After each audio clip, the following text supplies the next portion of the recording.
primitive forms of life.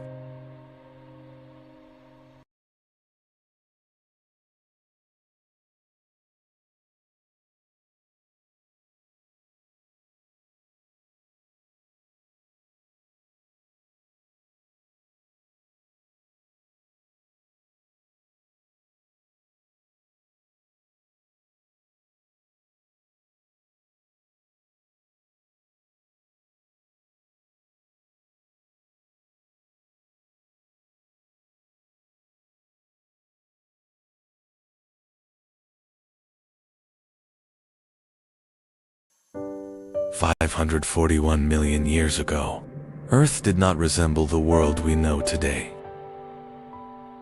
In the depths of the oceans, life suddenly began to multiply.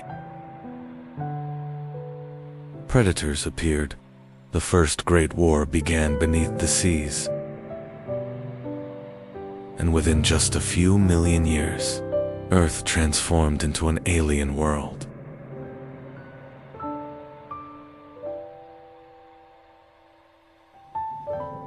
$541 million years ago, an incredible event began on Earth. Today, scientists call it the Cambrian Explosion, because life began to diversify faster than ever before.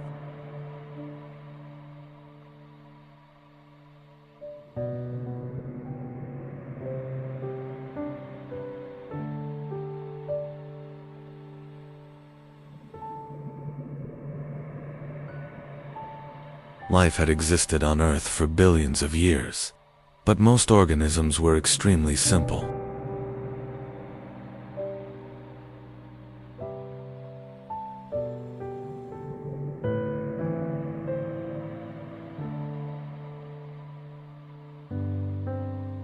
Microscopic organisms, soft-bodied creatures, primitive forms of life. But then, a massive change began in the oceans.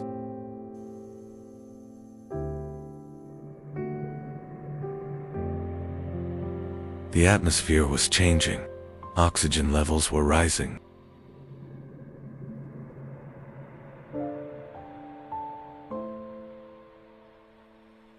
And this transformation allowed life to reach an entirely new level.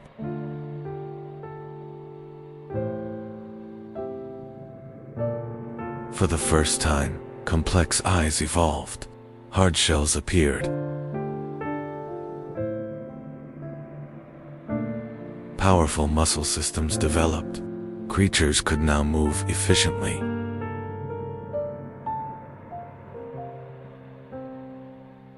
But the greatest change was this: creatures began hunting one another.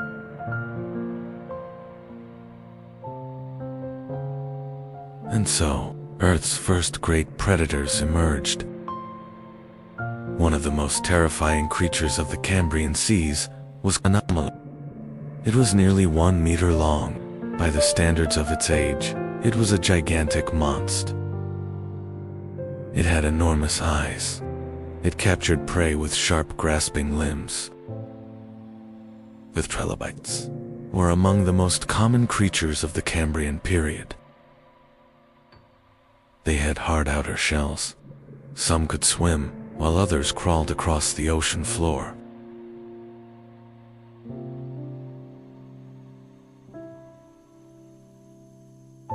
And for millions of years, they dominated the oceans.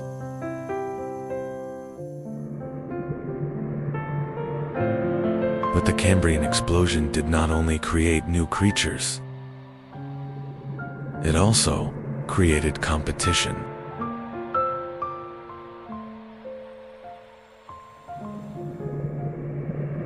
To survive, creatures had to become faster. They had to become stronger.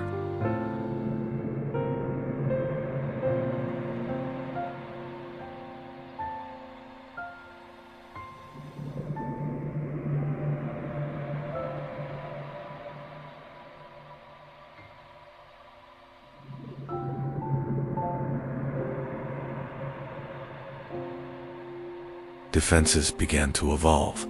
Shells became thicker.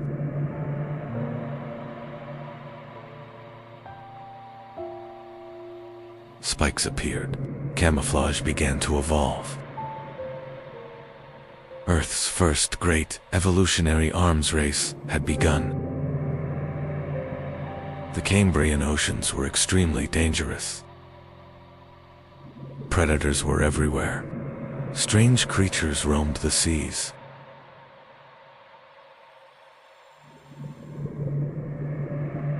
Some had long spikes, others had multiple eyes. Earth truly looked like an alien world. Many animal groups that appeared during this era became the ancestors of modern life.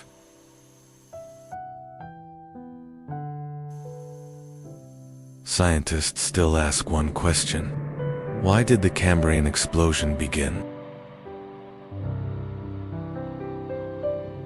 Some point to rising oxygen levels. Others believe genetic changes were responsible. But one thing is certain. Without this event, complex life might never have evolved. There would be no fish, no dinosaurs.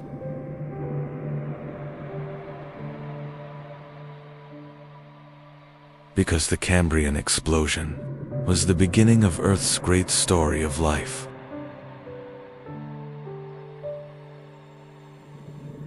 The story of humanity began in dark prehistoric oceans. 541 million years ago. Massive continents drifted slowly, while oceans covered most of the planet. On land, there was still great silence. The oceans were the true center of life. Strange colonies of organisms spread across the seafloor. Sponge-like creatures, primitive worms, and bizarre soft-bodied organisms.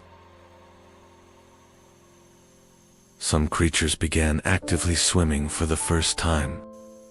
This development completely transformed predation.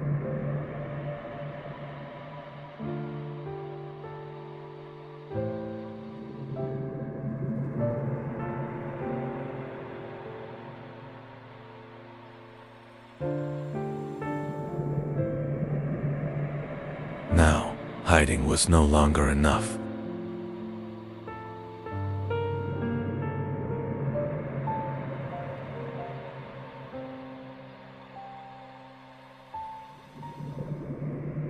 Creatures had to escape. They had to fight.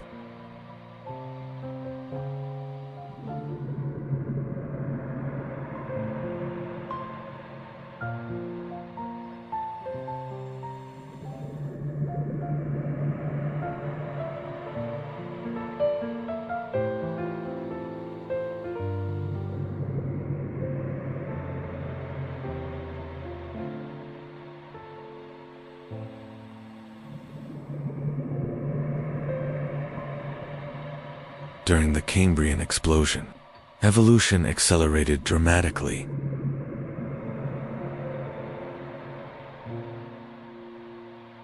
According to many scientists, most major animal groups appeared during this era.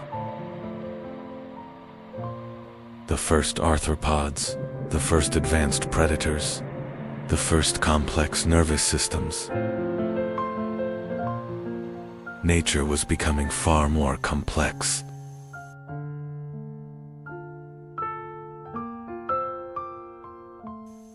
And this complexity became the foundation of all future life.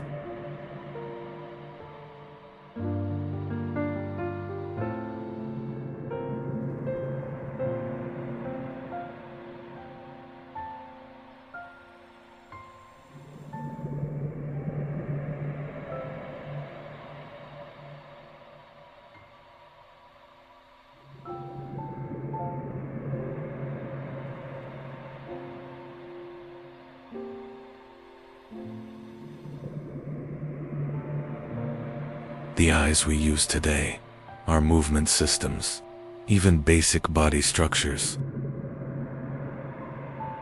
may trace much of their origin back to this period.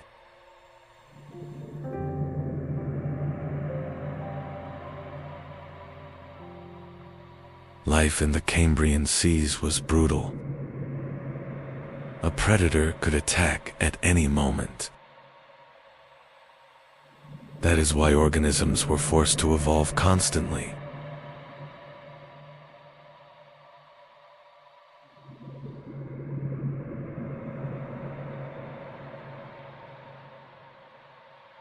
Faster fins, stronger shells, sharper senses. For millions of years, this struggle continued.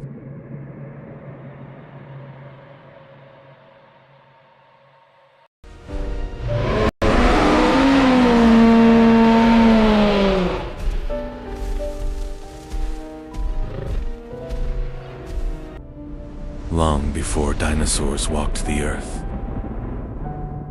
252 million years ago, the largest extinction occurred.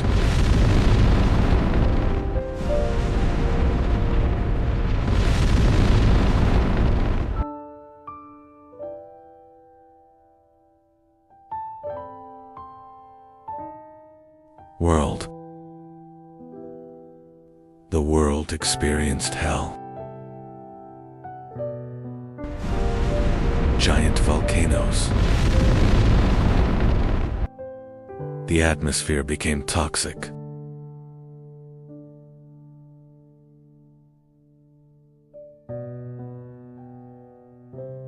Oceans warmed and lost oxygen.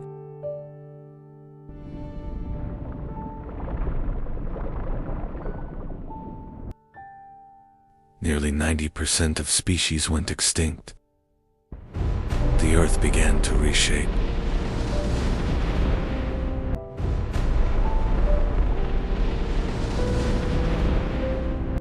The climate was mostly hot and dry. Only the strongest could survive. The Triassic began after this devastation. About 252 million years ago.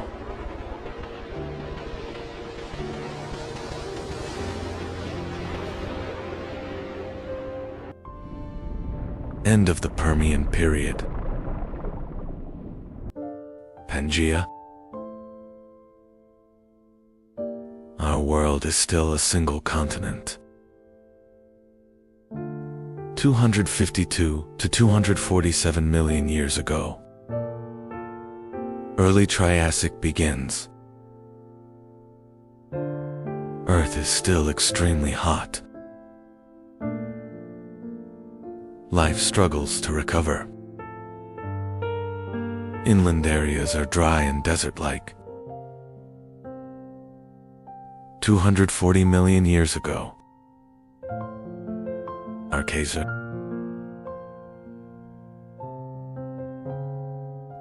Ecosystems slowly stabilize. A new era is about to begin. Reptiles spread across the land. Crocodile-like archosaurs appeared. Small mammal-like creatures emerged, preparing for a battle for survival.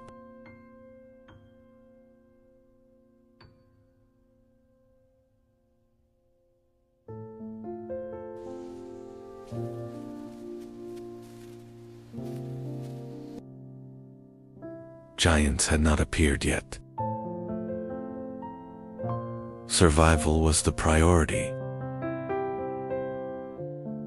The formerly dominant species had become extinct. The ecosystems were empty. This gap, it's an opportunity for new life. Resistant strains have begun to proliferate. Competition was low. Resilient species had an advantage.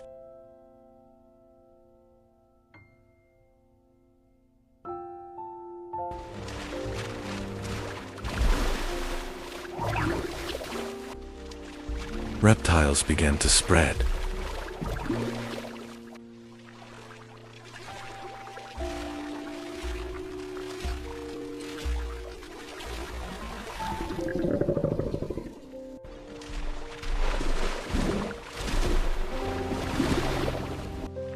Some lived in water.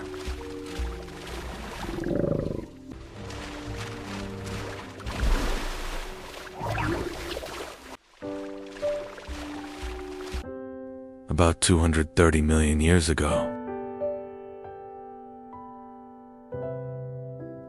the first small dinosaurs appeared.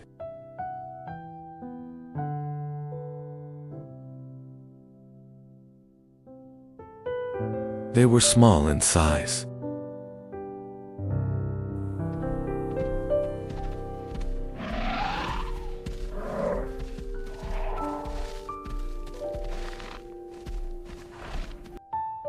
They were fast and agile.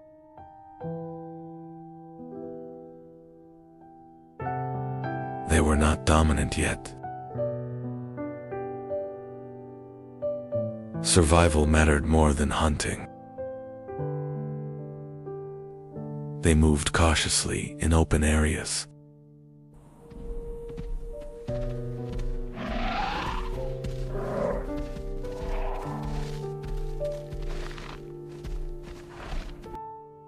Being small was an advantage. Speed mattered more than strength. These traits set them apart. But they were still few in number. The age of dinosaurs had not begun yet. 225 million years ago, Earth was slowly changing. Large reptiles struggled. Small dinosaurs used these gaps. They could reproduce quickly. They adapted more easily. But they were still not dominant. Earth was approaching another turning point.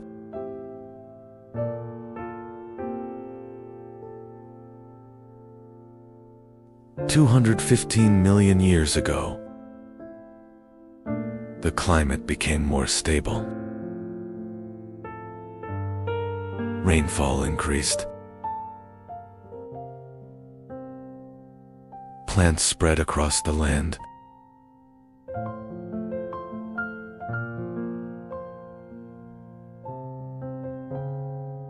Green landscapes expanded.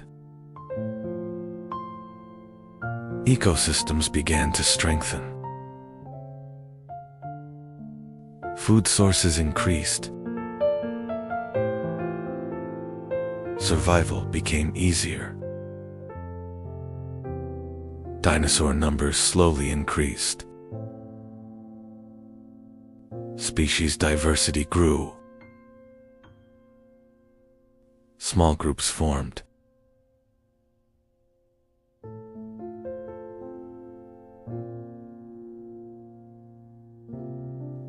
Competition became more balanced.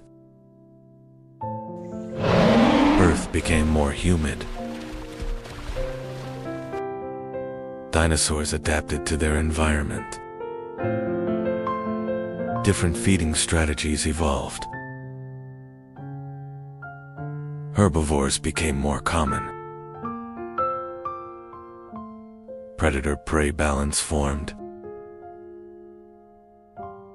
Earth was now more alive. Rainfall became regular. Dinosaurs became more visible. But dominance was not complete yet. 201 million years ago,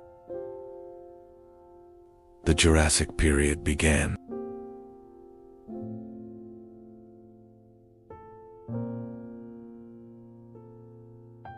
Climate stabilized.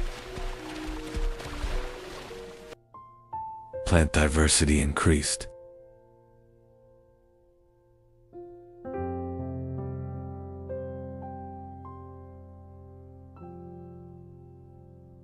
Dinosaurs rapidly multiplied.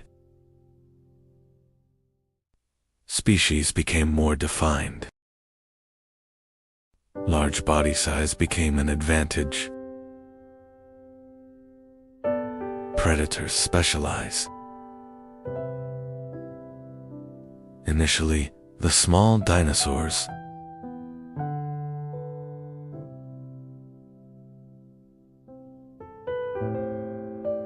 she became the ruler of the land.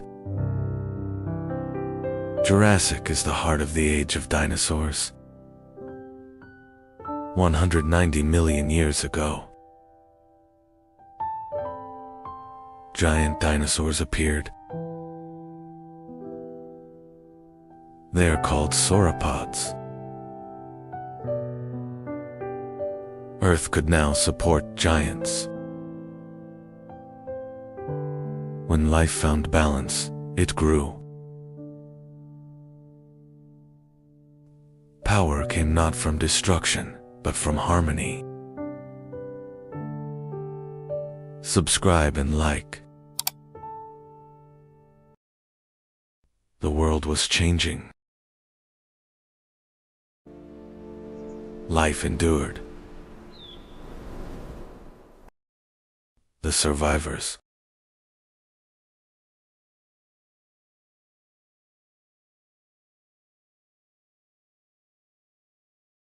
Mammals were rising.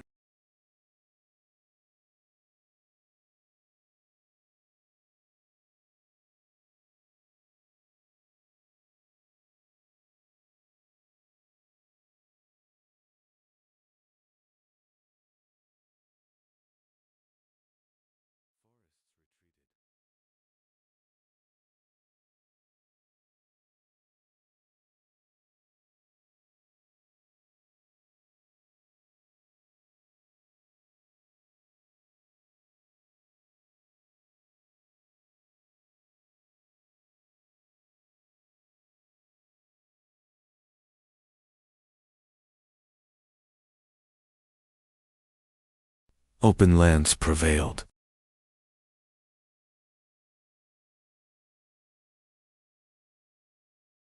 The world was shifting.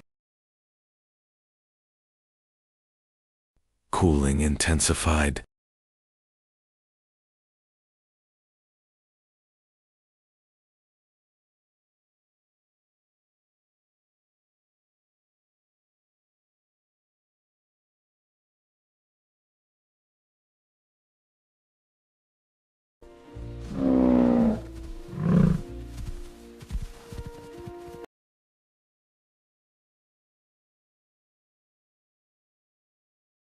The adaptable endured.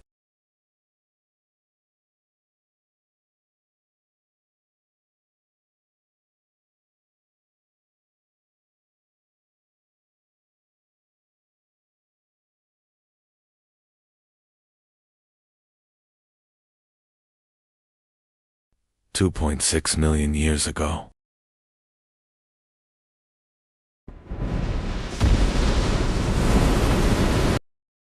The Ice Age began.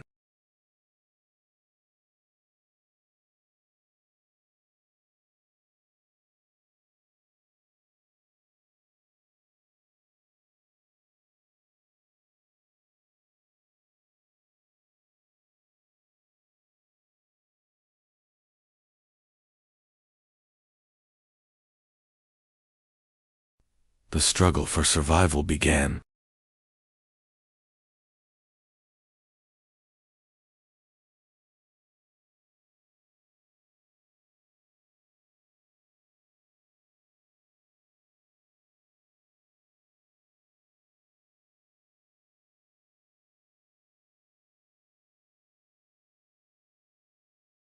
Cold and warm periods alternated repeatedly. Cold took control. Antarctica became isolated.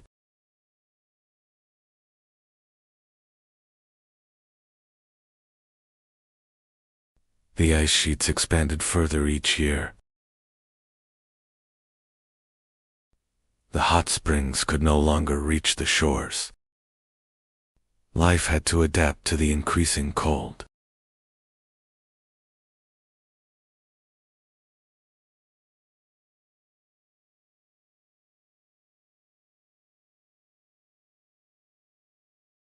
Polar life began.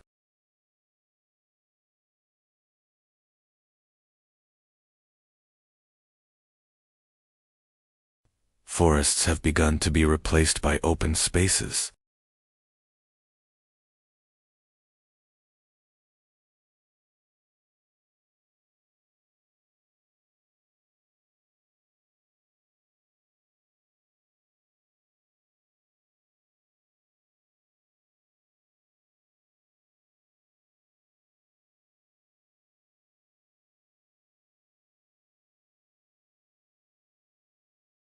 The planet's balance was shifting.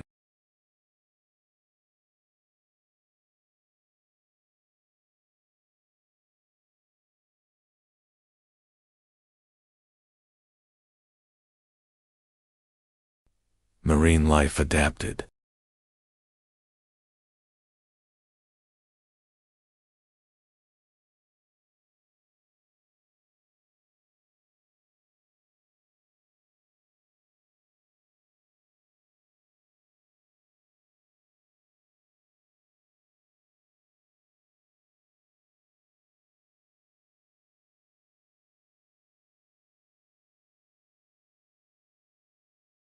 Life carried on.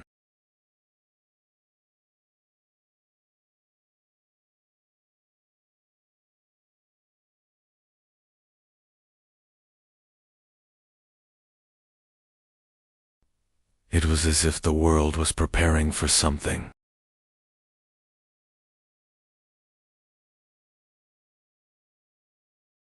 And the story continued.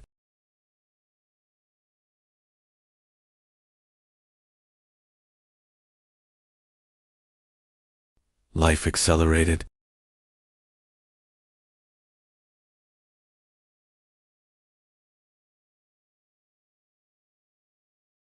Nature came alive again. Rapport. The land dried.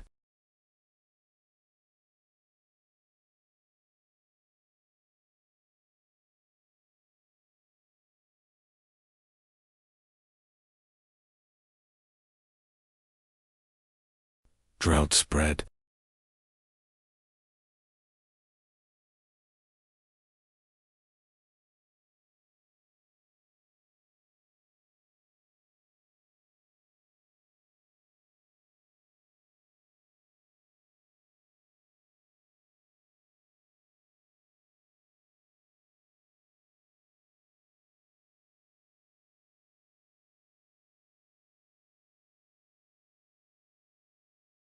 The silence would not last.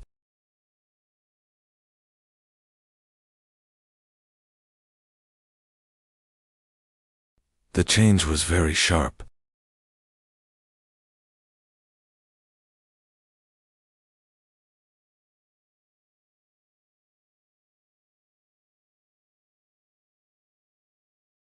Why this preparation?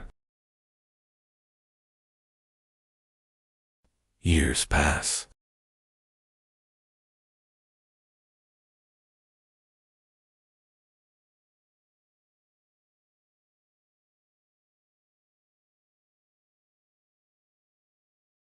It's as if a guest is coming.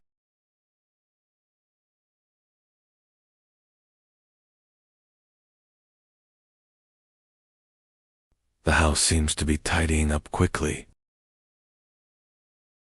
A system where only those who adapt survive.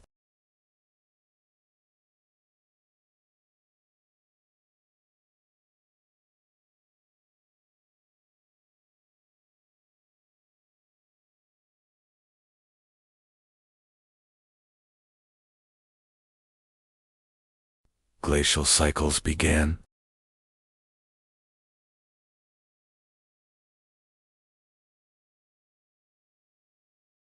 The Ice Age deepened.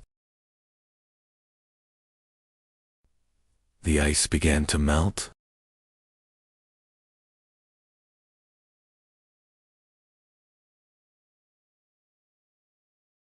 The Ice Age lasted long. But the climate did not remain constant. Sunlight reached the land again.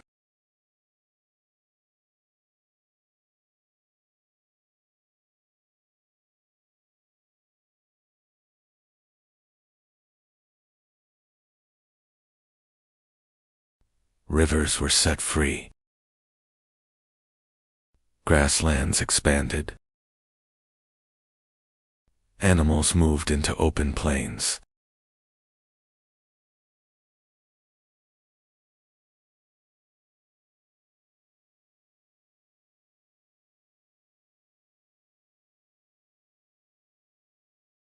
Time flowed.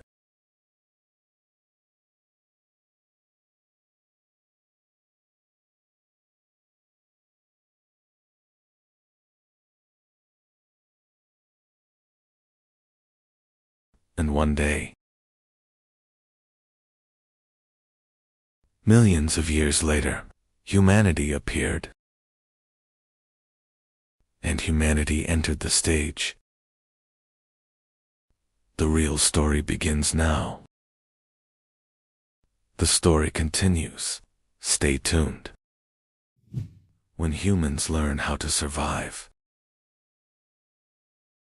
Before we understand these ages, we have to travel back, not hundreds, not thousands, but millions of years into the past.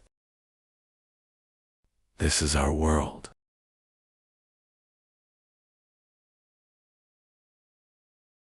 Travel back before humanity.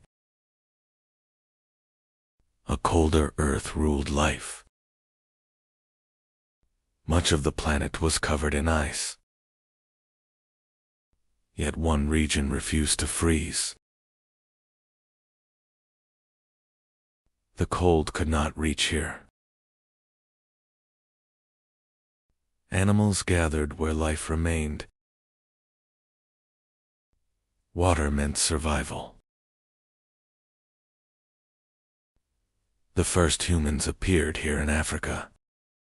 Daylight was their safety. The open land meant life. But the night changed everything.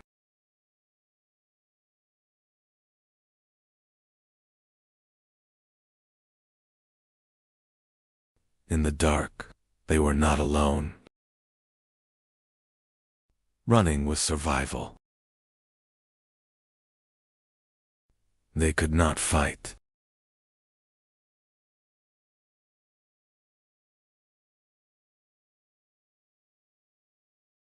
Only escape. Not every enemy had teeth. The wind could be stopped.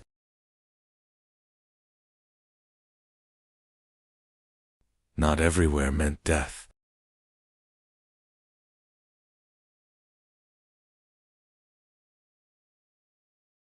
For the first time, someone slept. Something was wrong with the stone. They had found a place the wind could not reach. The dark was deeper than night. For the first time, it felt safe. For the first time, they did not fear the darkness. They fed on wild plants and fruits they found in nature. The animal carcasses they found were their only source of protein. This was insufficient for existence. They had to organize and become stronger.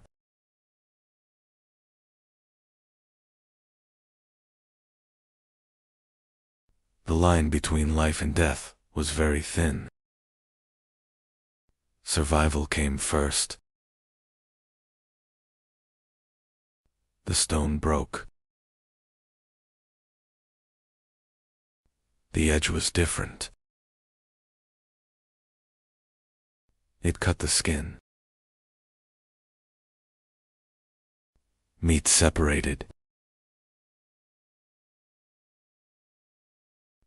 They had never seen flesh open like this before.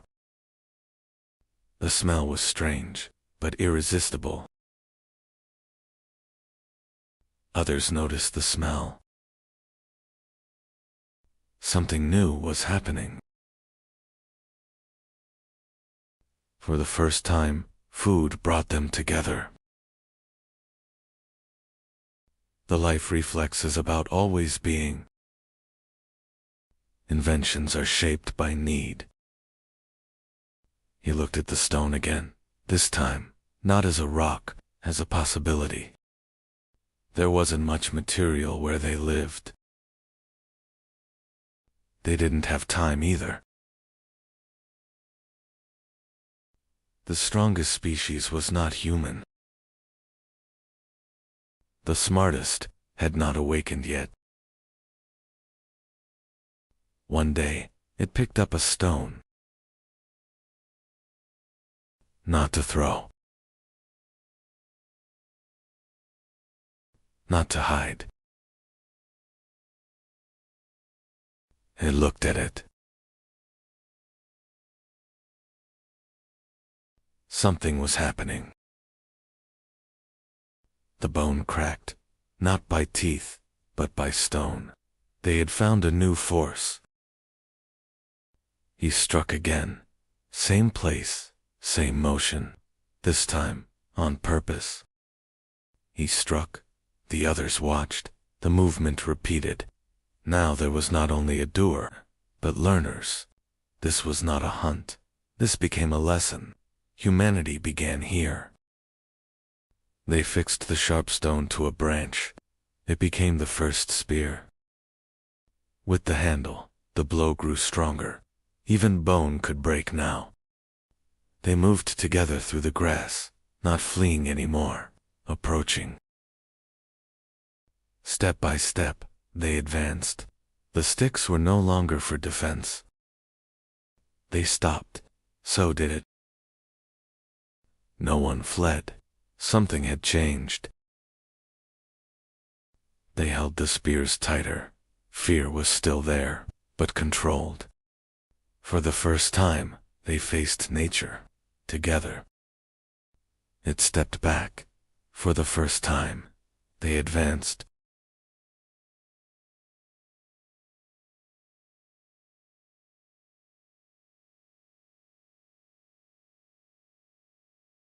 It ran. Now the hunters followed.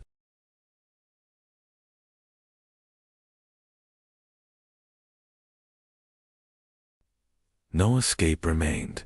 Everything was decided here. Closer and closer. There was nowhere left to go.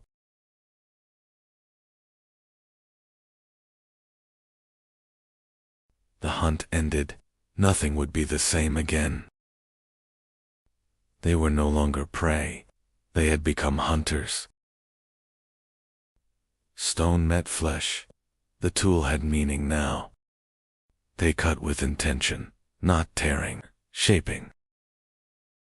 This was more than food. This was control. The hide kept the cold away.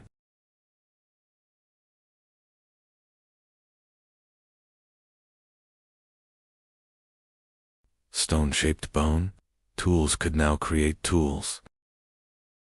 A tiny hole appeared. Nothing would fall apart again. They no longer searched for shelter. They built it. Bone, wood, and hide became walls. Nature was reshaped. For the first time, they had a place to return to. From stone came tools. From tools came life.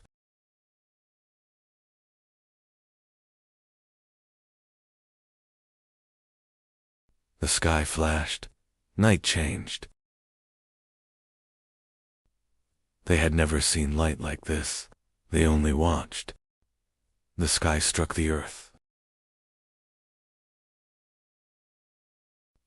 The tree began to burn. They felt the power of the fire. They touched the light. It followed them.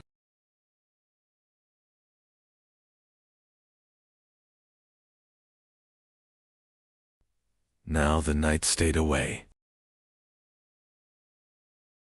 The night was no longer theirs to fear.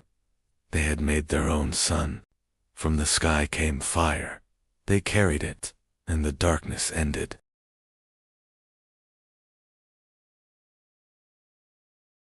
They brought the meat closer. Something changed. The smell was new. They waited. He tasted, then reached again. This was better.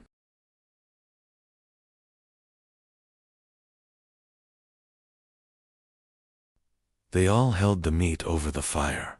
The lesson spread without words.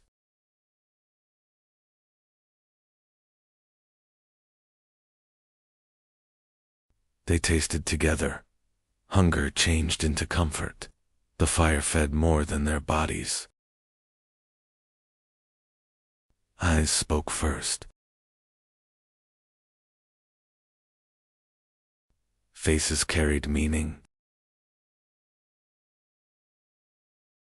Sound was no longer instinct. Imitation began.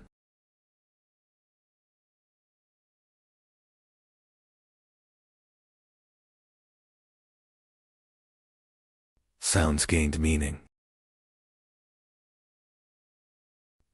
The first agreement was born.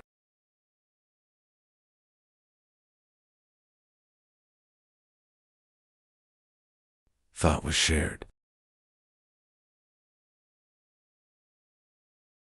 Humans were no longer alone. Language was being born.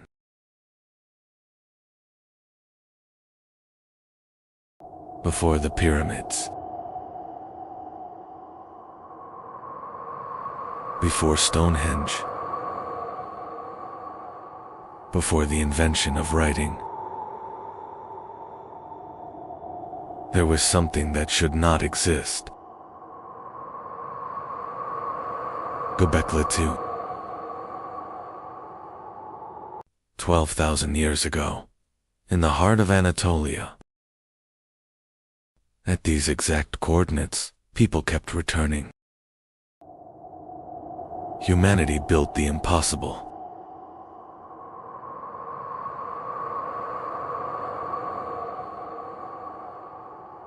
Massive pillars, weighing up to 20 tons. Carved with predators, foxes, snakes, scorpions. This was not random, this was deliberate. But how? Did hunter-gatherers build this?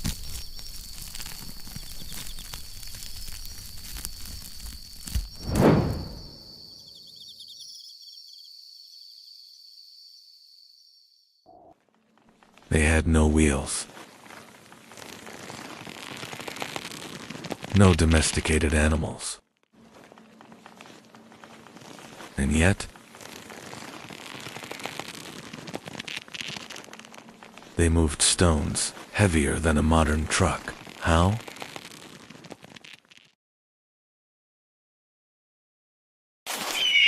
Every strike meant something.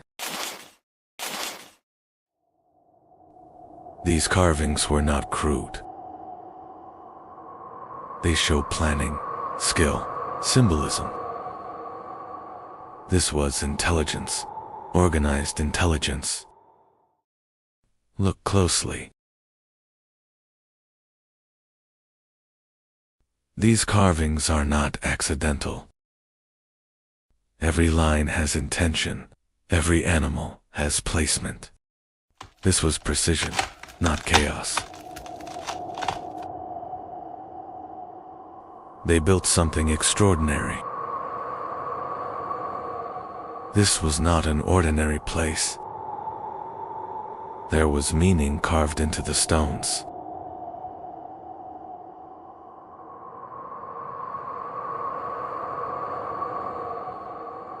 Whatever happened had to be hidden.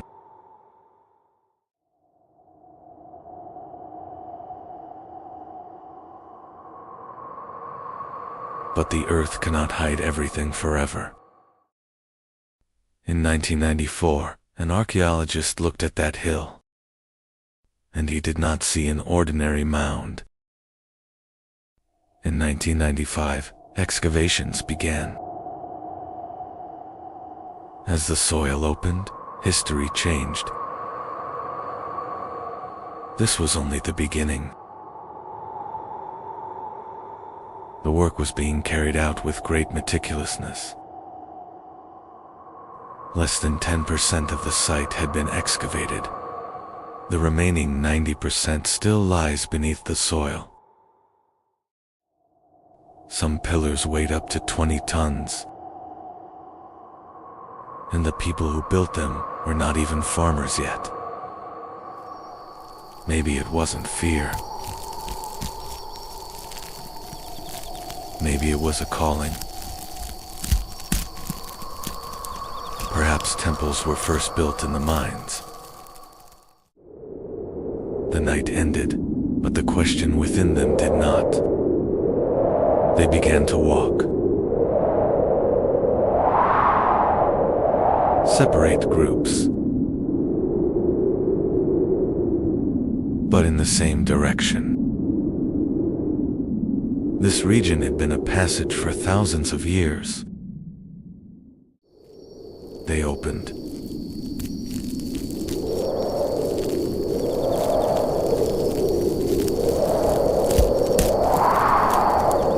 It was as if they were gathering strength. This was a beginning.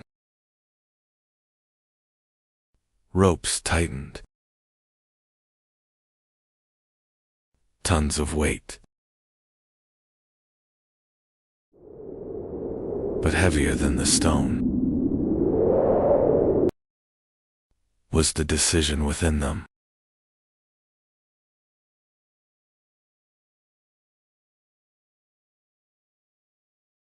The people who lived here were hunters.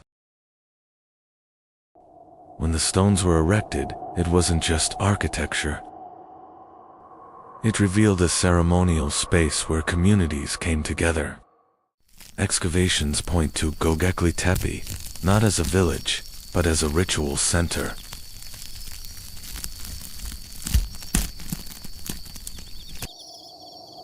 It could be a connection with the sky. People were coming here.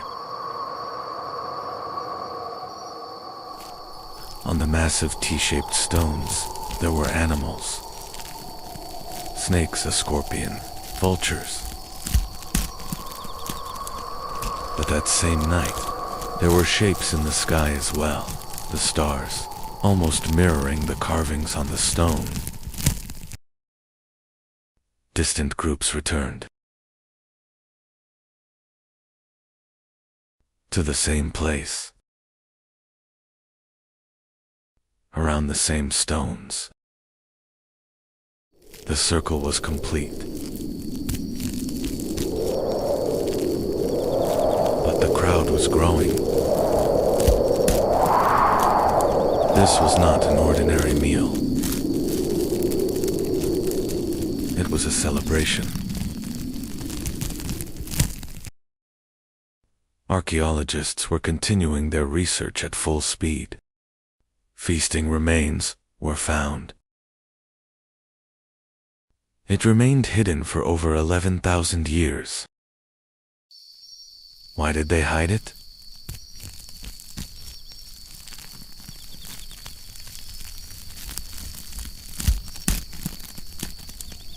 The ritual began.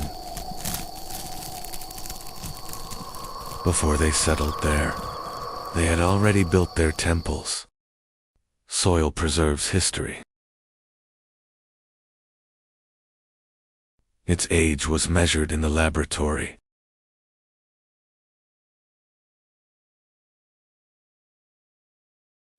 The result was thousands of years older than expected. These stones were erected before it is believed that people settled down. History had to be rewritten.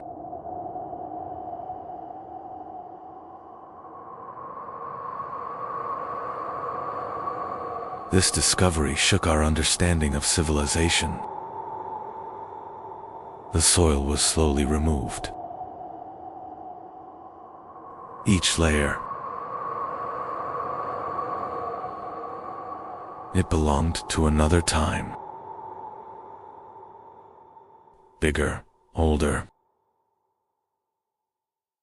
Underground scans reveal a massive complex beneath the hill.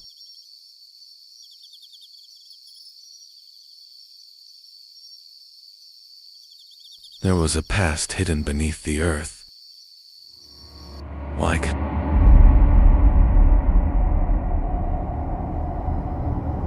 Conley Urfa is located at the northern tip of the Fertile Crescent, one of the most critical regions in human history. The climate was suitable for life in the post-Ice Age period. It is one of the areas where wild wheat and barley grow naturally.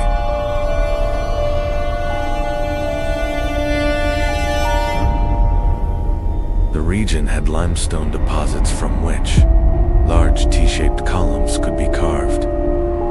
And one day, they decided not to return. Hunters were becoming settlers.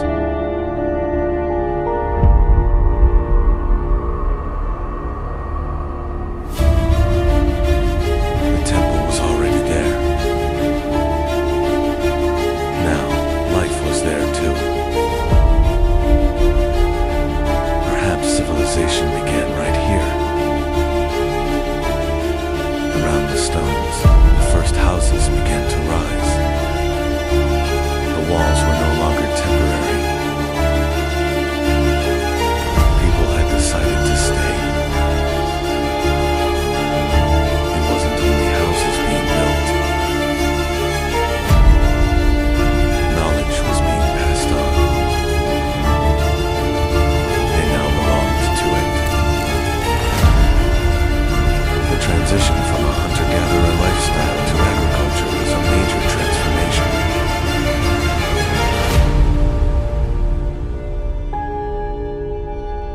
They settled.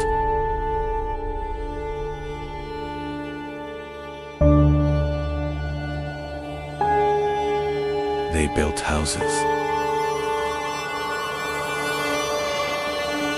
But one day, they began to bury their temple. They did not destroy it. They did not abandon it. They hid it beneath the earth. Göbekli Tepe could be a message left for the future. History is never truly lost. It simply waits for the right moment. Stay tuned for the next episode. One night, humans stopped wandering. In the end, they understood each other. They talked about tomorrow, as if it would stay the same. They were chatting, unaware of what the morning would bring. The world was falling apart. The world as they knew it was slipping away. Even the animals were running away. And they didn't know where to go. There was no road for the first time. For the first time, they fell behind. Knowing wasn't enough to understand.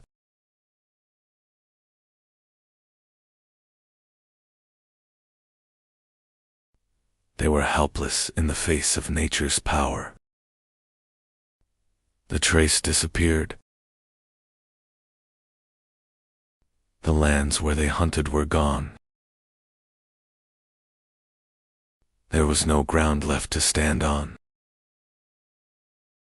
They called, but there was no response. Hunger now had a face. Hope was fading.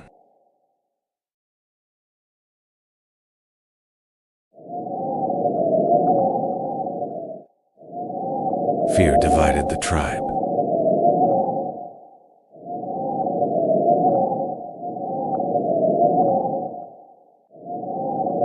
Life was silently leaving her. Some returned to their memories. Life was waiting here. From the ashes, life has returned.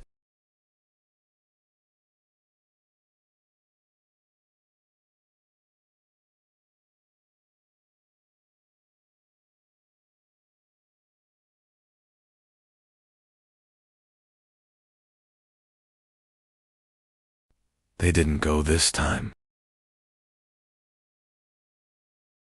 They waited. The answer was in the ground. They tried to replicate the world. Patiently. They watched, and it changed.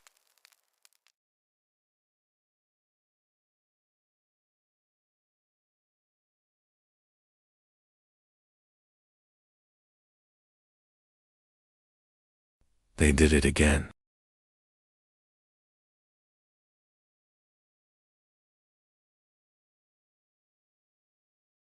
The animals are back.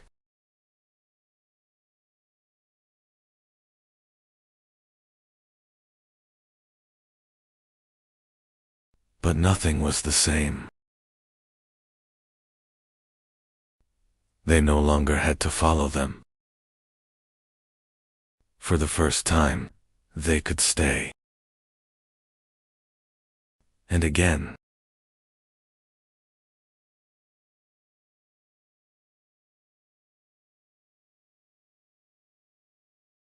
Now they understand.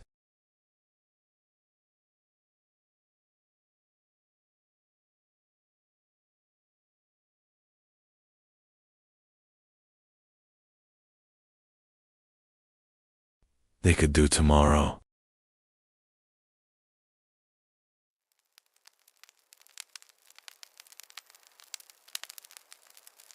Humanity changed the day it stopped. Civilization began here. They were no longer searching for food. They learned, and they taught.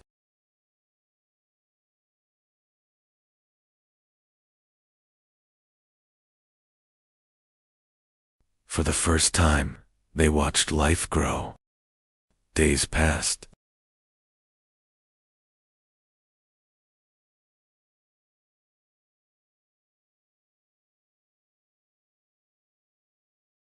The earth responded.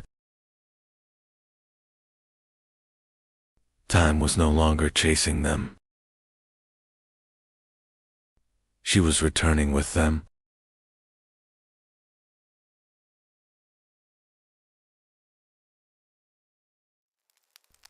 They had entered the rhythm of the world.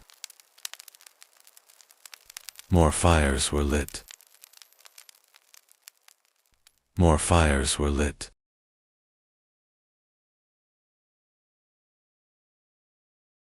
People don't travel very far anymore.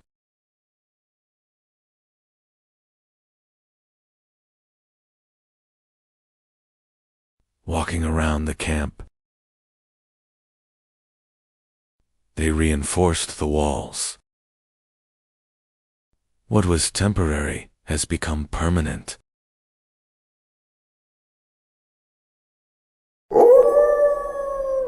The wind no longer made the decision. They had some difficult visitors.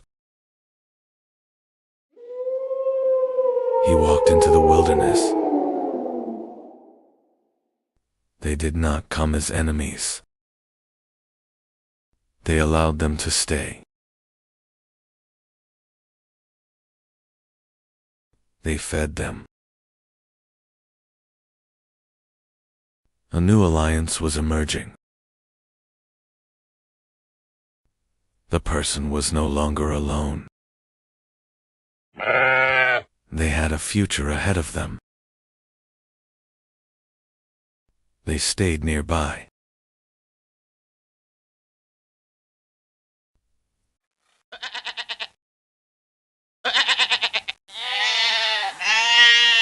Farm life has begun.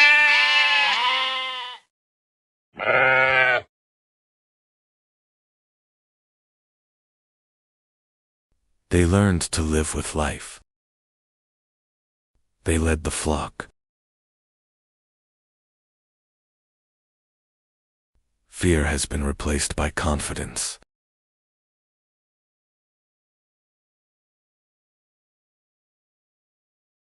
Humans stopped adapting to nature. They started editing nature. Humans stopped adapting to nature. They started editing nature. The earth responded. My hands were full. The hunger has receded. First time enough. The earth finally spoke. Their waiting weighed heavily on them. They hid the harvest. Not for today. For later. Food now had value. The value had to be protected. It was hidden in protected areas. Ownership is born. Some were protecting even more. This was no longer a partnership. They fought for tomorrow. Food became difficult.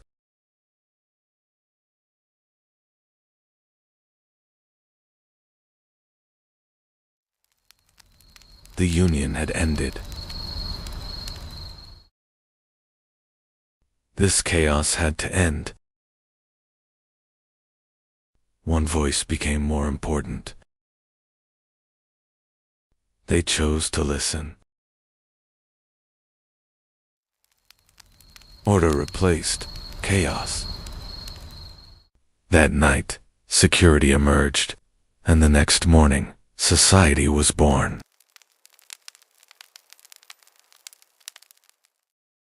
Not everyone was a hunter anymore. Some protected, some produced. Some of them were no longer hunting. They were making tools. The information wasn't withheld. It was taught. Experiences were shared. A voice began to be heard. Nobody was right yet. It was no longer power. It was words that determined the outcome. The first verdict was given.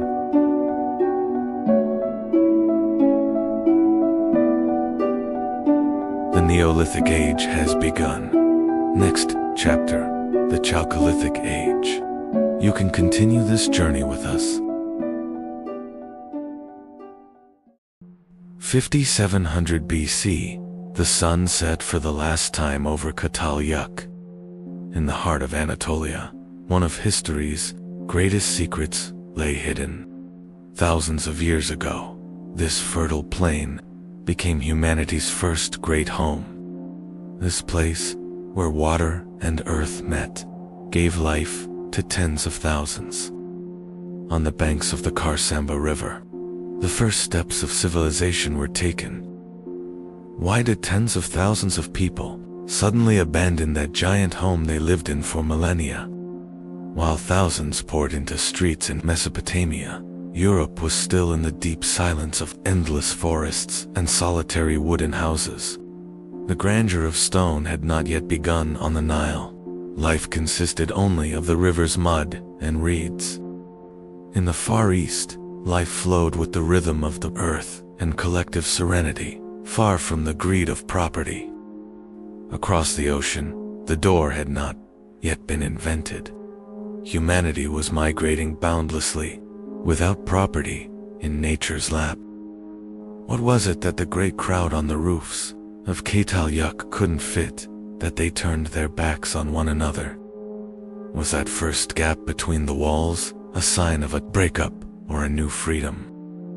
What did that transition period that gave birth to today's cities take from us, and what did it give? The 1,000-year experiment ended. The great city fell silent. Now begins the great void and the 1,000-year march. The earth turned bitter, the fertile marshes dried up. Granaries emptied, hunger seeped through the walls. Hearths went cold, the 1,000-year fire no longer warmed. It was time to leave. Nature was casting them out. Smoke trapped in cramped houses turned the air into poison. An invisible enemy, plagues, seeped through the walls. The price of living side by side was heavy, bodies grew weak. Now these sacred houses were turning into graves. The necessity of living in tight spaces gave way to rage. The silent harmony of 10,000 people broke with a great roar. Neither rules nor shared meals were enough anymore. The dream of living together was replaced by the ambition for independence. The great community shattered. Families broke away from the city one by one. Safe walls were abandoned. The first steps into the uncertain step were taken.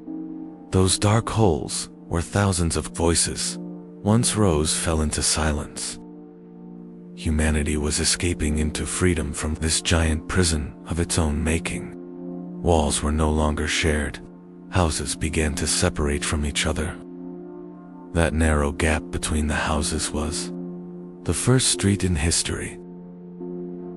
Humanity began to breathe and see sunlight at ground level. Now everyone had their own boundaries. Privacy was quietly being born. Walls were pierced from below. For the first time, entrances moved from roof to ground. There were no longer ladders, but thresholds. The first hello was said at the door. There were no longer ladders, but thresholds. The first hello was said at the door. The door was not just an entrance, but the first shield protecting man's fortress. When the door closed, the noise and gazes of the outside world remained behind. For the first time, humanity tasted the peace of breathing without others watching. Now we had secrets, private moments shared. Behind walls were born. When the door closed, the community ended, and the individual and family began. The colorful stones in the earth's bosom were heralds of a new power. Fire brought the hard rock to its knees. Copper melted in the glowing embers. Molten metal took the shape of a new world in stone molds. Now, not only stone, but also metal bowed to the will of man. Chronology fell silent, but the dream it built was sealed beneath the earth. Though thousands of years passed, the desire to live together never died. Smoke rising from mud roofs has turned into towers, reaching for the sky today. We are the heirs today of the great story that began in those cramped rooms. The street was not just a road, it was the first boundary between yours and mine. Humanity took its first step from a common roof to a personal land here. The door and the threshold were born. Now the front of the house was as private as the inside. The giant mound of the past was giving way to an organized order, the first neighborhood. Streets were not just paths, they were the world's first free markets. Economy moved from the privacy of roofs to the transparency of the street. barter came to life on doorsteps. The street was a bond connecting people. Every story shared made the city grow a little more. Loads were no longer carried on backs but on wheels that the streets now allowed. Ownership brought fear with it. Now it was necessary to protect not just the house, but the street as well. Those first stones surrounding the houses drew the insurmountable boundary between us and them. The door was now being locked not just for guests, but to keep the enemy out. Streets turned into the defense lines of civilization. Every corner became a new fortress. The street was no longer just a passage. It was a giant machine holding thousands of people together. As the city grew, streets began to carry not just people, but water and the burden of civilization. Where the street ended, walls began. The city was now both a sanctuary and a giant prison. In Uruk, streets were no longer just passages. They were the first great social contract holding thousands of strangers together. Doors closed. Property became sacred. The street was now the sharp boundary between what belongs to all and what belongs to one. The sound of the wheel echoed for the first time on these unpaved roads. The street was no longer just for walking, but for hauling in trade. And then, time warped. Mud brick gave way to stone, and paths turned into imperial roads connecting continents. Light made the street livable at night. Random paths turned into a planned city. The gap between two houses was the street's first breath. Stone and gravel protected the street against mud. Crossing paths created the first public space. The cleanliness hidden under the street was civilization. The wheel widened the shoulders of the street. Climate changed. The Euphrates shifted. The street was condemned to the dust of a parched city. As the water receded, distant settlements were one by one plunged into silence. The streets became the dusty refuge for those fleeing to the city for survival. The street was no longer just a path. It was the last bastion of order. The wrath of the climate forced people to seek refuge behind massive walls. As the crowd grew, the rules of the street were carved into clay, not just memory. Records replacing words became the new and unshakable memory of the street. Information turned into an invisible power, governing the city and ending chaos. Water was trapped beneath the street. Hidden channels kept the city clean. Engineering turned chaos into health. Infrastructure became the foundation.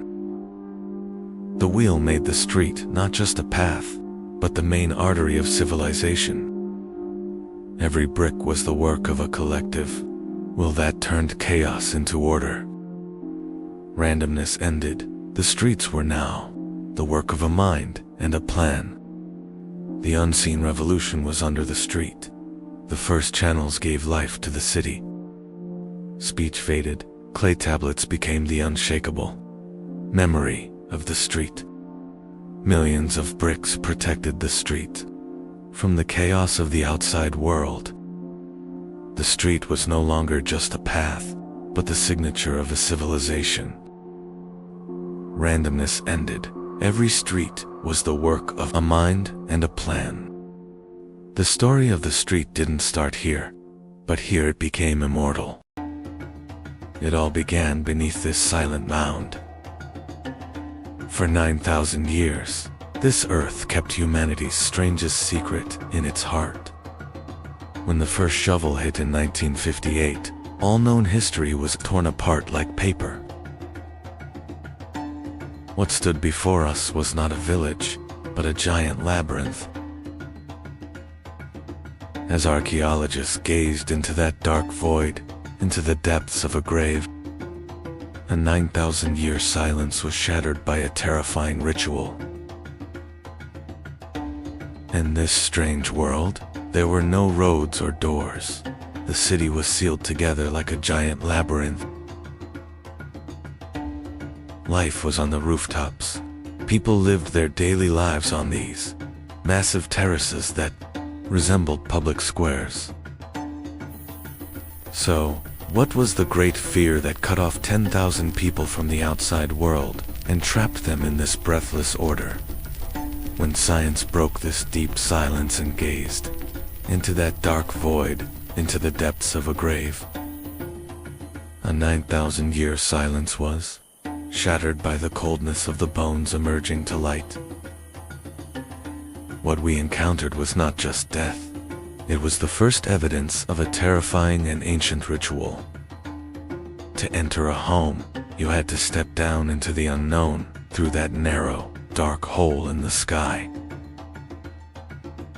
Every rung of the wooden ladder pulled you away from the outer world and left you in the arms of a smoky silence. When you reached the bottom, neither light nor doors welcomed you. There was only the suffocating narrowness of the walls. These houses were not just shelters. They were windowless, breathless cells where 10,000 people were trapped. Belongings were few, but silence was plenty. Everyone shared the same narrow space, the same dim light, and the same fate. The walls were so close. There was no private life here, nor a secret corner. Everyone was watching each other, every single moment. No one could be different here. There were no leaders, no slaves, but there was no freedom either. 10,000 people moved as a single soul. Everyone slept at the same time, lived the same way, and bowed to the same rules. So, what great fear sustained this perfect order that even a king could not provide? Walls were not just mud. They were woven with the bones of the wild. Giant bullheads were like gods, watching you every moment. Red paint was not just a decoration. It was the trace on the wall of a ritual, of shed blood, and of untamable fears. They did not conquer nature. They chose to imprison savagery in the deepest corner of their home and sleep beside it. Watch where you step. In these houses, the floor was not just earth, but a grave cover. They buried their loved ones right beneath where they slept, in a fetal position, as if in the womb. Death was not a parting here. The living and the dead were sealed together forever under the same roof. The story of some dead did not end with burial. They would separate the skulls from the bodies and give them a new life. They rebuilt their ancestors' faces with clay. They made new eyes from mud and pigment so they would never forget. These masks watched those sitting on reed mats by the fire. Death was right there, by the hearth, inside the family every evening. In this dark world, power came not from gold, but from a black glass born in the heart of the volcano, obsidian. They crafted it so sharply that obsidian was both a hunter's most loyal friend and the most perfect blade, two-part skin from flesh. But obsidian was not just for cutting. It was a black, misty mirror where humans first encountered their own dark reflection. The true masters of the steppe were not them, but the leopards watching from the shadows. They could not domesticate this savagery, but by carving it onto their walls, they turned fear into a power imprisoned within their homes. Wearing a leopard skin was not just clothing, it was the only way to possess and rule the most predatory spirit of nature. It all began with these symbols: power, belief, and fear. These walls you touch are silent witnesses of 9,000 years. This is Cataloic, the first metropolis with no streets and doors closed to the world. You had only one way in, this dark opening on the roof. Outside was a wild world. Inside, a life of claustrophobia. Why were they hiding? From the gods above, or from each other? Sunlight could only seep through this hole. Just like life, narrow and limited. Their weapons were made of volcanic glass, as sharp and dark as obsidian. But the real mystery was hidden in the floors of these empty rooms. 10,000 people were breathing inside a giant labyrinth. They are still there, watching us and guarding our secrets. And one day, when the sky filled with fire, everything would change. Watch where you step, because they are right beneath you. They slept together. Death was not an end here. The hardest goodbye was indoors. Every house was a cemetery. He was following his ancestors. This silence has a price. Even the walls are made of bone. Why didn't they let them go? We are burying our secrets. Cataloiac, City of the Dead. This massive mound has kept humanity's greatest secret in its heart for 9,000 years.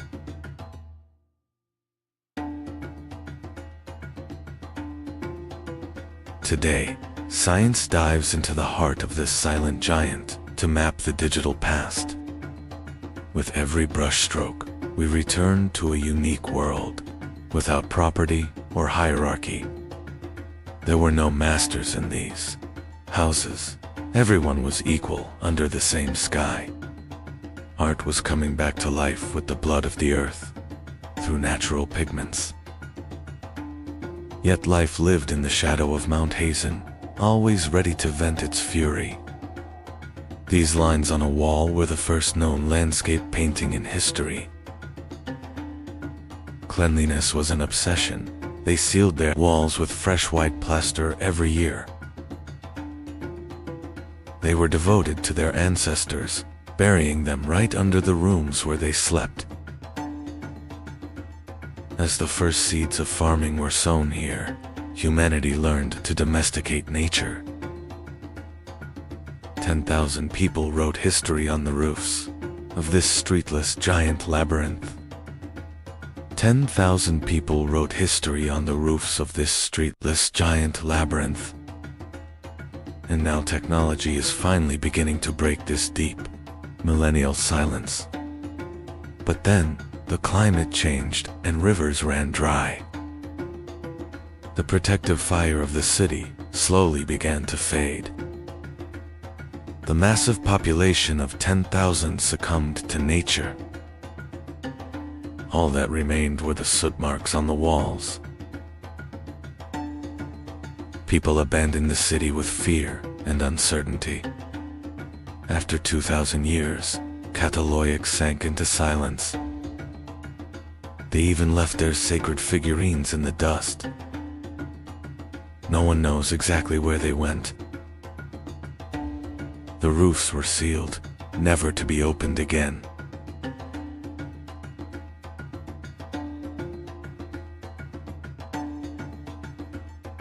The last meals were never eaten.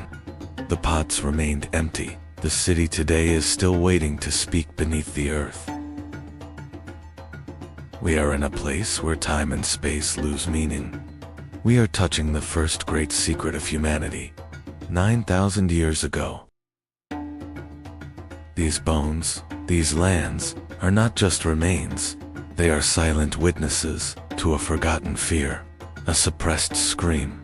But to reach this secret, you had to step down into the unknown through that narrow, dark hole in the sky. Yuk fell silent. That great roar that lasted for thousands of years gave way to the dust carried by the wind. But this was not an end. It was the beginning of a vast void. Humanity escaped these narrow walls and set out on that great march that would last 1,000 years. In the next episode, what happened after Yuk? How did humanity change in that great void? We are going to that new and wild world called by the rivers, Mesopotamia. Stay tuned. This is the lowest point on Earth,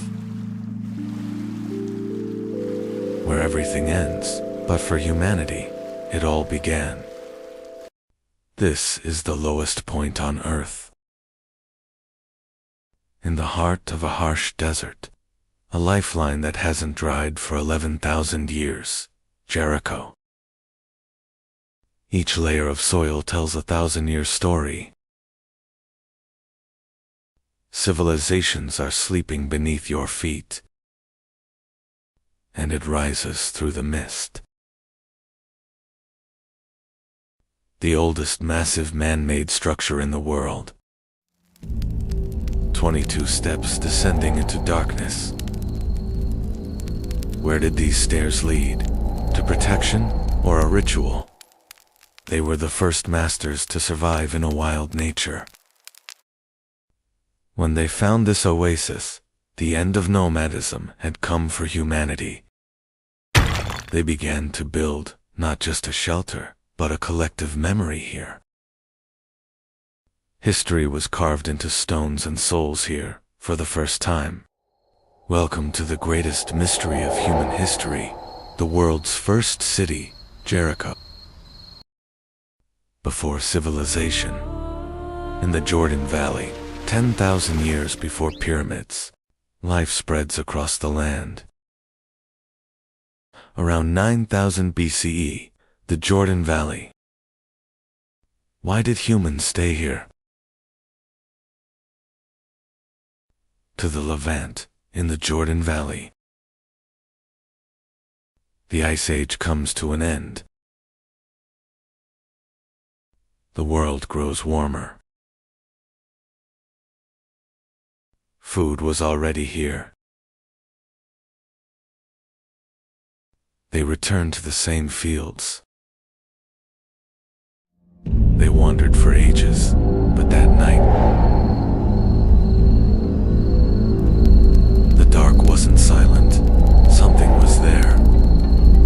They didn't understand. They were afraid. Not every stone was the same. Together they were stronger. The stone was no longer just a stone. The wall stood.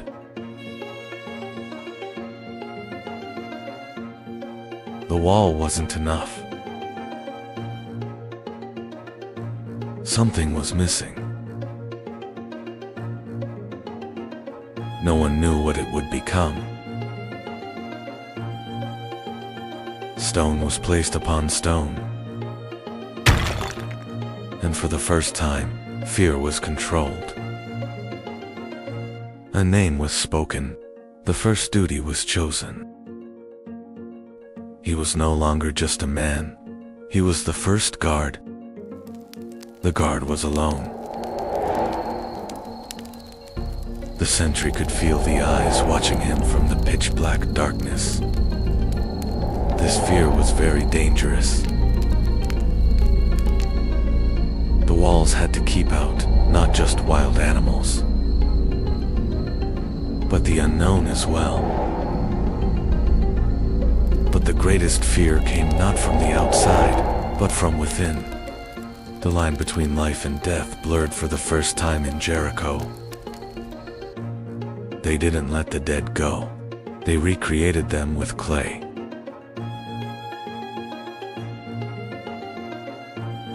The tower was no longer just a lookout. It was a gateway. Those dull eyes began to watch the living at every moment.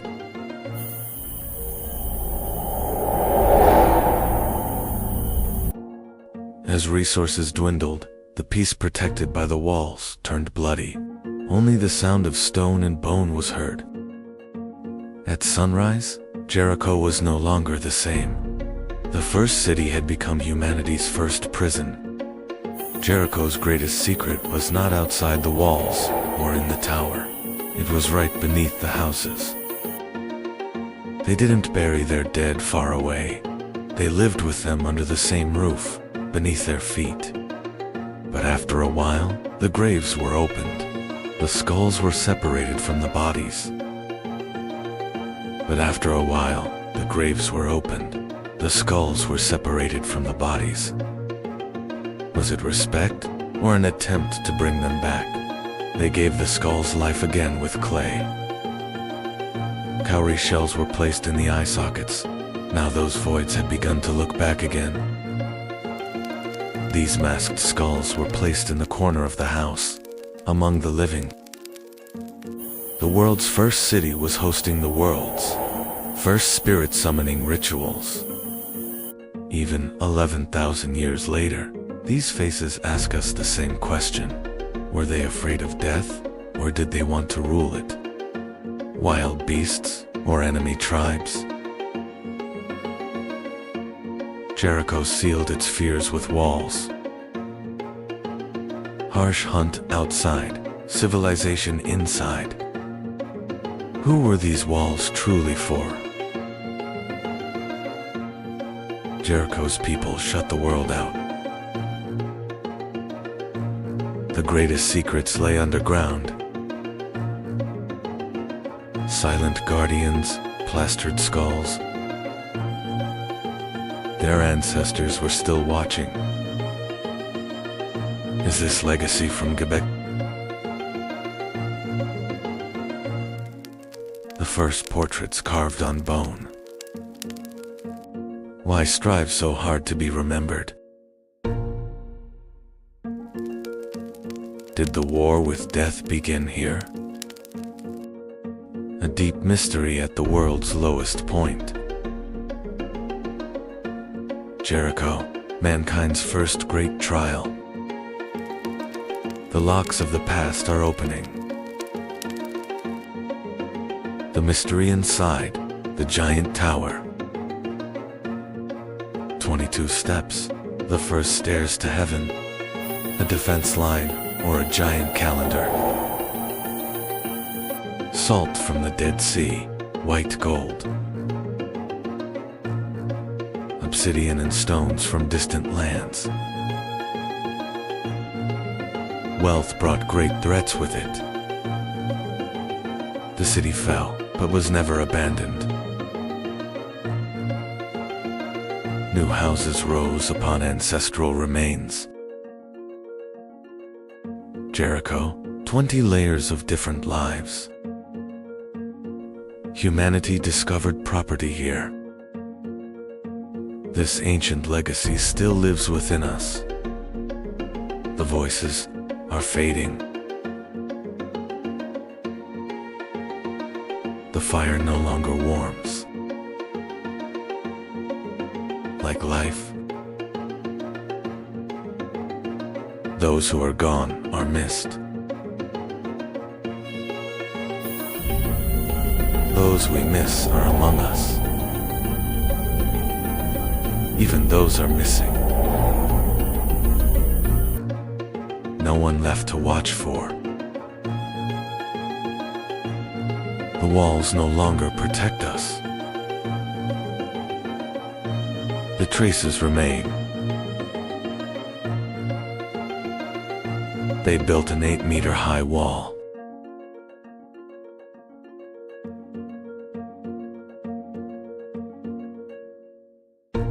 They took them with them so they wouldn't forget their dead.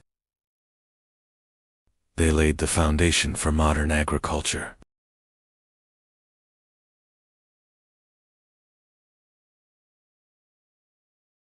They hunted. Then one day, They left in small numbers. The rest.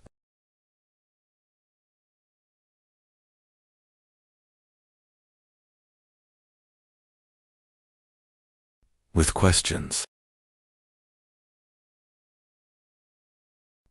They left us alone. Fear shapes life. And now we know that. They shaped death too. A vast history. 1/6 of the desert soil. She waited to enlighten us. They hid. They lived. They left. The next episode. Katal Yuk, the cradle of civilization. Legend says a gardener found a baby in a basket. This child would change history. The river chose him, not the palace. Before empire, there were only cities. Before empires, there was chaos between the rivers, and among them, a servant.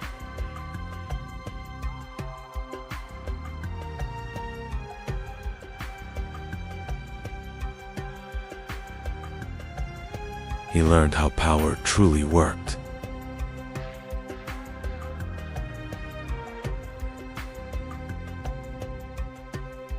He watched power from the shadows.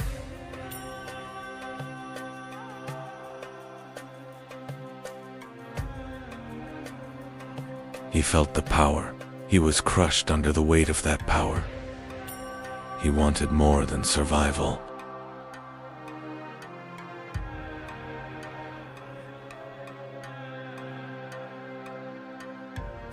Into the unknown.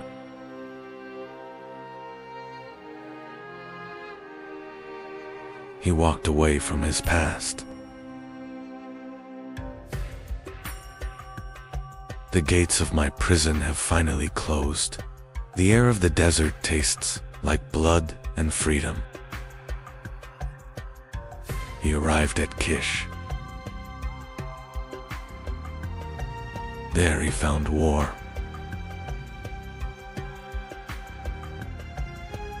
War was discipline.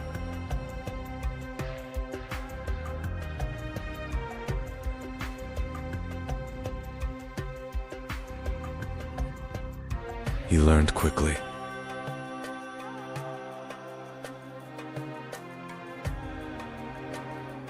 Men began to follow him. Order began to crack. Power changed hands.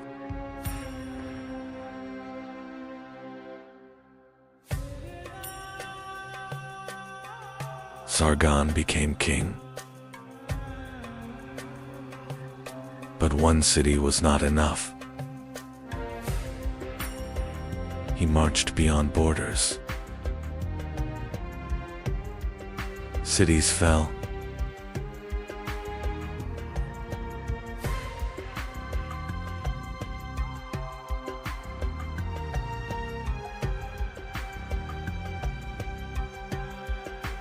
Others surrendered. They did not wait for dawn. Night provided the ultimate cover for Aki. Silence was their weapon. They scaled the walls before the alarm rose. The city's fate was sealed from within. Step by step, the wall lost its power.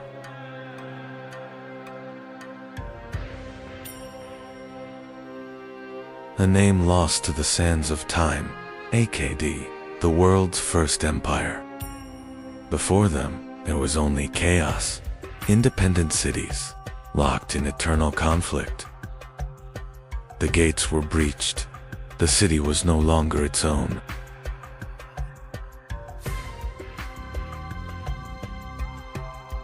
And Uruk was only the beginning. Another city stood in their path. One city fell, and the next one trembled.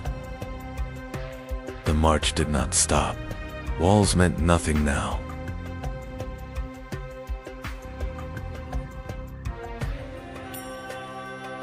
Another gate, another city broken.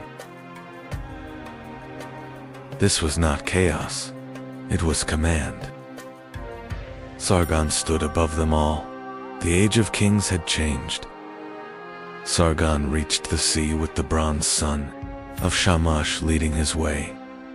The era of city-states ended. The era of the World King began.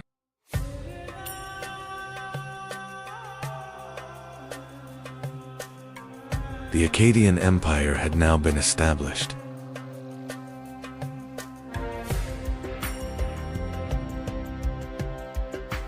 Sargon's conquests had united the city-states. Independent cities were now under a single power.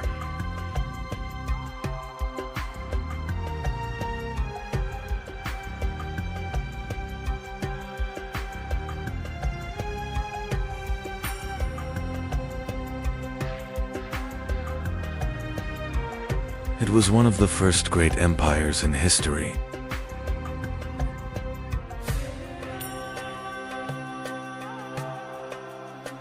Vast lands were united under a single rule.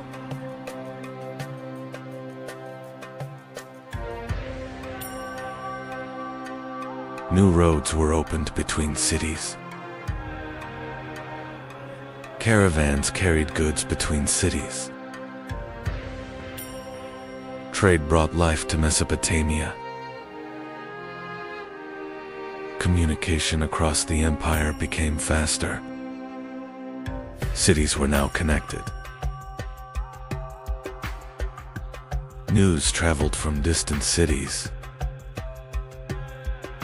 Akkad introduced the first standardized weight and measure system. Centralized administration was managed through thousands of clay records. The state controlled the grain, creating the world's first tax system. The world's first postal system was born, in the desert, connecting distant provinces. Clay envelopes ensured the confidentiality of imperial orders.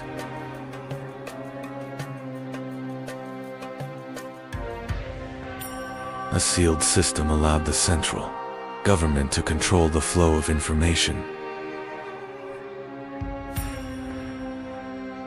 Akkadian became the world's first diplomatic language.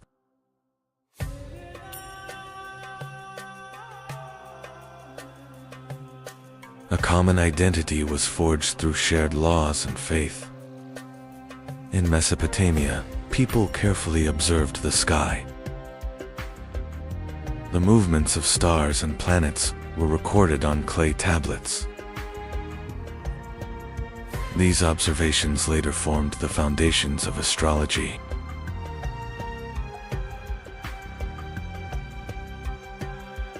Akkadian trade routes reached the distant lands of Magan and Malup. During the Akkadian period, trade ships carried goods to the ports. Cities traded with distant regions. Scribes recorded incoming goods on clay tablets. Trade had become a system carefully documented.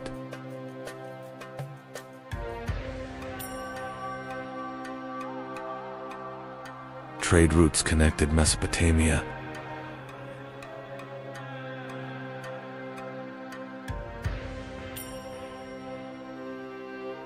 Goods constantly moved across the land.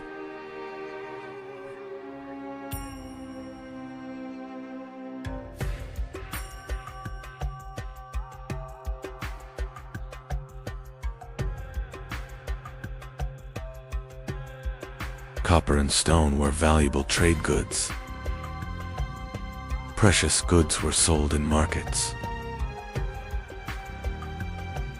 Trade brought wealth. Governors were appointed in cities. A new administration was established. Taxes were collected. The state controlled the economy. Trade was recorded. Scribes kept official records. Clay tablets stored information. State organization became stronger. Cities began to prosper. Trade brought life to the cities. The economy was strong. But the empire would not stay strong forever. Problems slowly appeared.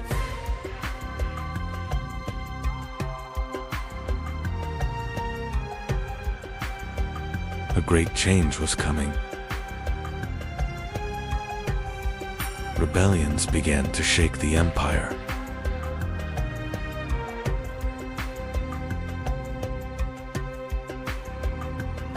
Unrest grew inside the cities.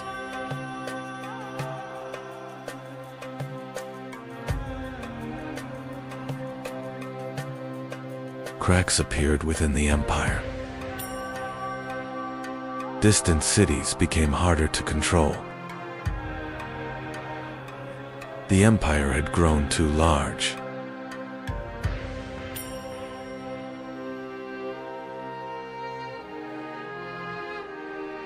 Governing became more difficult. The Gutian tribes came from the north. A new threat appeared.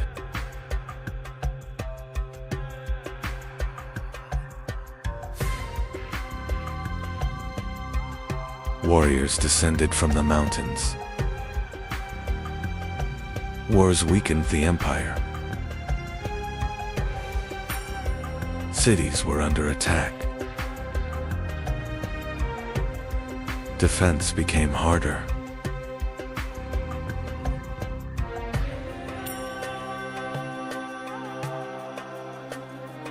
The Akkadian Empire finally collapsed. Mesopotamia fragmented again. But its idea endured. The concept of empire lived on in history. The Akkadian legacy remained. Thousands of years later, the story of Akkad emerged again from beneath the sands. Through archaeology, the Akkadian Empire was remembered again.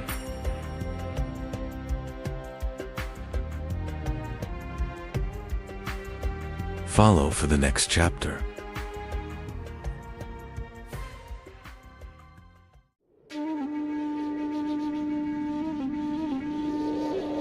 History began with a question asked between two rivers. Sumer, cradle of civilization, where rivers were tamed and time measured. They didn't just survive, they recorded human memory. Law, math, and time were born here. They controlled the rivers and built an empire.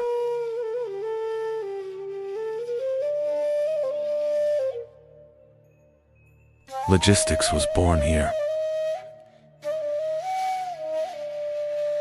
The wheel-powered trade.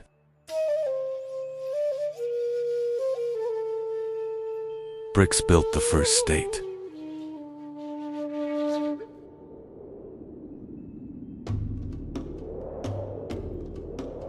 Wealth became numbers, power became records. They divided time itself. The hour was born.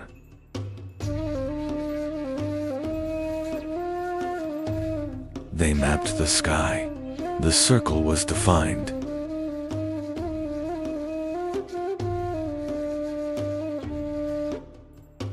writing began to tell stories and laws.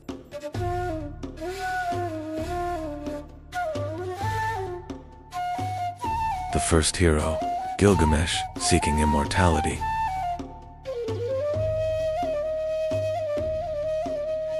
Enlil roared, the great flood came.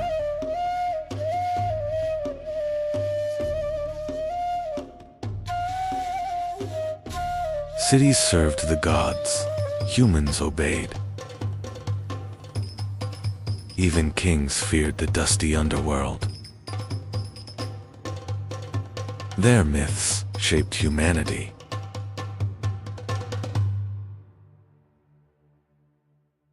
They fought for water, not unity. Internal wars ended their golden age. Drought turned nature into their enemy.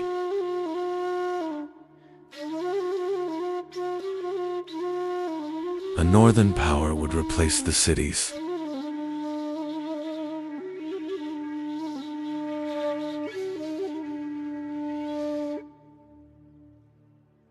Every civilization is a continuation of a memory.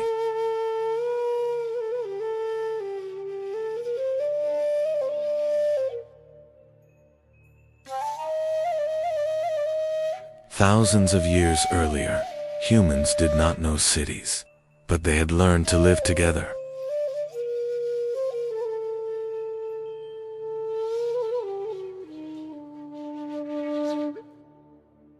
This was not a world of walls. It was a world of people leaning on each other.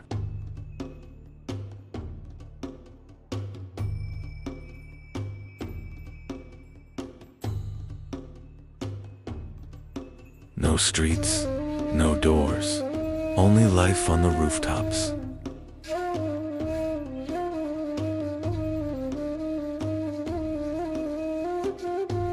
Life began on the rooftops. A streetless human hive. Change broke the old safety. In 5000 BC, the first souls took a leap of faith. They walked away from the only home they knew, heading south toward the wild marshes. They were not searching for a place. They were searching for a way to live.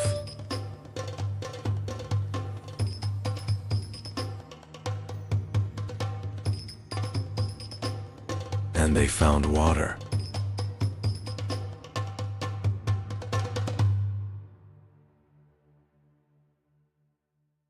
But water was not life. Water was chaos. Then someone cut the earth.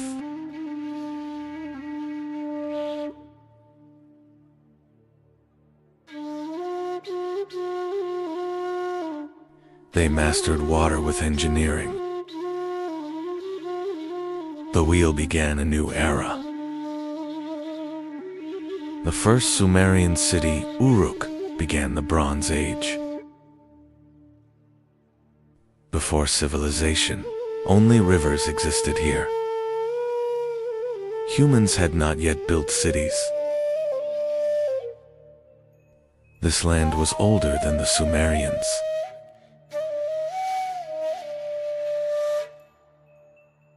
Sometimes the water gave life. Sometimes it took everything away. Humans here were not against nature. They were learning to live with it. Humans tried to stop the water.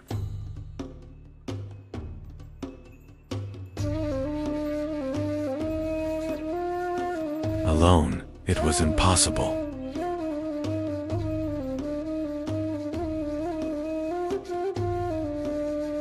The land was no longer just plowed.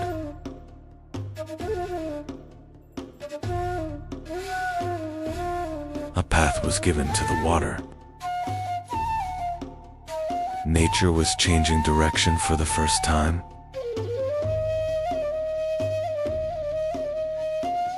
The homes began to multiply. People no longer lived alone.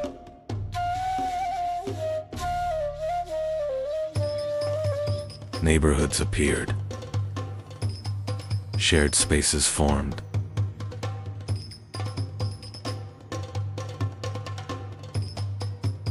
Someone began to guide it.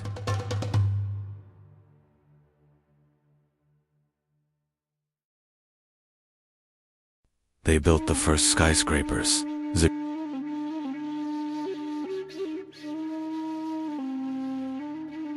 Writing was born from accounting.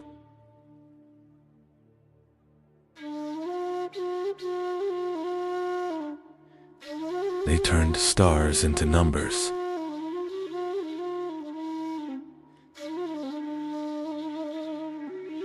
Water clocks measured the night. They created the 360-degree circle. Edaba trained the first administrators.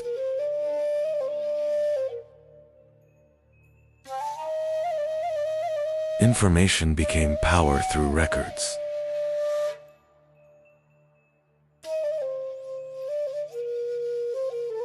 Writing became art and poetry.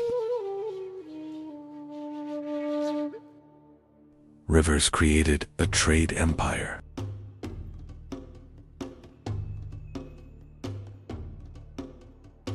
They created the state treasury system.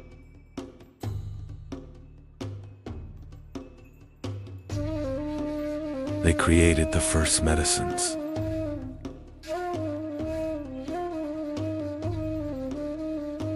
The cedar plow fed the first cities.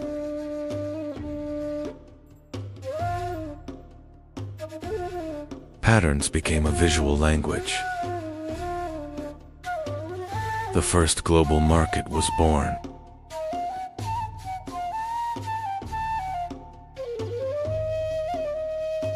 Law replaced tribal rule.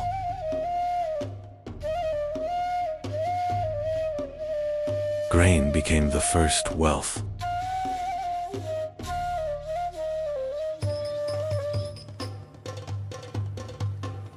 Bronze gave them power.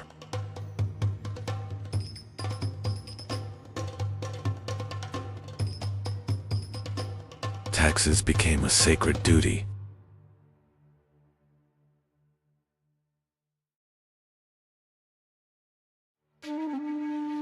They connected east and west by sea.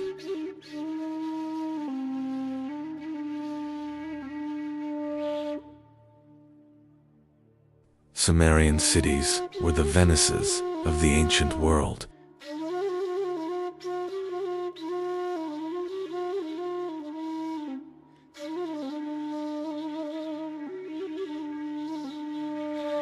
A city raised against the desert.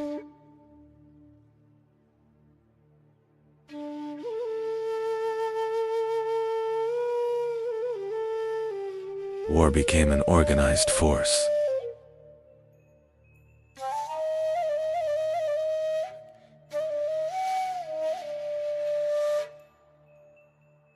The first army marched as one.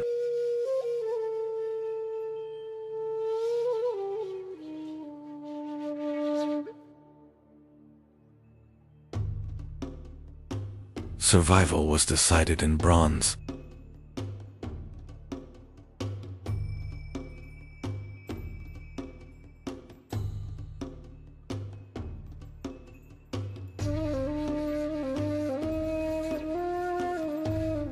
Sumer didn't die, it waited. Under the silent dunes of Mesopotamia, their words were preserved in clay. While empires of stone crumbled into dust, these humble tablets kept the secrets of the first stars, the first laws, and the first stories of mankind. They are the ghosts in our clocks, the logic in our laws, and the ink in our history. Sumerians may have vanished into the desert, but as long as we write, calculate, and look at the stars, they live within us. Sumer's chapter ends here, But the storm of history is just beginning.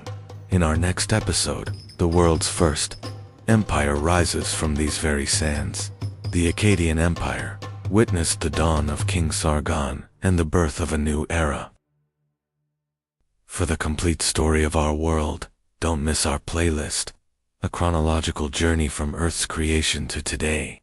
You will love exploring how every piece of the puzzle fits together. Stay tuned for the full chronology.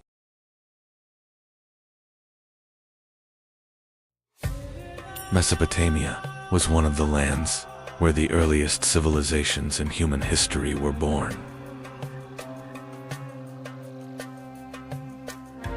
Around 2000 BCE, in the heart of Mesopotamia, a small city was rising. Its name was Babylon. Babylon stood in the very heart of Mesopotamia. Its position along the Euphrates River played a crucial role in the city's rise. Trade routes passed through Babylon. Merchants from distant lands came to sell their goods in this city.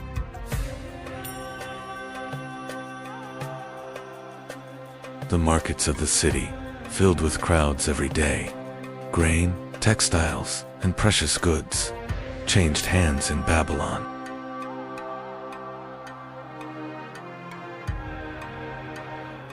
The market in Babylon had a rich variety of goods.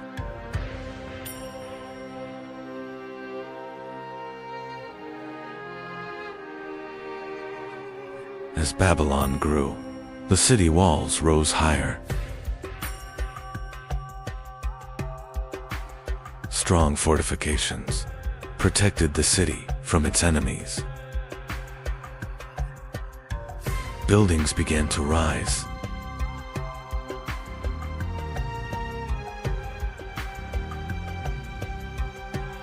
Over time, Babylon was no longer a small city. It had become one of the most powerful centers in Mesopotamia.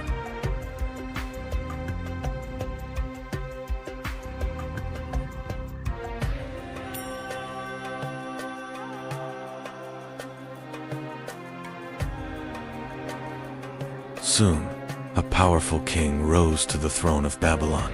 His name was Hammurabi.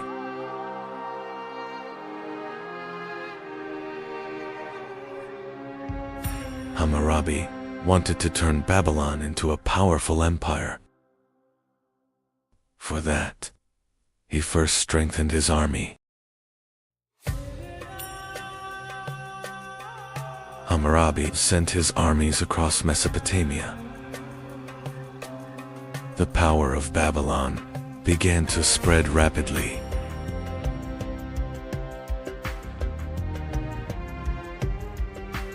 Many cities, Babil Ordusunakar, Koyamat, Lar,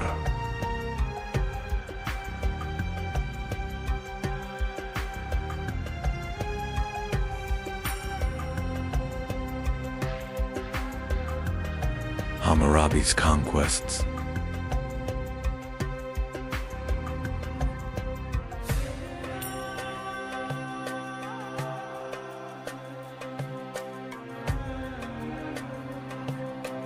began to change the fate of Mesopotamia.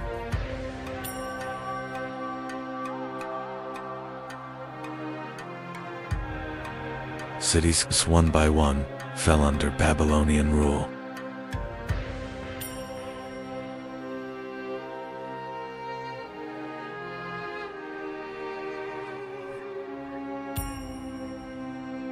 Hammurabi's kingdom was becoming a vast empire.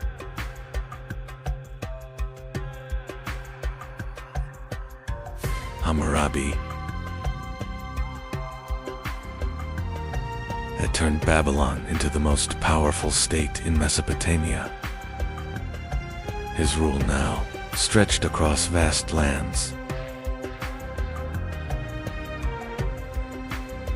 Hammurabi was not only a conqueror, he would also become one of the most famous lawgivers in history.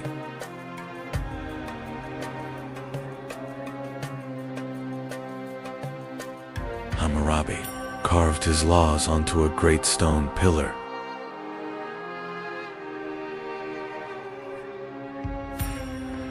In Babylon, everyone could see the rules. Babylonian scribes wrote the laws onto clay tablets. In this way,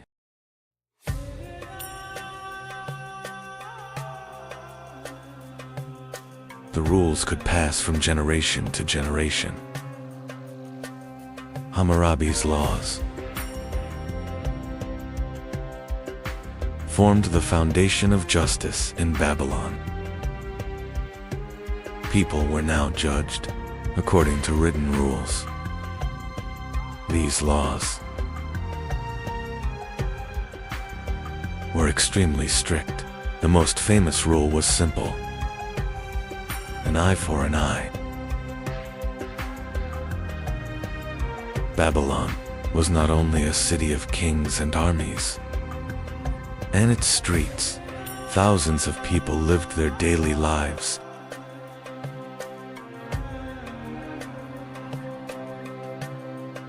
In Babylon, craftsmen worked throughout the day. Pottery, textiles, and many goods were produced in these workshops.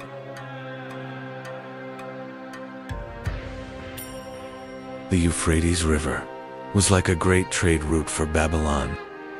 Goods and wealth traveled along its waters.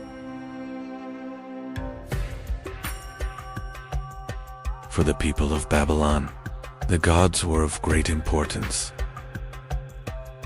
Ceremonies in the temples stood at the center of the city's life.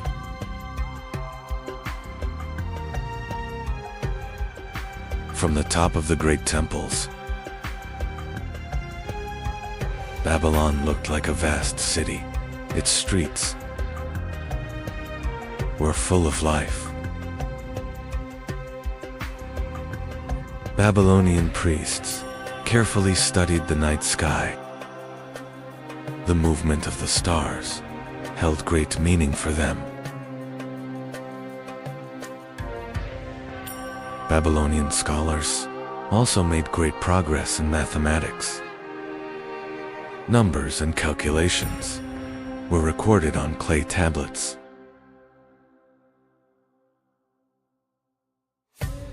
Babylonian mathematics was based on a base 16 number system. Even today, we still use it to measure time. One of the most famous stories about Babylon is the Hanging Gardens. These gardens were considered one of the greatest wonders of the ancient world.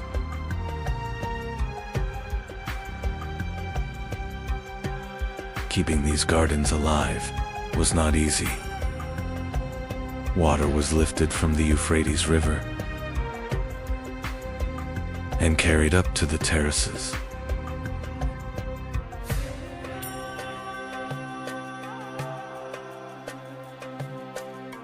The Hanging Gardens symbolize the grandeur of Babylon. Green terraces rose like a miracle in the middle of the desert.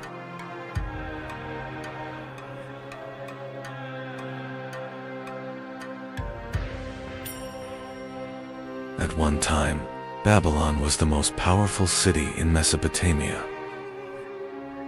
Its wealth and power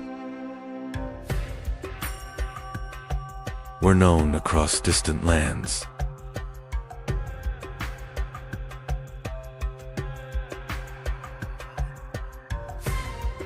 Ruling Babylon was a great responsibility. Officials and scribes worked to maintain order across the empire.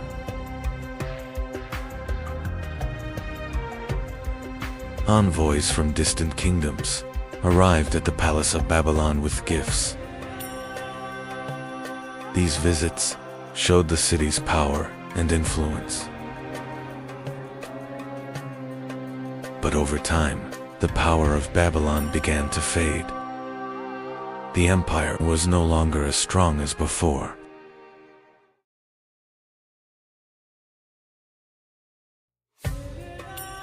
The Persians first faced the Babylonian army outside the city. In the Battle of Opis, Babylon's forces suffered a crushing defeat.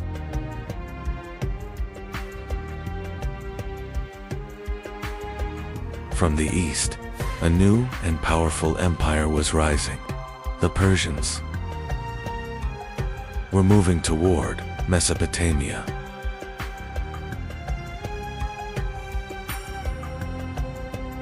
The Persian armies finally reached the walls of Babylon,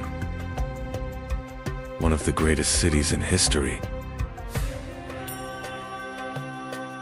Now faced a great danger.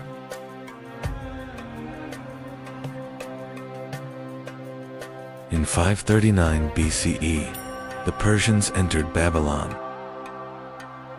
The once mighty empire was now under the rule of a new power.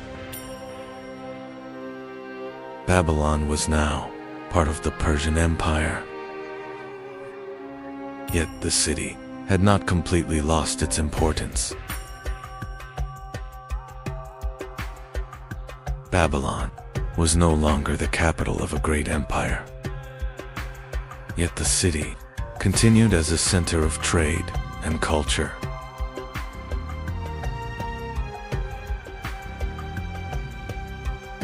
Babylon was no longer an empire.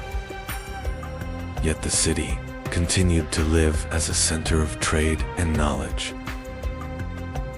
As the centuries passed, Babylon slowly lost its former power.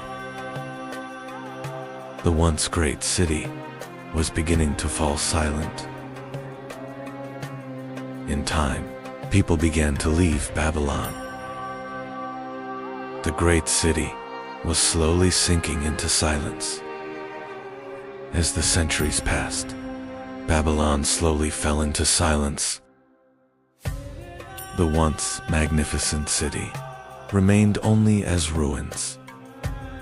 Today, little remains of the once magnificent city of Babylon, yet its story continues as one of the greatest civilizations in human history. Follow the channel to explore more great civilizations of world history. This story began in Mesopotamia, in a city on the banks of the Tigris River. In northern Mesopotamia, a small settlement was rising along the banks of the Tigris River.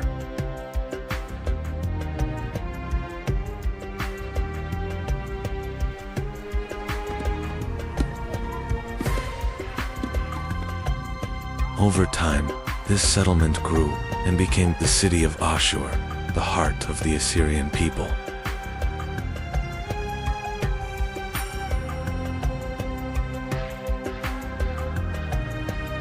Ashur was not a war empire at the beginning.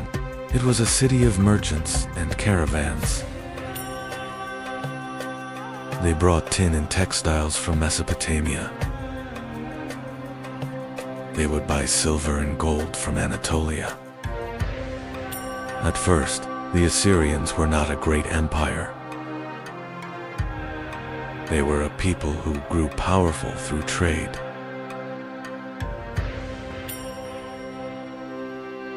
Assyrian merchants reached Anatolia and established trade colonies there.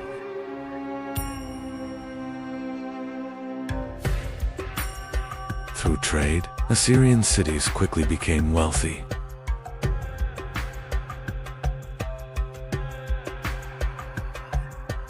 Over time, powerful kings emerged, and Assyria began to become a centralized power. Assyrian kings began to build a powerful and disciplined army.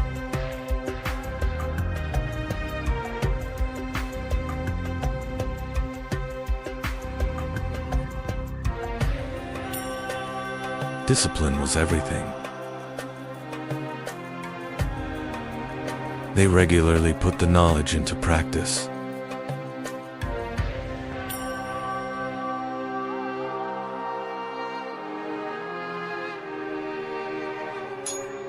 Iron weapons gave the Assyrian army a powerful advantage.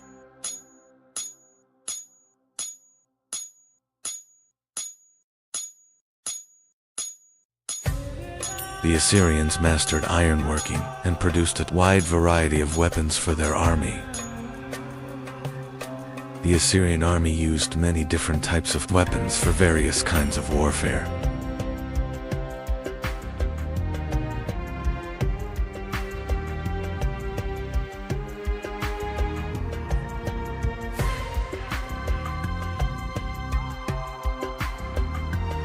Each soldier was equipped with different weapons depending on their role on the battlefield.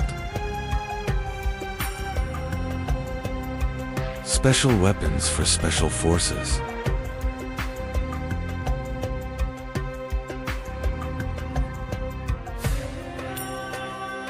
Weapon diversity and military discipline made the Assyrian army one of the most powerful forces of its time.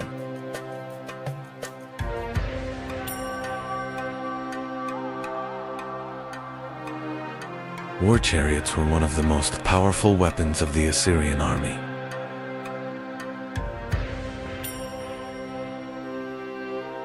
Using a war chariot required great training and skill.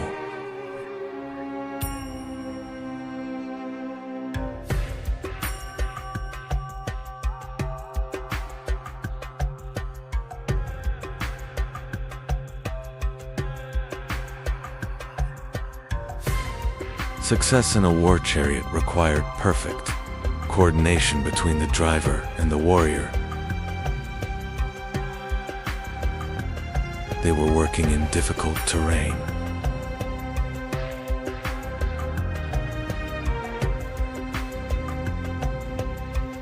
War chariots changed the nature of warfare with speed, mobility, and ranged attacks. The Assyrian army gained a decisive advantage over its enemies.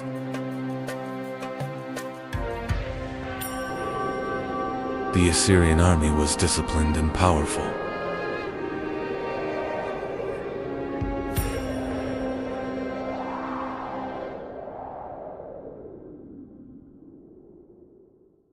The Assyrians mastered siege warfare and were able to conquer even the strongest cities.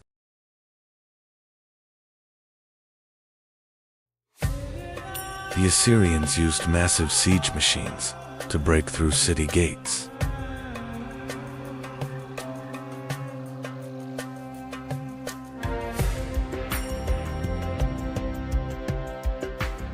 Once the gates were broken, the Assyrian army stormed into the city, and the battle continued in the streets.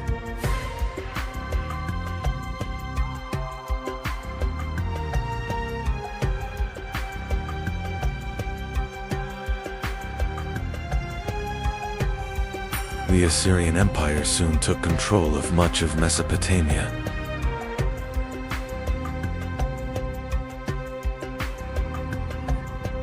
Assyrian kings built great capitals. One of them was the magnificent city of Nimrud. Assyrian kings ruled from magnificent palaces and governed the empire with iron discipline. Conquered peoples were forced to bring tribute and gifts to the Assyrian kings. The Assyrians ruled conquered cities with strict control to prevent rebellion.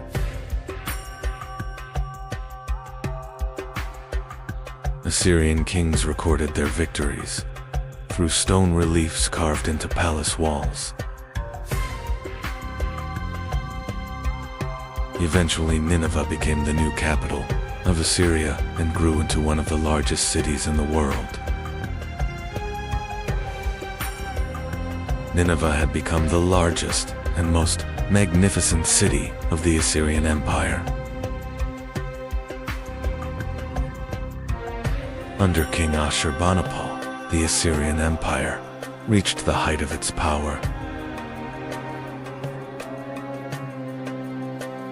Ashurbanipal built a great library in Nineveh, where thousands of clay tablets were preserved. The Assyrians recorded their knowledge on clay tablets using cuneiform writing. The famous Epic of Gilgamesh survived this day thanks to the clay tablets preserved in the library of Nineveh. At its peak, the Assyrian Empire stretched from Egypt to Persia. But ruling such a vast empire was difficult, and many cities began to rebel against Assyrian rule. Eventually, the Babylonians and the Medes formed a powerful alliance against the Assyrian Empire. The Babylonian and Median armies marched together toward Nineveh, the capital of Assyria. In 612 BC, Nineveh was placed under siege, and one of the greatest battles in ancient history began. The siege lasted 4 days, and the mighty walls of Nineveh began to weaken. At last, the mighty walls of Nineveh collapsed, and enemy armies poured into the city. When Nineveh fell, the city was devastated, and the end of the Assyrian Empire was near. With the fall of Nineveh, the Assyrian Empire disappeared into the pages of history. From one of the most powerful empires of the ancient world, only ruins remained.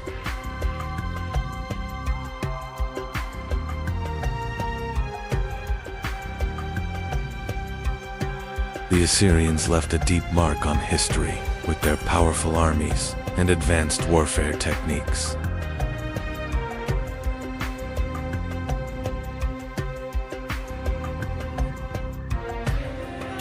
Today, many artifacts of the Assyrian Empire are displayed in major museums around the world.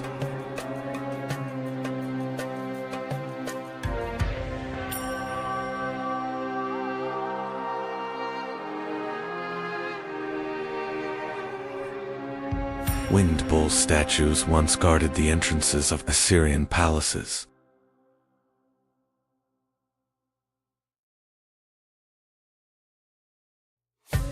Artifacts recovered from Assyrian cities remain a vital source of knowledge for historians. We will continue exploring the mysteries of world history. Subscribe to the channel for upcoming episodes.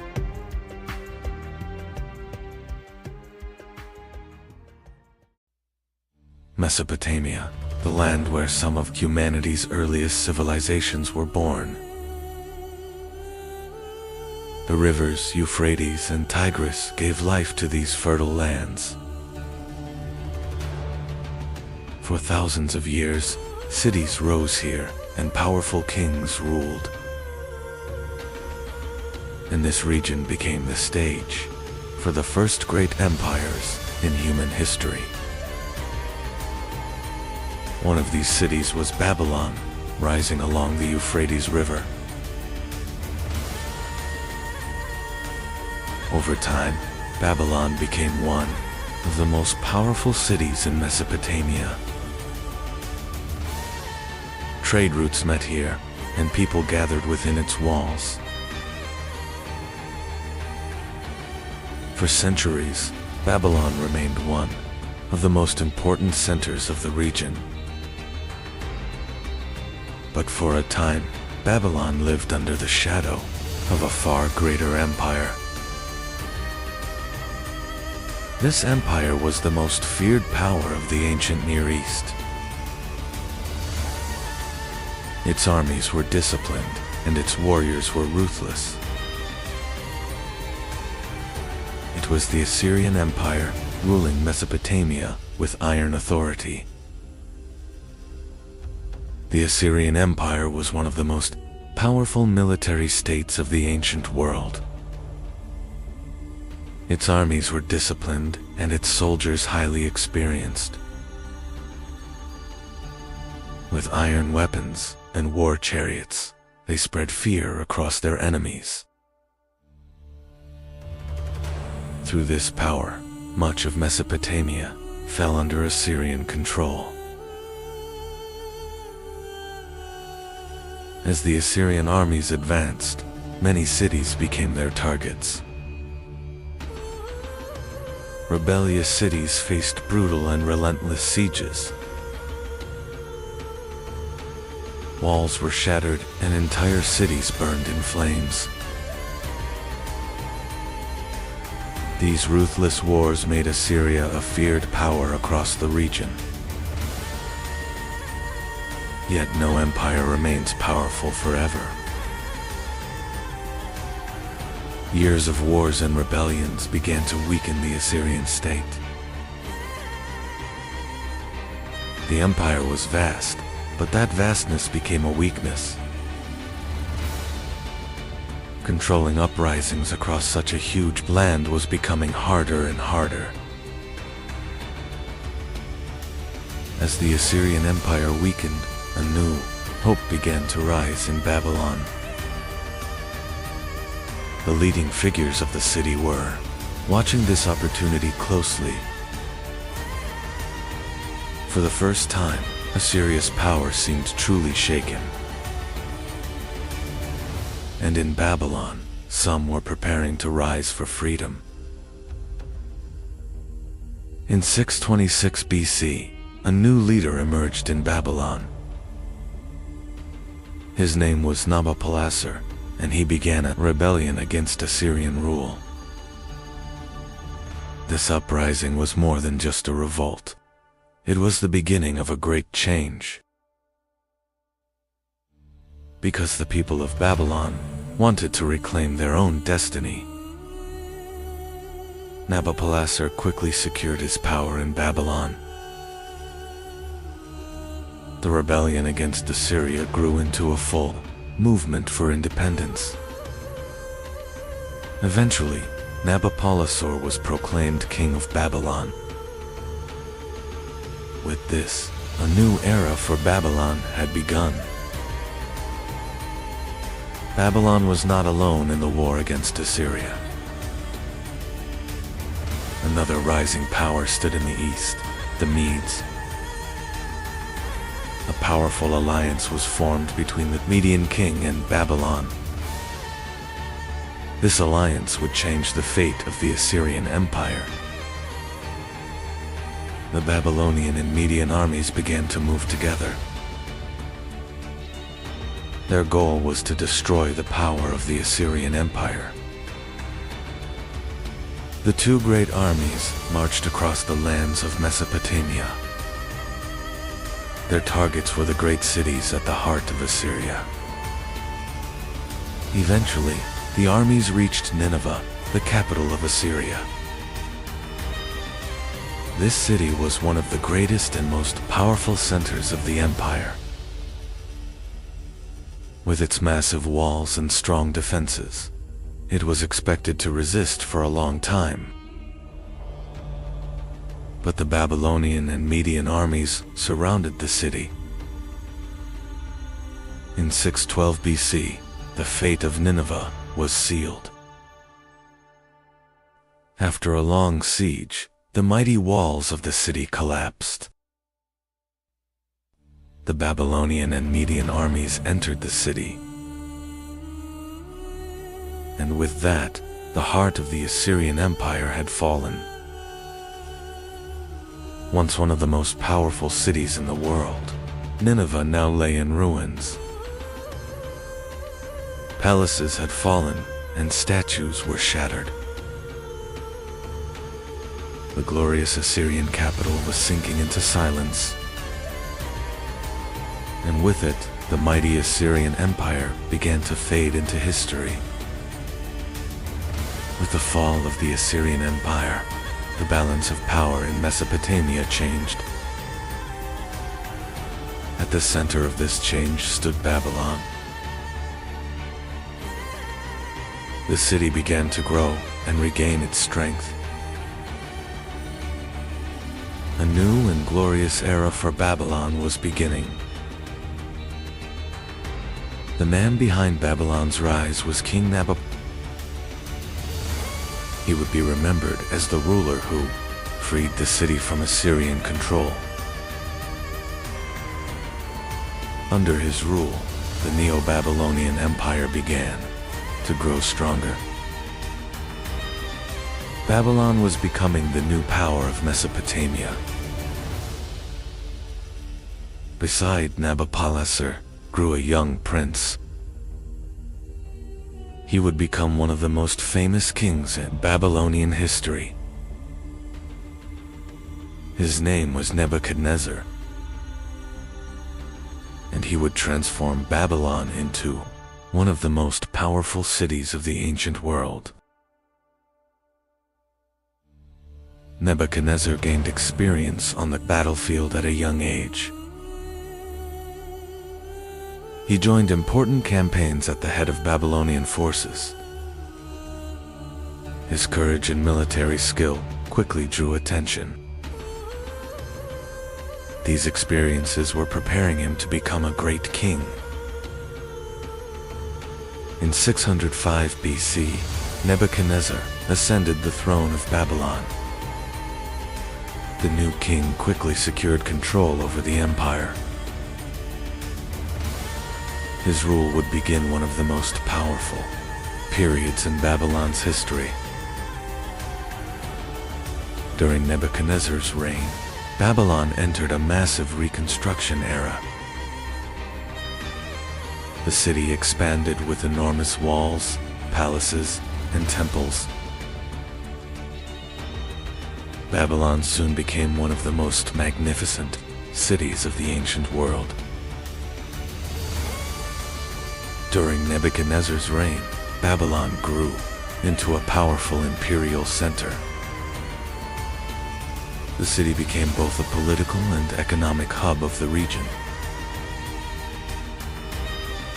Babylon was now considered the heart of Mesopotamia. One of the most famous structures of Nebuchadnezzar's reign was the Ishtar Gate.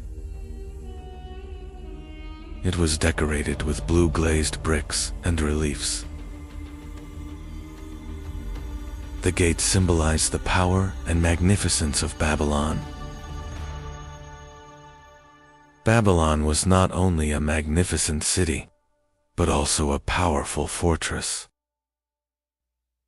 The city was surrounded by enormous defensive walls.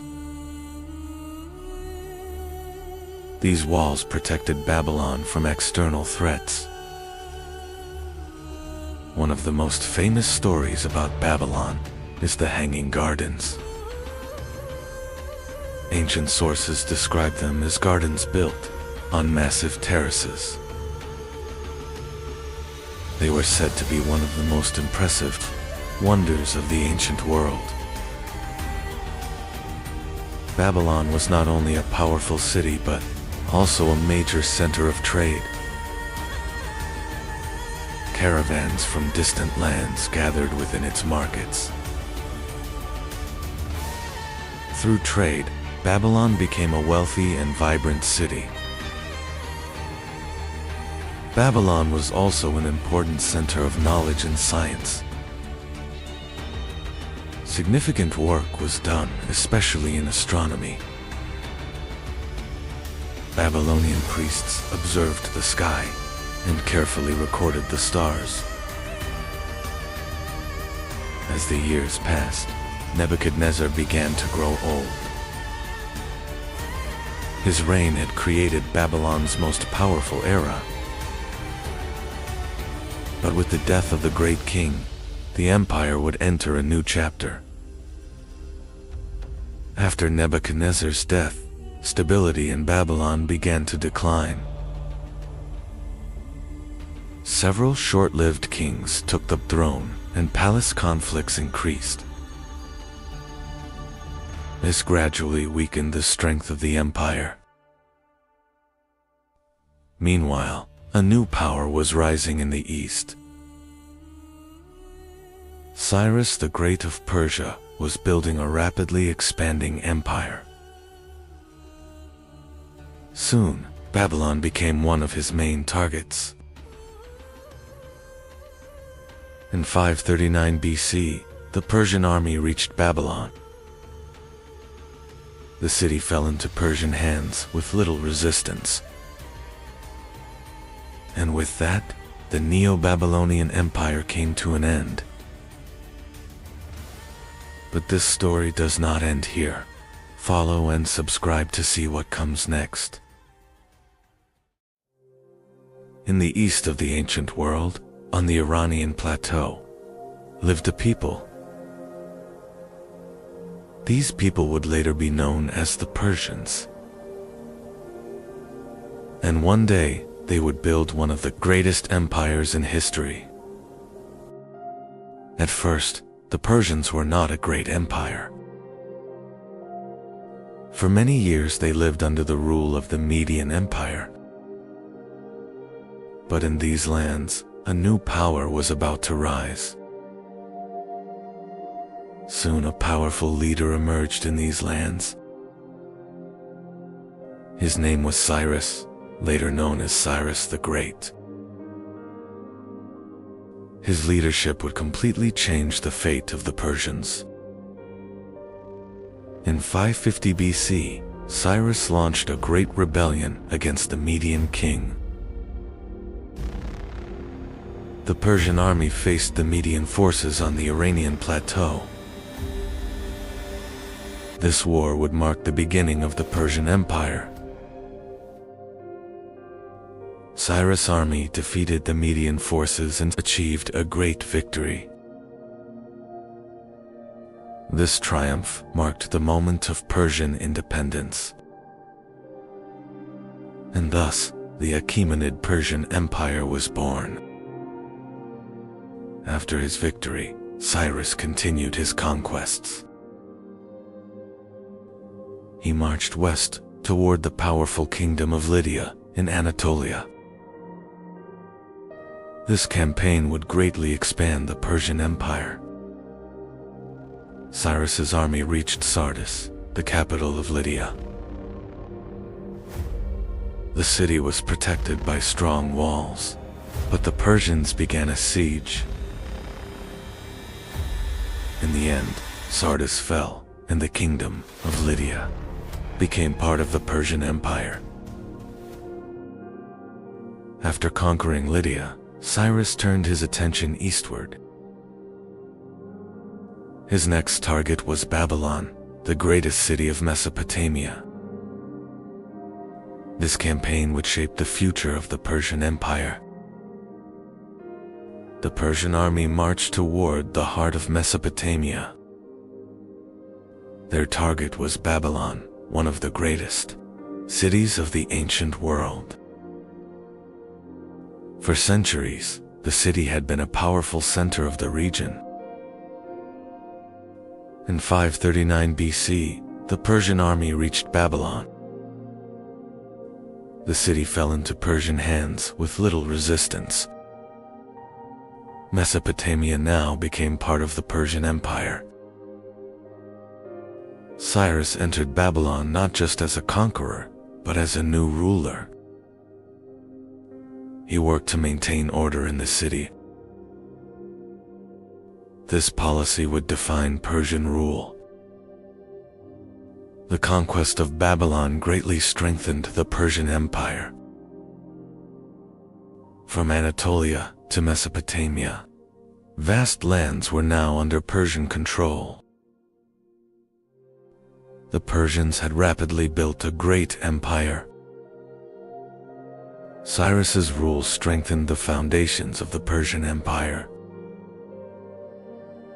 The conquests were not only about land.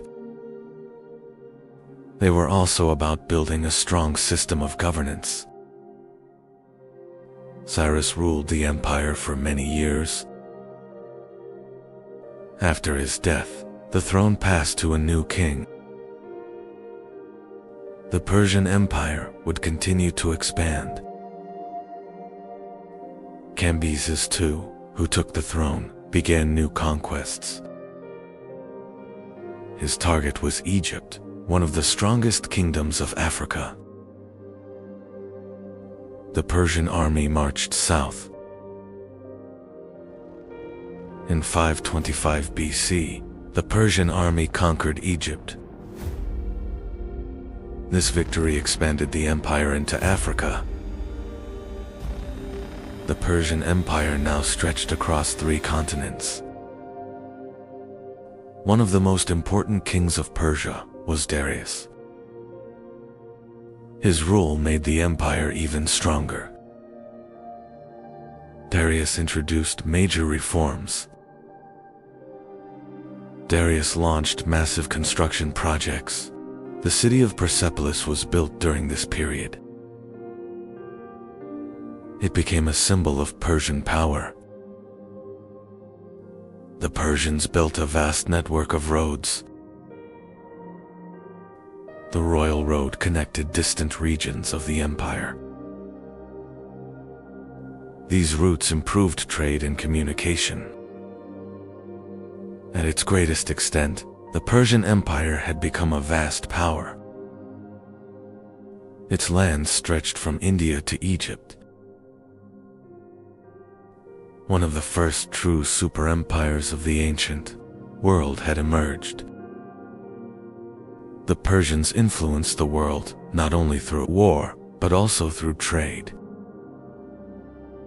Their roads connected distant regions. This network strengthened the economy.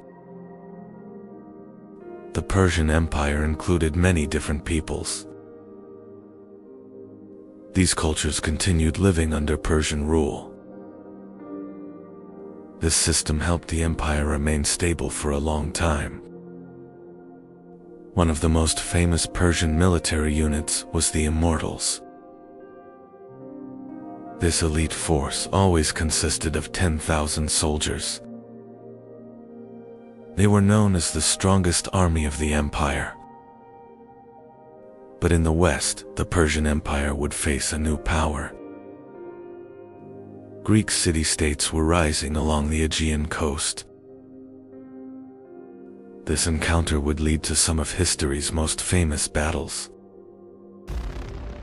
In 490 BC, Persian and Greek armies met at Marathon.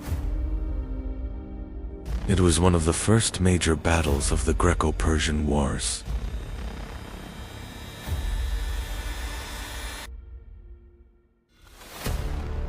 Greek hoplites achieved an unexpected victory.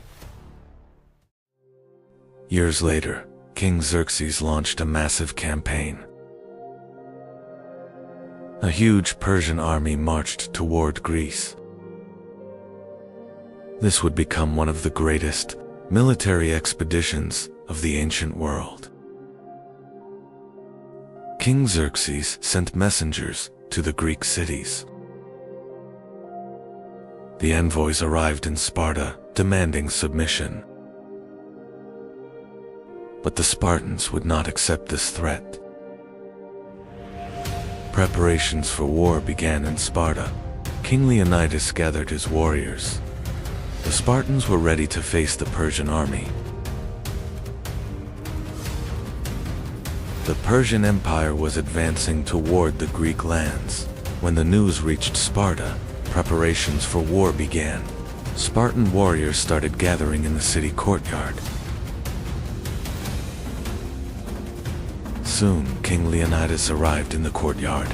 He stood before the warriors and assessed the situation. The Persian army was marching toward Greece. Leonidas began carefully inspecting the warriors. He was choosing the strongest and most experienced soldiers, because they would face a massive Persian army. In the end, 300 Spartans were chosen. This small force would march with Leonidas to Thermopylae. They were preparing for one of the most famous battles in history.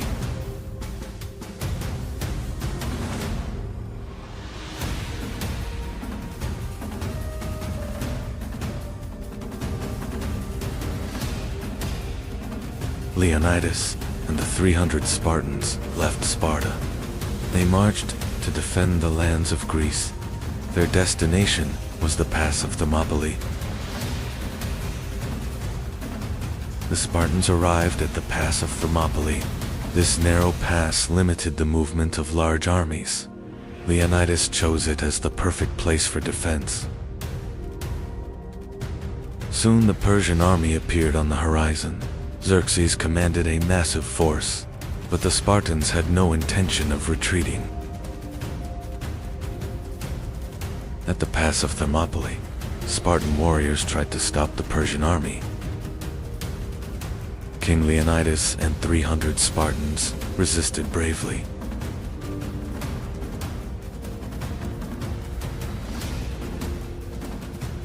The battle began at the pass of Thermopylae. The Spartans fought in a tight phalanx formation. In the narrow pass, they managed to stop the Persian army. The Persian army attacked again and again, but the Spartans continued defending the pass. The battle lasted for days.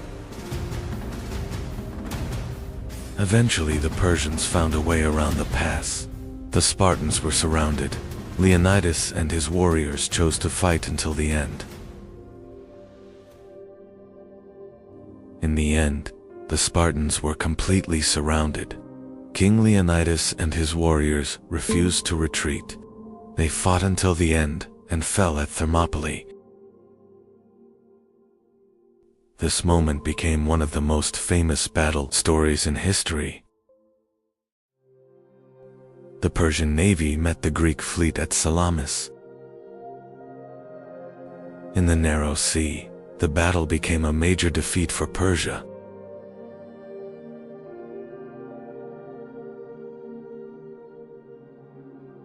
This victory strengthened Greek resistance. Despite the Greek wars, the Persian Empire survived. The empire continued ruling its vast lands. But over time, its power slowly weakened. In the 4th century BC, a new power emerged in the west. Alexander the Great of Macedon marched eastward. His target was the Persian Empire. In 331 BC, the Battle of Gaugamela took place. This battle became the turning point for the Persian Empire. The Persian army was defeated and the empire began to collapse. The Battle of Gaugamela was a disaster for the Persians. Darius's army was forced to retreat.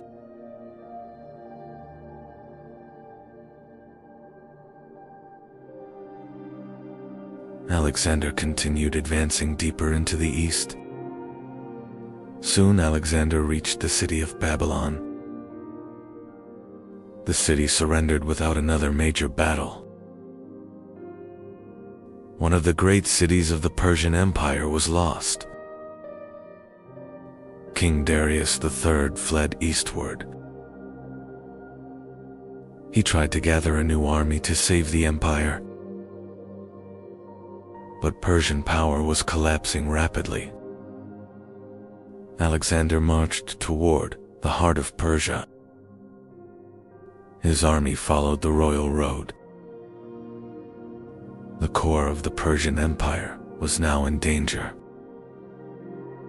One of the most magnificent cities of the Persian Empire was Persepolis. It served as the ceremonial capital of the Persian kings. The city symbolized Persian power. Alexander finally reached Persepolis. The Persian capital was now defenseless. The Macedonian army entered the city.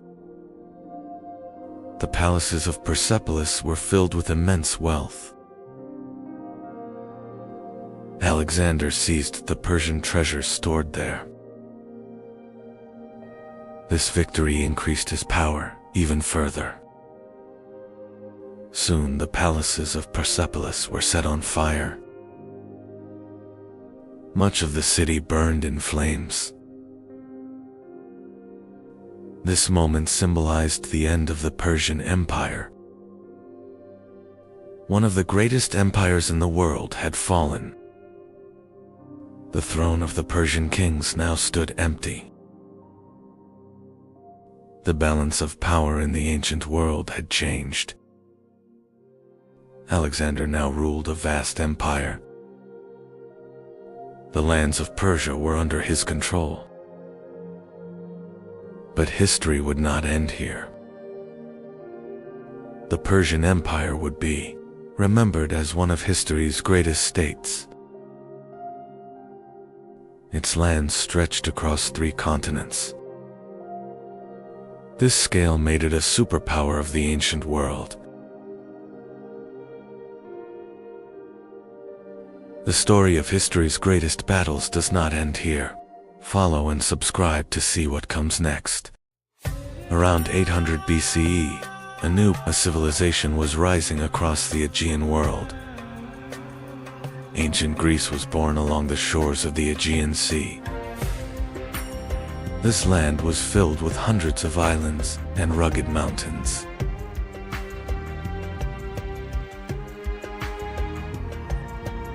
This harsh geography made it difficult to form a single empire.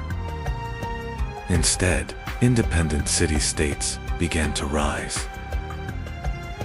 Over time, these small settlements grew into powerful city-states. But the first great civilization of this region did not appear in Greece. It began on the island of Crete. With their powerful fleet, the Minoans controlled trade across the Aegean Sea.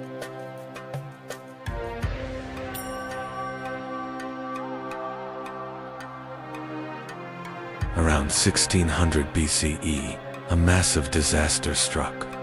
The Aegean world, a huge volcano erupted on the island of Thera.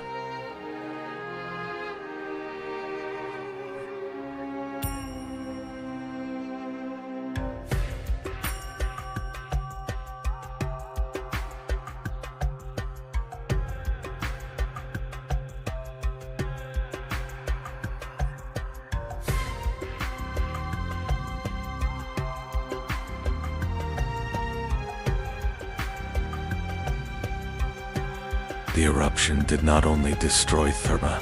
Massive tsunami waves spread across the Aegean and moved toward the coasts of Crete.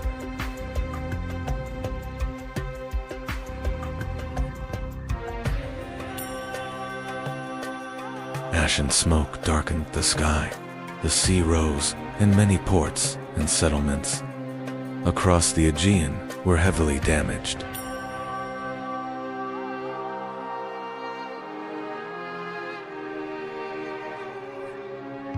This disaster weakened the Minoan civilization.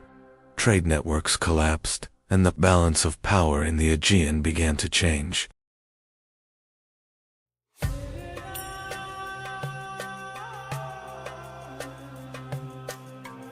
As the Minoan civilization weakened, a new power began to rise. On the Greek mainland, the Mycenaeans were stepping onto the stage of history.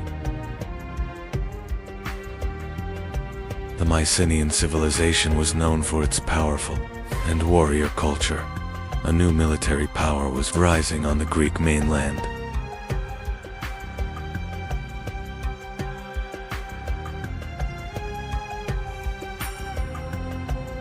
One of the most famous moments of the Trojan War was the duel between 2 great warriors. Achilles, the greatest Greek fighter, faced Hector, the Prince of Troy.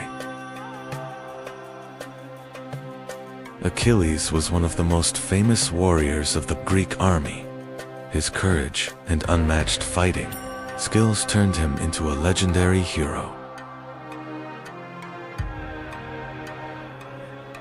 Hector was the Prince of Troy and the city's greatest defender. He stood on the battlefield to protect Troy from the Greek army. At last, the 2 great warriors faced each other. The duel outside the walls of Troy would become one of the most legendary moments of the war.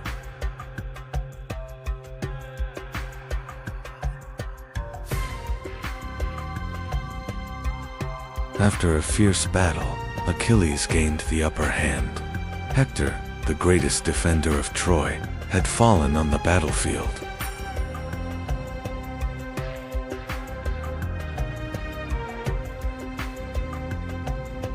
The Trojan War did not end quickly. For years, the Greek army remained outside the massive walls of Troy.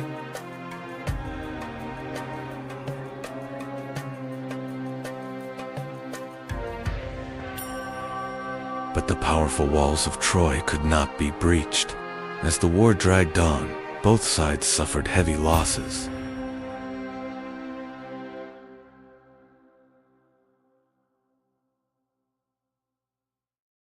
As the war dragged on, the Greek commanders began searching for a new solution.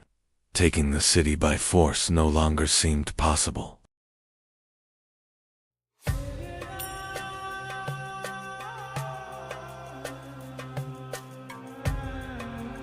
The Greeks secretly began building a massive wooden horse. This unusual structure was part of a plan that would change the fate of the war.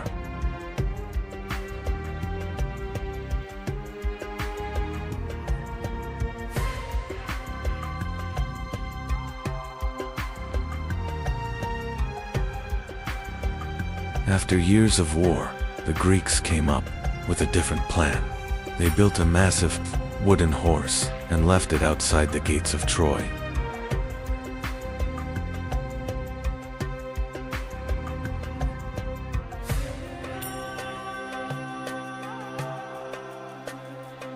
The Trojans believed the giant horse was a symbol of victory. They pulled it inside the city, thinking the war was finally over.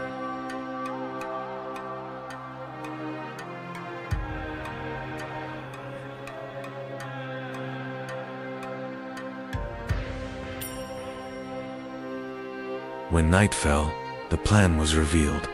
Greek soldiers hidden inside the horse emerged and opened the city gates.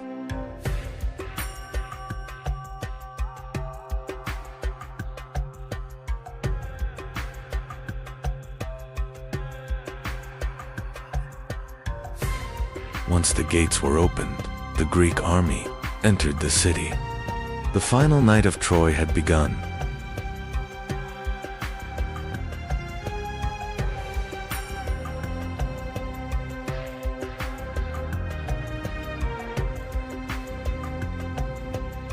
That night, Troy fell. The once powerful city was consumed by war and fire.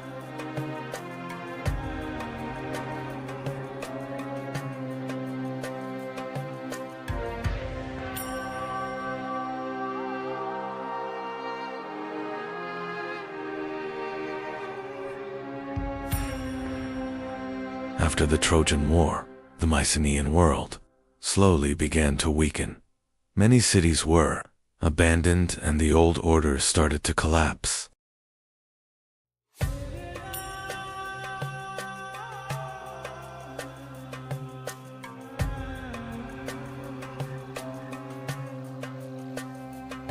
After the collapse of the Mycenaean civilization, the Greek world entered a long period of decline. Historians call this era the Greek Dark Age.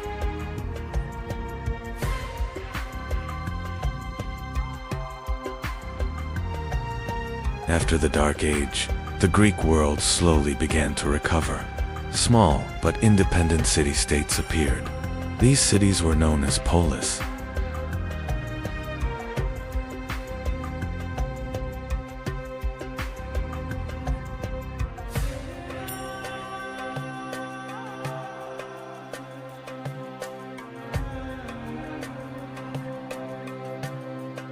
One of these city-states was Sparta. Spartan society was built entirely around warfare.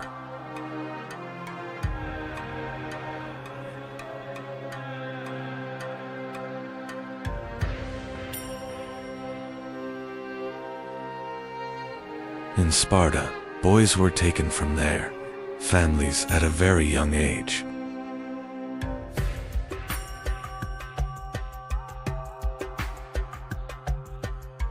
In Sparta, boys were taken from their families at a young age. They grew up in a harsh military training system, known as the AGA.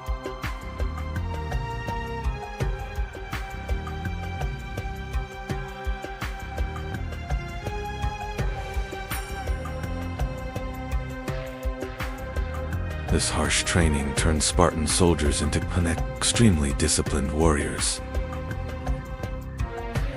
The Spartan army became one of the most feared military forces of the ancient world.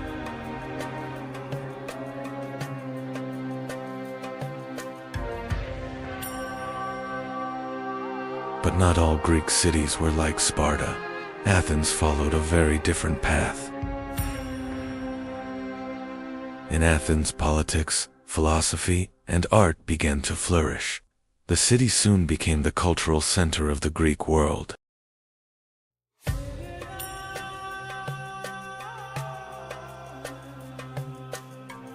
In Athens, citizens began to take part in government. Important decisions were discussed together by the people.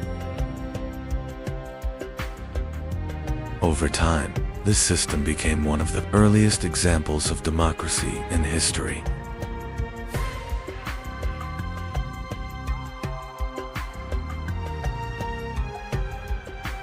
Athens was also the birthplace of great thinkers. One of them was Socrates. Socrates encouraged people to think by asking questions. His ideas would later form the foundation of Western philosophy. One of Socrates' students was Plato. He founded one of the first great philosophical schools in Athens.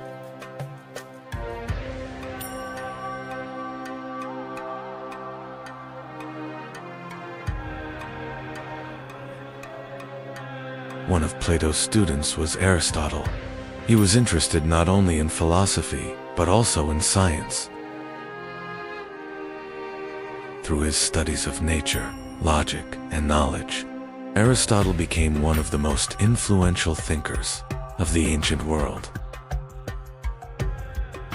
Ancient Greece produced remarkable achievements not only in philosophy, but also in architecture.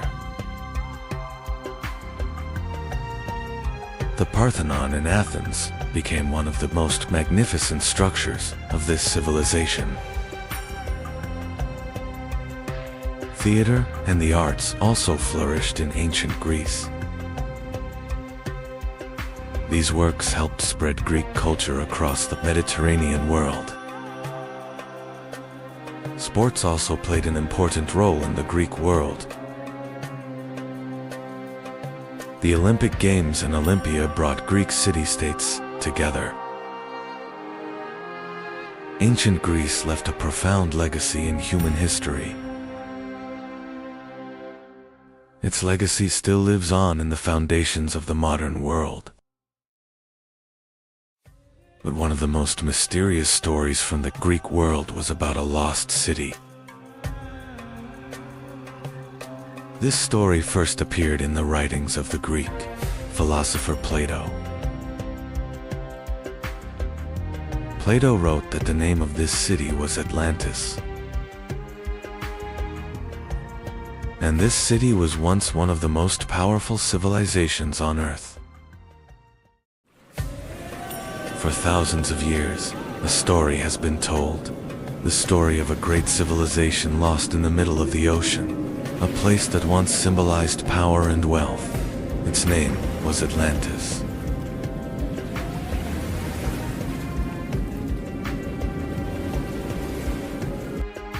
For thousands of years, a story has been told. A powerful civilization in the middle of the ocean, Atlantis. Plato wrote this story in two of his works, Timaeus and Crete.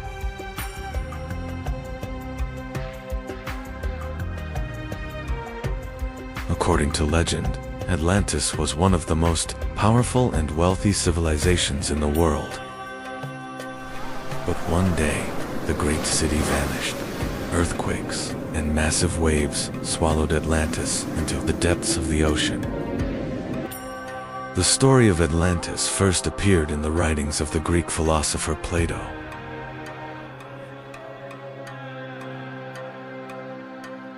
But did Atlantis truly exist, or was it only a legend?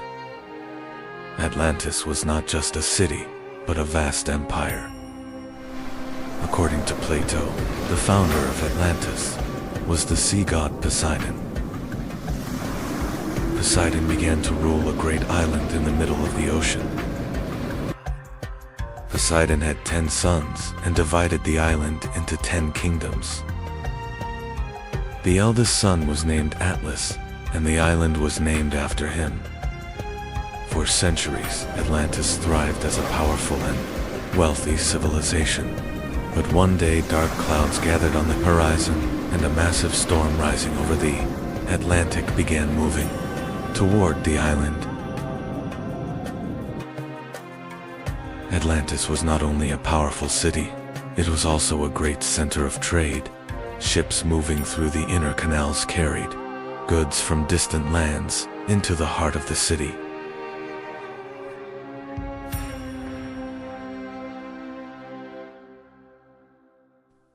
The capital of Atlantis was built in circular rings. Plato describes Atlantis as a civilization of incredible wealth. At the center of Atlantis stood a magnificent temple. It was dedicated to Poseidon, the god of the sea, and symbolized the power of the city. The people of Atlantis gathered around it to honor their god.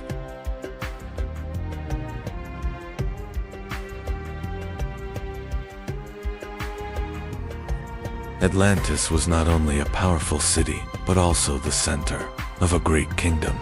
Its rulers believed they were descendants of Poseidon and governed Atlantis with wealth and power.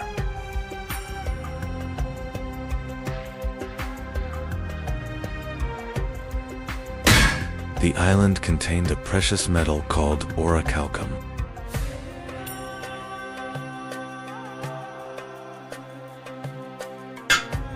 Atlantis was said to contain a precious metal called orichalcum, according to ancient sources. It was considered the most valuable metal after gold.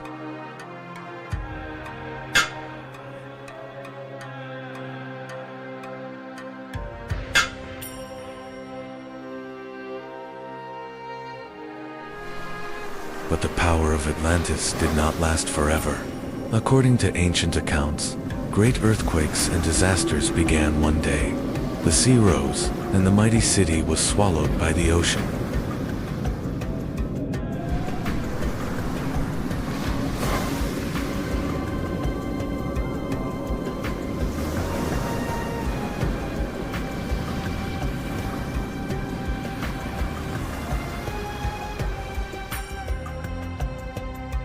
After the destruction of Atlantis, only legends remained.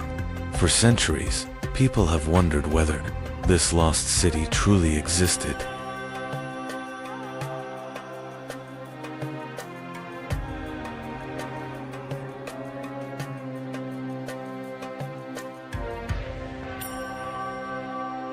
The city of Atlantis had an unusual design. It was built in a great circular plan made of rings of land and water canals. Atlantis was also a great center of trade. Ships arriving at its harbors brought gold, silver, and valuable goods from distant lands.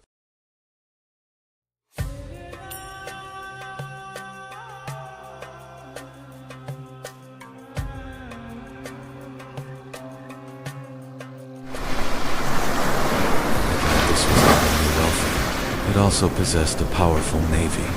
This fleet carried the power of Atlantis across many parts of the ocean.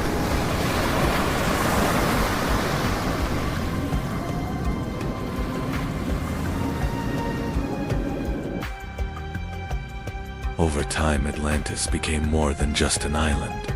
With its powerful navy and wealth, it grew into a vast empire. According to Plato, the story was even older.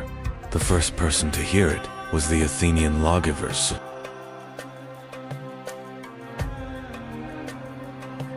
During his journey to Egypt, Solon learned this story.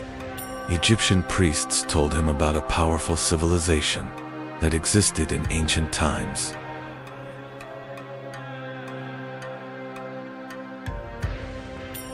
According to the priests, Atlantis existed in very ancient times. Egyptian records claimed that this powerful civilization lived nearly 9,000 years before Solon's time.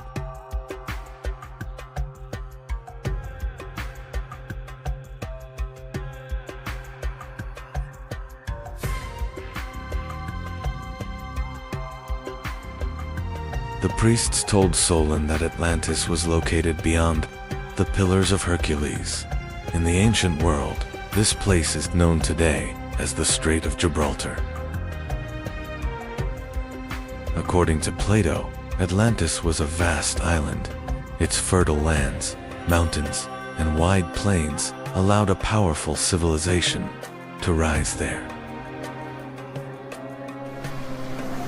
According to the legend, the story of Atlantis begins with the sea god, Poseidon. Poseidon chose this island as his domain and established a new kingdom there.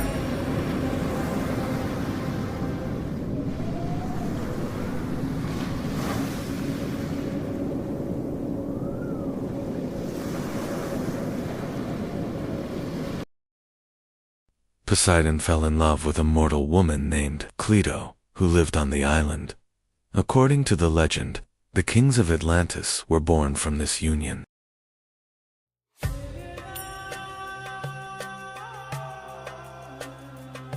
Poseidon and Cleito had 10 sons. These sons became the first rulers of Atlantis and divided the island into 10 kingdoms. The eldest of these kings was Atlas. The island of Atlantis and the surrounding ocean were said to be named after him. The 10 kings of Atlantis gathered together at certain times. During these meetings, important decisions were made about the laws and governance of the empire.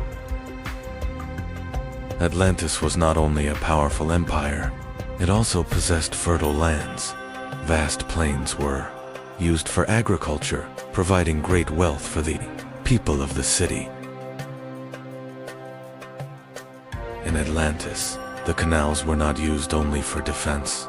They also served as the main routes for trade and transportation throughout the city. The markets of Atlantis were filled with merchants from distant lands. Gold, silver, and valuable goods were traded throughout the city. The harbors of Atlantis held hundreds of ships. These vessels were used both for trade and for military expeditions. Atlantis was known not only for its wealth, but also for its military power. A large and disciplined army protected the city and its empire.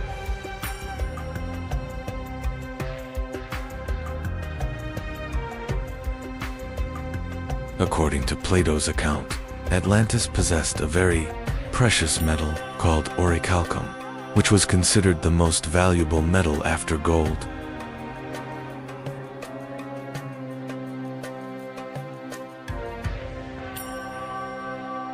Atlantis was not wealthy only because of gold and silver. Ancient sources mention a mysterious metal called orichalcum. Some accounts claim it had an extraordinary shine and was one of Atlantis' greatest treasures.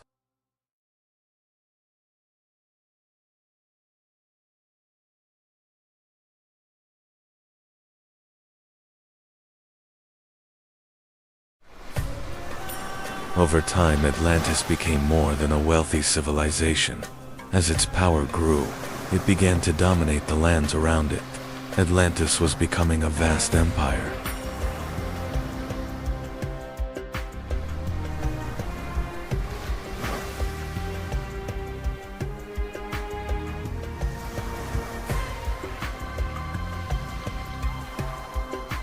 As the power of Atlantis grew, so did its influence.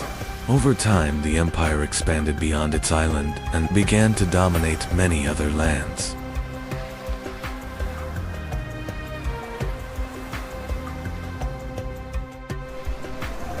According to Plato's account, the people of Atlantis eventually began to change. They moved away from their divine origins and became increasingly greedy. In the legend, Zeus, king of the gods, noticed this and gathered the other gods for a council. However, this may only be a mythological explanation. Some researchers believe the story of Atlantis might actually be a memory of a great natural disaster.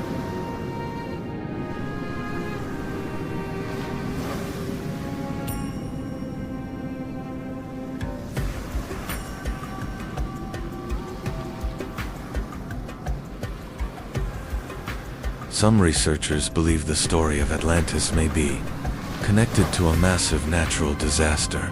Earthquakes and rising seas may have set the stage for the fall of the great city.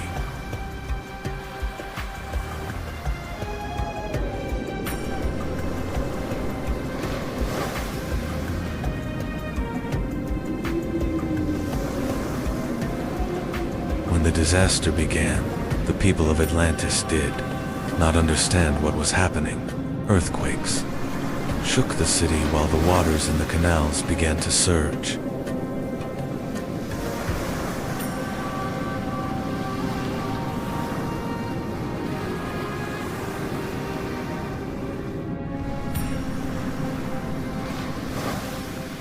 Soon the sea began to rise.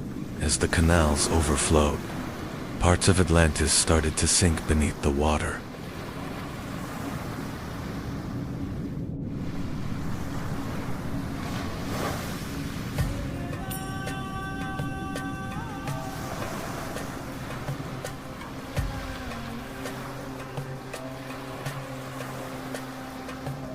According to ancient accounts, the disaster ended quickly. In a single day and night, Atlantis sank beneath the depths of the ocean.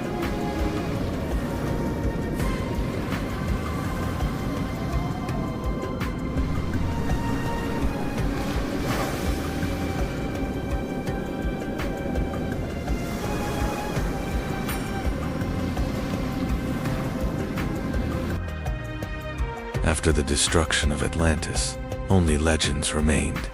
Whether the city truly existed has been debated for centuries.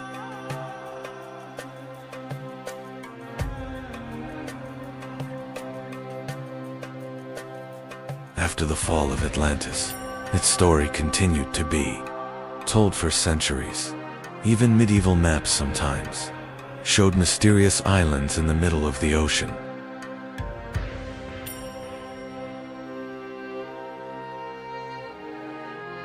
When the age of exploration began, some explorers hoped to find Atlantis. Ships sailing across the oceans were searching, not only for new lands, but also for traces of a lost civilization.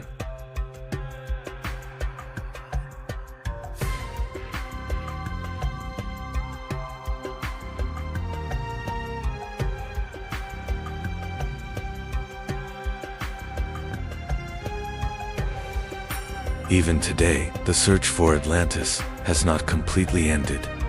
Scientists and researchers explore the ocean floor, hoping to find traces of a lost civilization.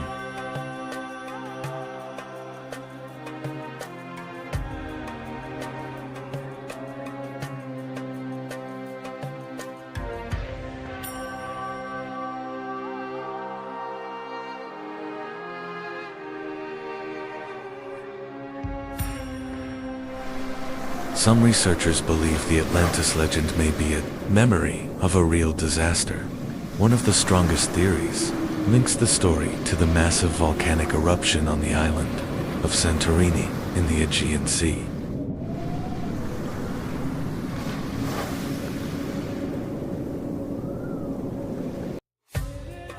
Another theory suggests that the remains of Atlantis may lie near the Azores Islands in the Atlantic Ocean.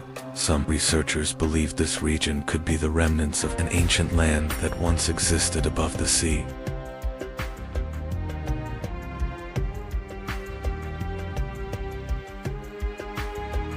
Whether Atlantis truly existed is still unknown, yet the legend has continued to inspire human imagination for thousands of years.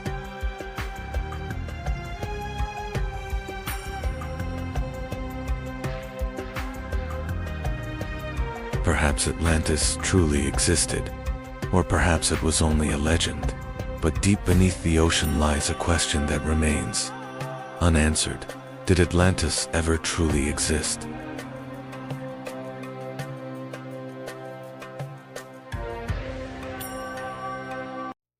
Everything began with the Nile River. Flowing through the desert, the river flooded each year and left behind rich black soil. And on that soil, one of the greatest civilizations in human history was born.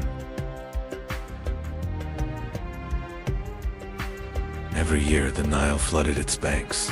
When the waters receded, rich black soil remained behind. Because of this fertile land, people began settling along the Nile. Over time, two powerful kingdoms emerged along the Nile, Upper Egypt in the south and Lower Egypt in the north. Two crowns, two rulers, and two kingdoms divided the land of the Nile. But one day, everything changed. A king from the south united the two kingdoms into a single land. His name was Narmer, and with him, ancient Egypt was born. The kings who came after Narmer were more than rulers. They saw themselves as the earthly representatives of the sky god Horus. And so a new title was born in Egypt, Pharaoh.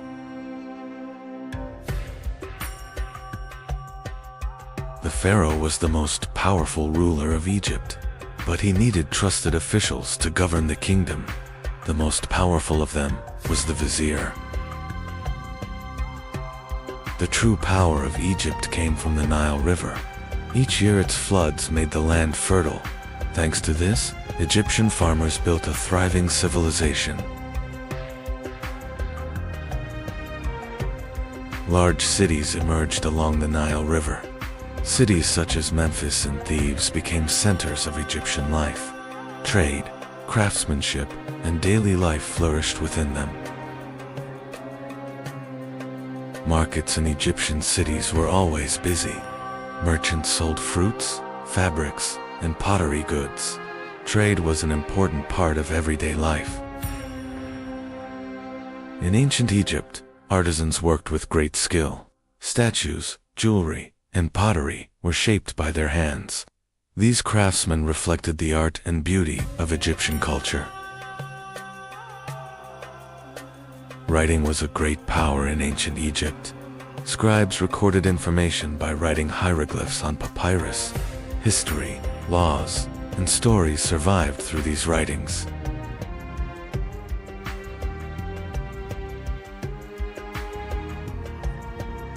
Religion was at the center of life in ancient Egypt. The Egyptians worshipped many gods, such as Ra, Osiris, and Anubis. Inside the temples, priests performed daily rituals for the gods.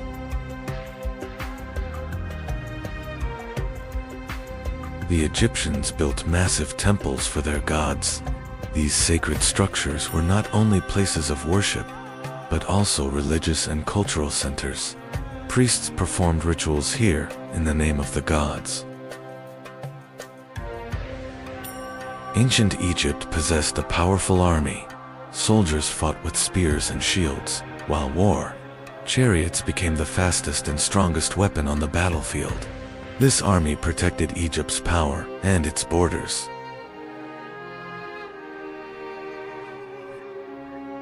At the top of ancient Egypt stood the pharaoh. Egyptians believed the pharaoh was not just a king, but the living representative of the gods on earth. His word carried the power of law throughout the land. The Egyptians did not believe death was the end. They believed the spirit of the pharaoh would continue to live. But for that to happen, the body had to be preserved, and so the practice of mummification began. Royal tombs were filled with gold, jewels, and sacred objects. But over time, these tombs became targets for thieves. The pharaohs now had to protect not only their bodies, but their tombs as well. Pharaoh Djoser wanted his tomb to stand forever. His architect Imhotep proposed a new idea, stacking stone structures upward, and in the desert of Saqqara, the first pyramid in history began to rise.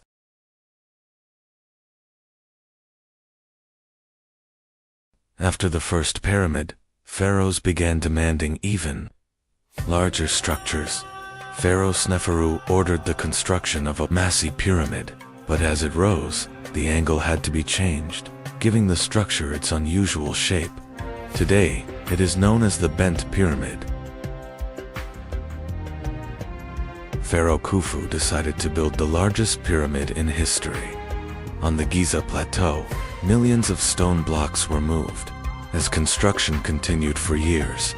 In the end, one of the greatest stone monuments in human history rose into the sky, the Great Pyramid of Khufu. The pyramids were not alone in Giza. Watching over the desert stood a colossal statue, with the body of a lion and the face of a human. It is known today as the Sphinx. The Great Pyramid was not only massive, it was built with astonishing precision. Its four sides are almost perfectly aligned with the cardinal directions.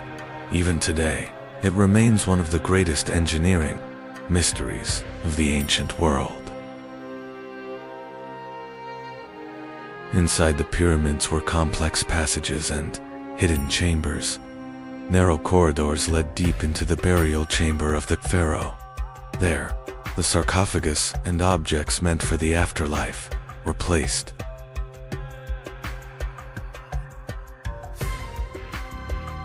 Building the pyramids required millions of stones. These massive blocks were cut from limestone quarries near the Nile.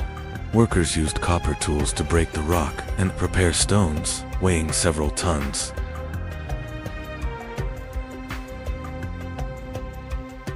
The cut stone blocks were transported along the Nile River, loaded onto wooden barges. The massive stones were carried toward Giza. The Nile became the most important transportation route for the pyramid construction.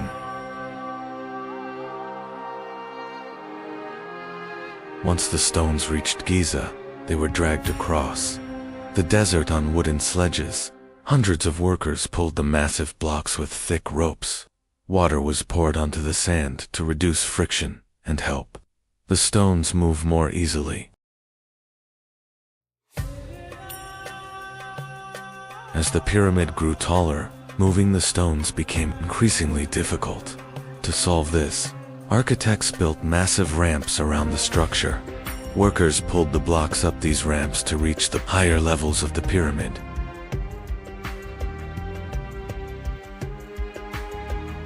Egyptian architects carefully determined the alignment of the pyramid, using ropes, measuring rods, and the positions of the stars.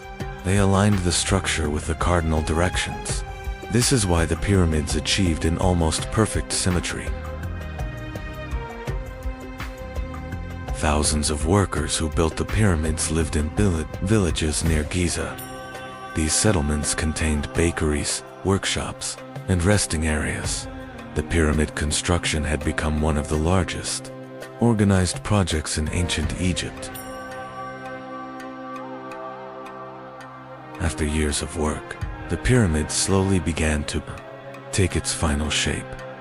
Workers placed massive stone blocks on the upper levels. Each new stone was seen as a step toward the pharaoh's immortality.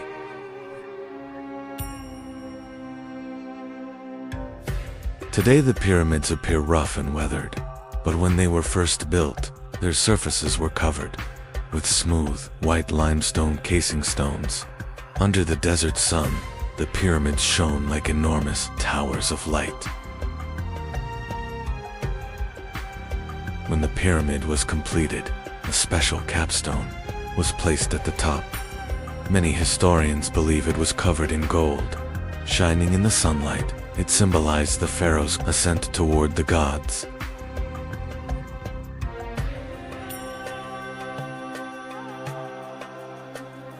The pyramid was not a single structure.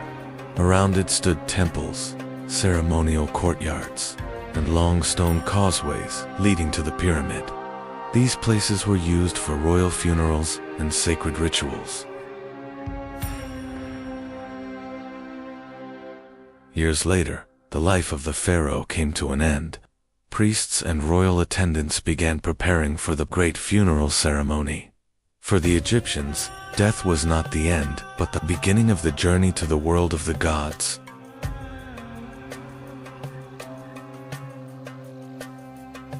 Priests prepared the body of the pharaoh for the journey to eternity.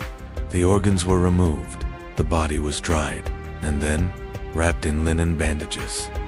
This sacred process ensured that the pharaoh's spirit could return to its body.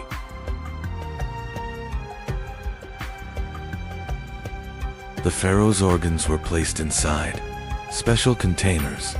These containers were known as canopic jars. Gold objects, statues, and sacred symbols were also placed inside the royal tomb.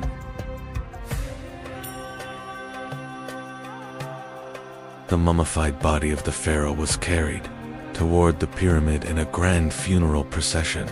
As priests recited prayers, mourning women raised their arms and cried in grief. This ceremony symbolized the pharaoh's final journey to the world of the gods.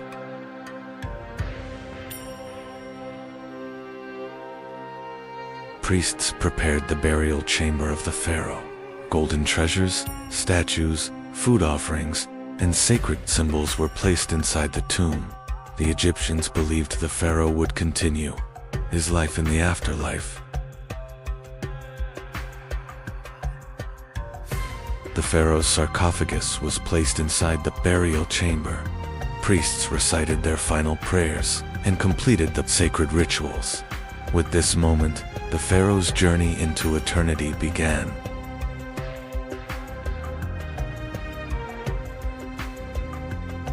After the funeral ceremony, the passages of the pyramid were sealed.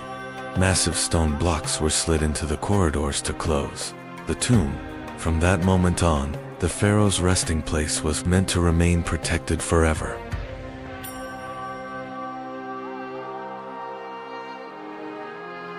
Years passed, then centuries. Pharaohs changed, dynasties rose and fell, yet in the desert, the pyramids continued to stand against the passage of time.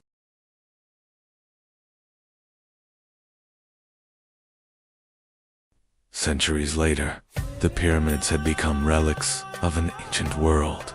Travelers and merchants crossing the desert could see the massive structures from afar, and everyone asked the same question: who had built these enormous monuments? Over time, some people tried to enter the pyramids. Narrow corridors and dark passages led deep inside the structure, yet the pyramid still held many secrets.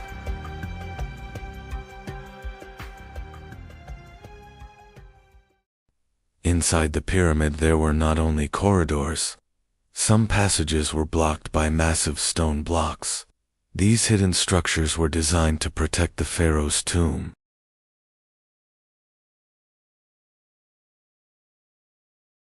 As centuries passed, most of the treasures inside the pyramids disappeared. Many tombs had been emptied or damaged.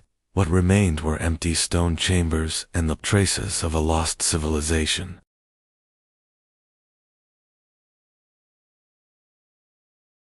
Once the pyramids were crowned with shining capstones. Many historians believe these pyramidions were covered in gold, but over time they disappeared, leaving the pyramids with bare summits. Centuries passed, kings and empires rose and fell, yet the pyramids continued to stand in the desert. The journey doesn't end here. We will continue exploring world history in chronological order.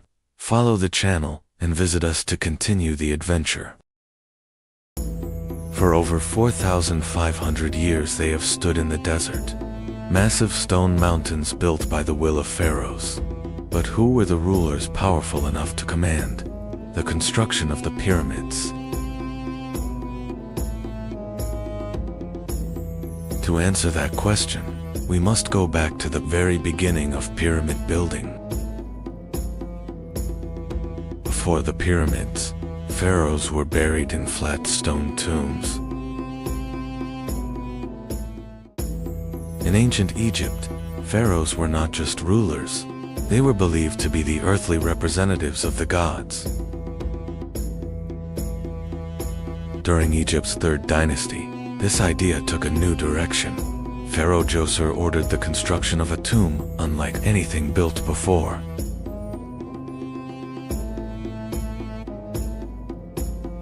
Over time, these mastaba tombs grew larger and more complex. Eventually, builders began stacking them on top of each other. This idea would lead to the first pyramid in history.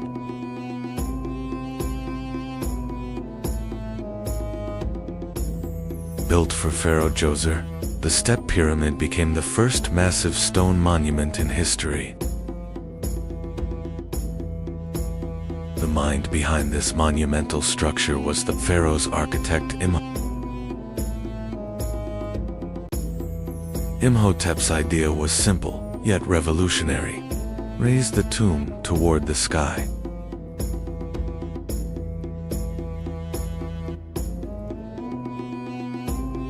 The Step Pyramid was rising layer by layer. Each new stone brought the pharaoh's name closer to the sky.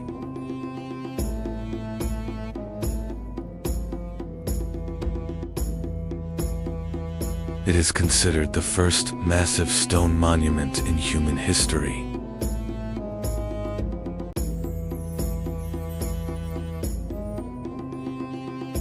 The Step Pyramid was only the beginning. Architects were already dreaming of a perfect pyramid.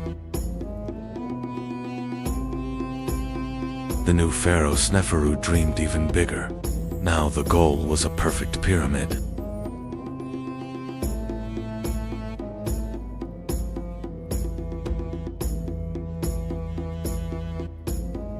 Detailed calculations were made.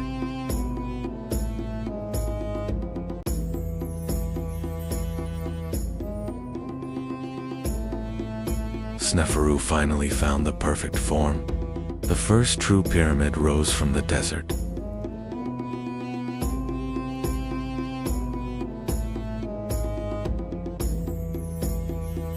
Years of labor had finally come to an end. The workers walked home, carrying the quiet pride of their achievement. Sneferu was one of the pharaohs who advanced pyramid architecture. During his reign, pyramids took on a new form. This success opened the age of pyramids. Soon, an even greater monument would be built.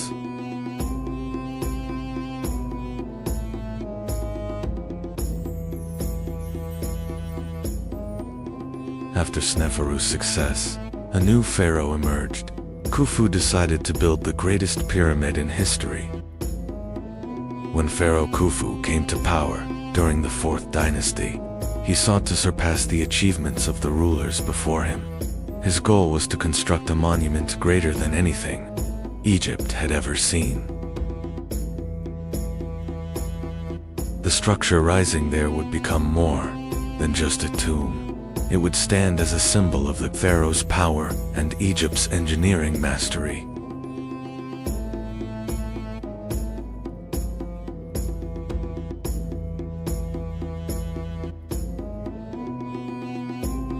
After years of construction and the use of millions of stone blocks, one of the greatest pyramids in history began to rise. Today this monument is known as the Great Pyramid of Giza. Massive stone blocks were transported across the desert for years. The Great Pyramid slowly rose toward the sky. After Khufu, Pharaoh Kafir came to power and began building the second Great Pyramid at Giza.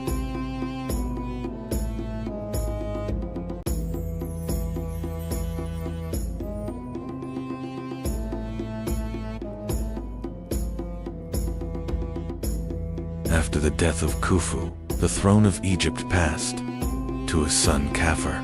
The new pharaoh wanted to continue his father's legacy and demonstrate his power. For this reason, he ordered the construction of the second Great Pyramid on the Giza Plateau.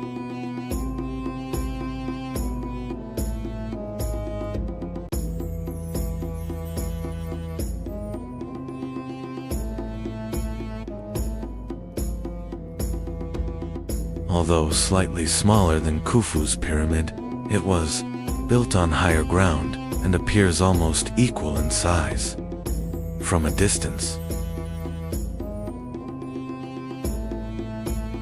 During this same period, a massive statue rose on the Giza Plateau, with the body of a lion and the head of a human. It is now known as the Great Sphinx.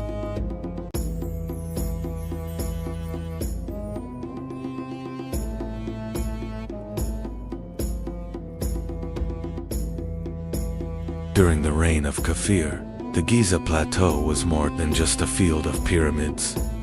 With temples, causeways, and ceremonial spaces, it had become a vast, monumental complex. Each of these structures represented the pharaoh's power and his connection with the gods.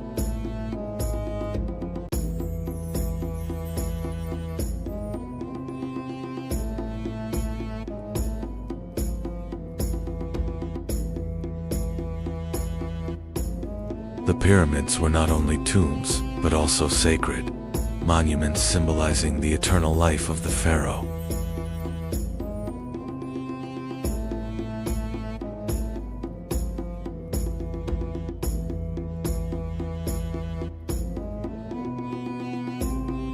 After Khafre, the throne passed to Pharaoh Menkaure, who began building the third pyramid on the Giza Plateau.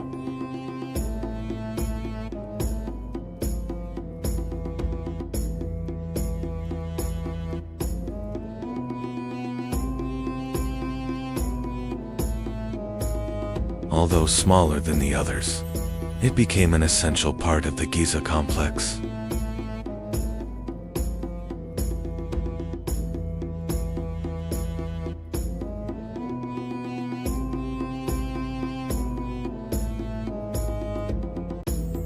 Together, the three pyramids formed one of the most magnificent, monumental landscapes in ancient Egypt.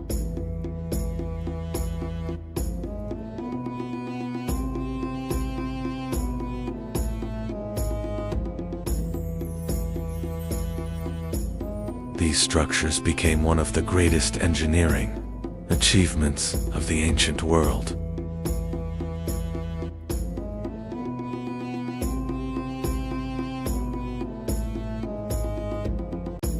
For thousands of years they have endured wind, sand, and time.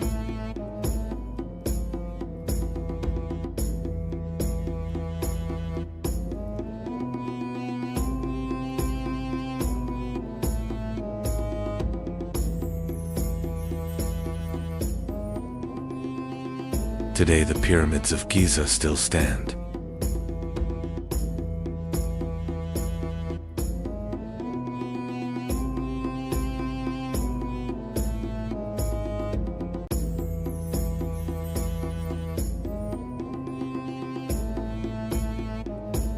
These monuments are more than structures made of stone blocks. They remain lasting symbols of the power, belief, and determination of ancient Egypt.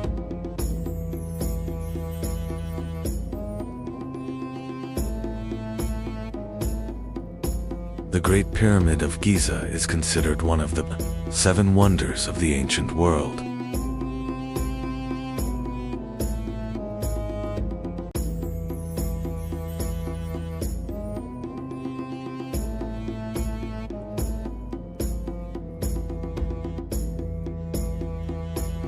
Follow the channel for the next chapter in our chronological journey through history. Thousands of years ago, Anatolia was a vast land where great empires had not yet emerged. Fertile plains, mountain, valleys, and early trade routes would soon turn this region into the cradle of powerful civilizations. Around 2000 BC, new groups began arriving in Anatolia. These Indo-European peoples would eventually become known as the Hittites and lay the foundation of a powerful civilization.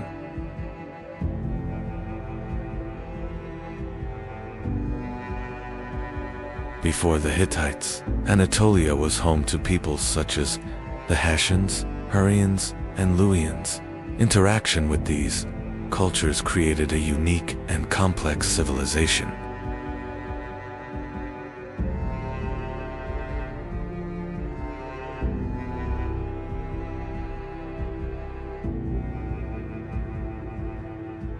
Over time, the Hittites established an important city in central Anatolia. This city would become Hattusa, the future capital of a powerful empire.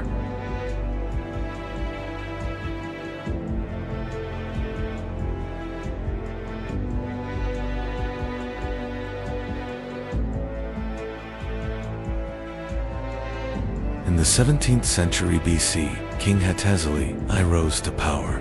His reign is often considered the true foundation of the Hittite state.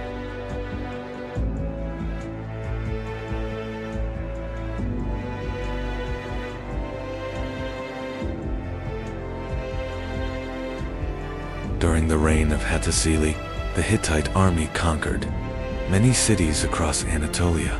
These victories helped transform the Hittites into a regional power.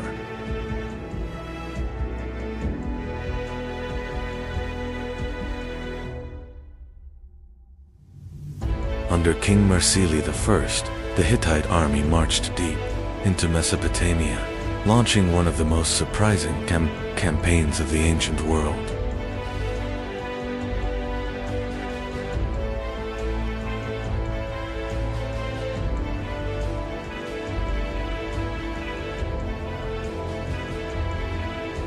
In 1595 BC, the Hittites captured Babylon. This dramatic event changed the balance of power in Mesopotamia.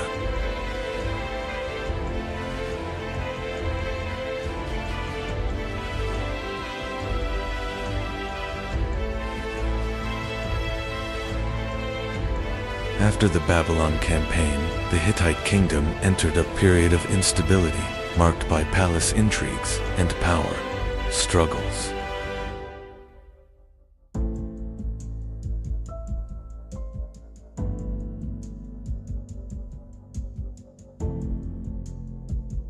By the 14th century BC, the Hittites regained strength and expanded across Anatolia and much of northern Syria.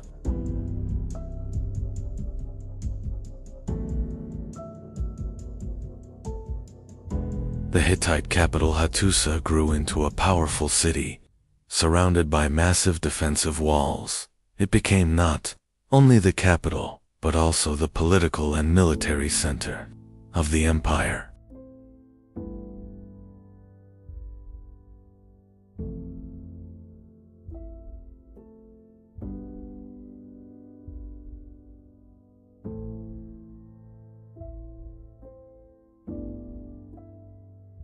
The Hittites expanded across much of Anatolia and northern Syria, becoming one of the dominant powers of the region. During the reign of Suppiluliuma I, the Hittite Empire reached a new height of power.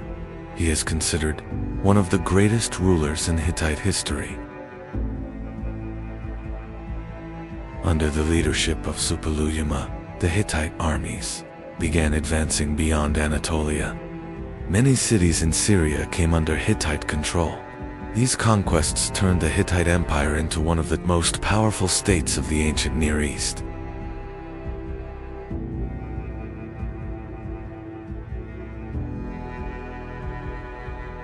One of Suppiluliuma's greatest achievements was defeating the kingdom of Mitanni. With this victory, the Hittites gained control over many important cities in Syria. The fall of Mitanni helped establish the Hittite Empire as one of the dominant powers of the ancient Near East.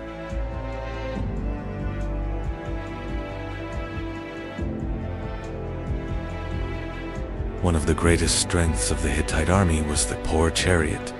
These vehicles, operated by a crew of 3, provided speed and maneuverability on the battlefield. With their chariots, the Hittites became one of the most formidable military powers of the ancient world.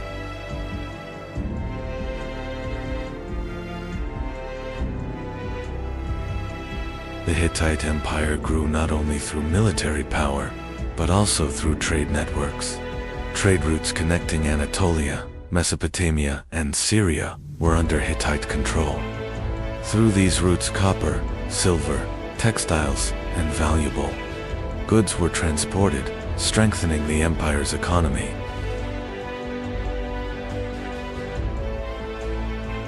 The Hittites recorded state documents on clay tablets, using cuneiform writing. Thousands of these tablets have been discovered in the capital city of Hattusa. Thanks to these records, historians have learned a great deal about Hittite laws, treaties, and daily life.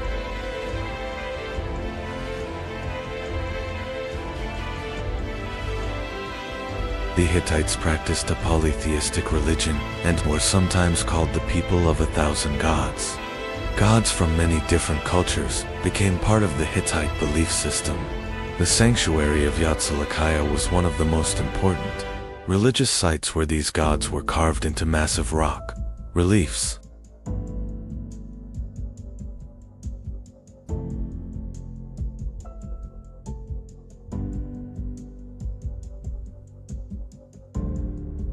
However, the rise of the Hittite Empire made conflict inevitable.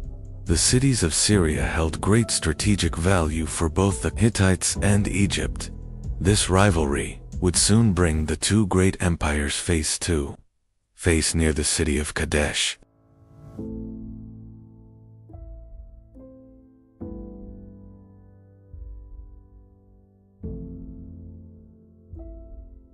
To the south, another great empire was rising, Egypt. Pharaoh Ramses II sought to expand his influence over Syria. For this reason, the powerful Egyptian army began marching toward the city of Kadesh.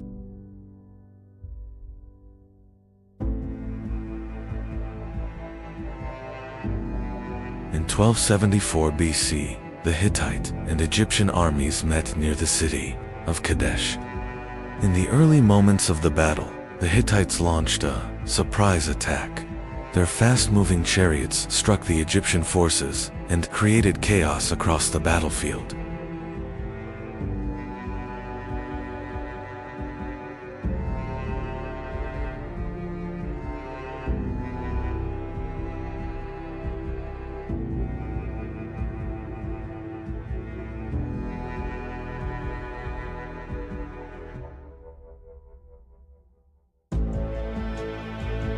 But the battle was not over.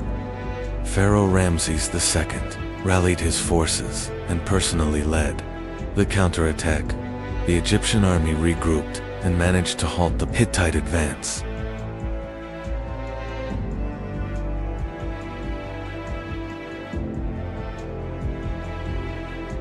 The battle raged for hours. Chariots, infantry, and archers fought fiercely across the desert battlefield. The Battle of Kadesh became one of the largest conflicts of the ancient world.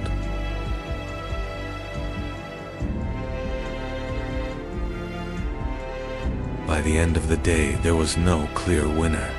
Both the Hittites and the Egyptians had suffered heavy losses. The Battle of Kadesh was remembered as a massive clash between two great empires.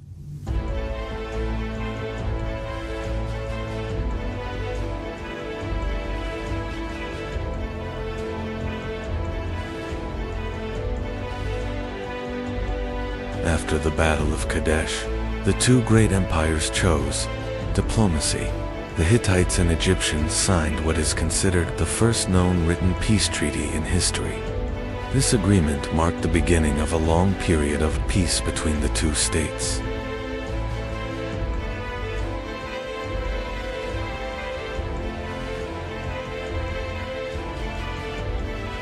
After the Treaty of Kadesh, a new era began between the Hittites and Egypt. Instead of war, the two great empires chose diplomacy and trade. Envoys were exchanged between the royal courts, strengthening relations between the two states.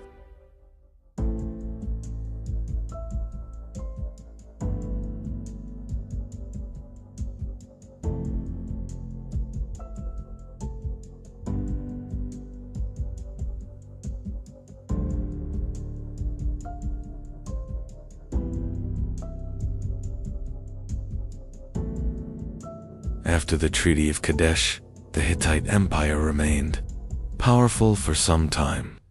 The capital city of Hattusa, with its massive walls, temples and royal palaces, stood as one of the greatest cities of Anatolia, but the fate of this powerful empire would soon begin to change.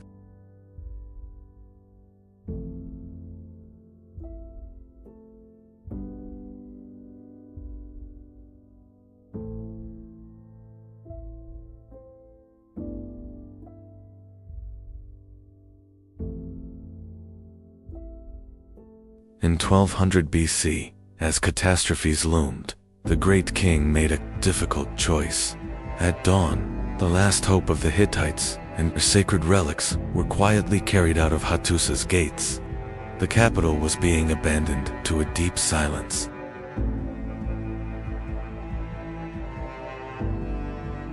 As the convoy abandoned the city, the empire's fate was already sealed.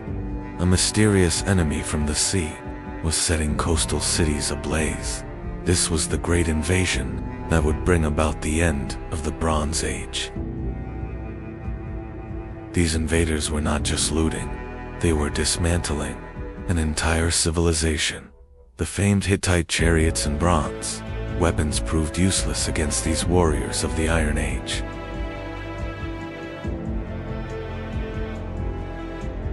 The ports, the Hittites' gateways to the outside world, fell one by one. The sea peoples were not just taking land, they were severing the trade arteries of civilization.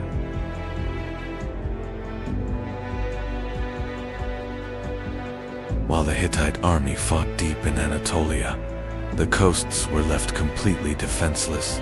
Fire and smoke became the new fate of the once glorious Hittite cities.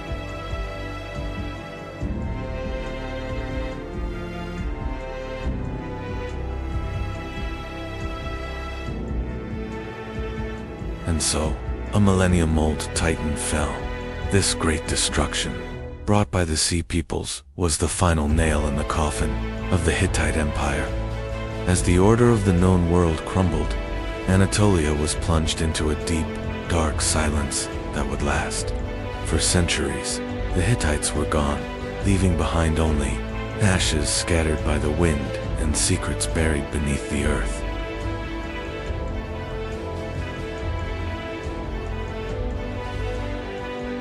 The Hittites may have disappeared from history, but their legacy remains part of the story of human civilization, and we will continue exploring history in chronological order.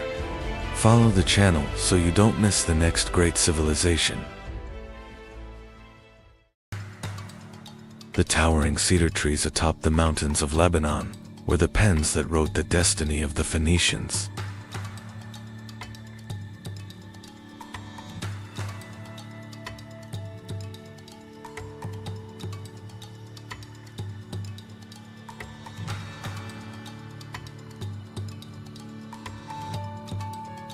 These trees were so remarkably strong that the ships built from them defied the fierce waves of the Mediterranean.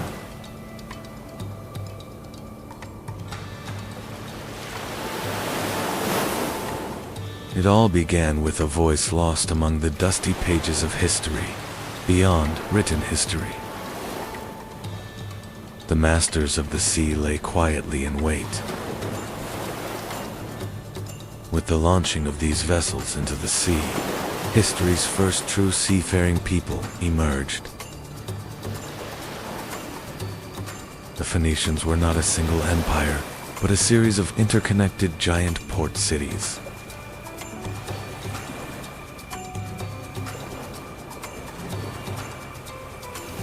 Tyre and Sidon were like impenetrable fortresses built upon the sea.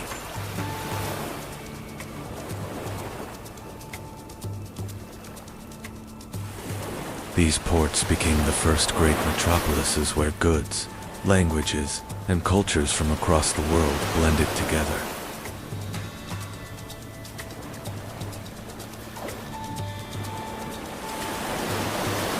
The heart of maritime trade beat here.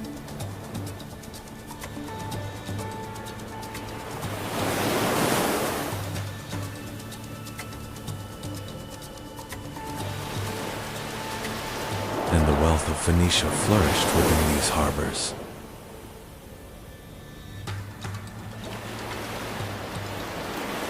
Tyrian purple, obtained from sea snails, was more valuable than even gold in the ancient world. This special color was produced through the laborious processing of thousands of sea mollusks. Over time, this color became an indispensable status symbol for kings, emperors, and nobles. The greatest secret of Phoenicia's economic power and wealth lay hidden in this unique purple dye.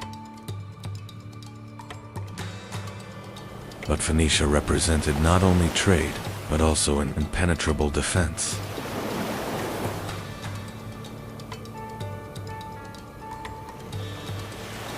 A circular waterway leading to the center, with a small island in the middle where the admiral was positioned.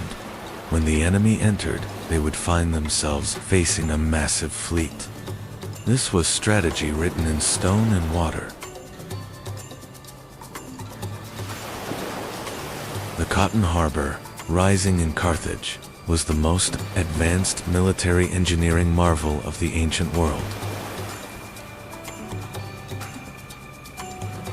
From the outside, this circular harbor appeared to be a quiet trading center, but inside, there were secret hangars housing more than 200 warships.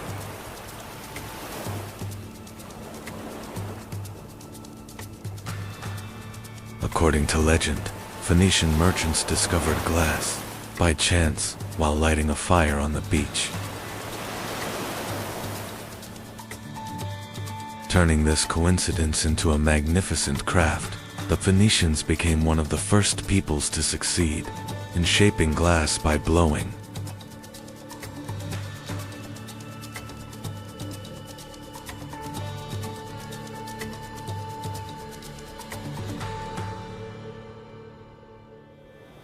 Transparent glass vessels, elegant vases, and colorful beads became the most sought-after luxury goods, everywhere from the Mediterranean to Mesopotamia. Glass craftsmanship proved their aesthetic sense and commercial intelligence to the entire world.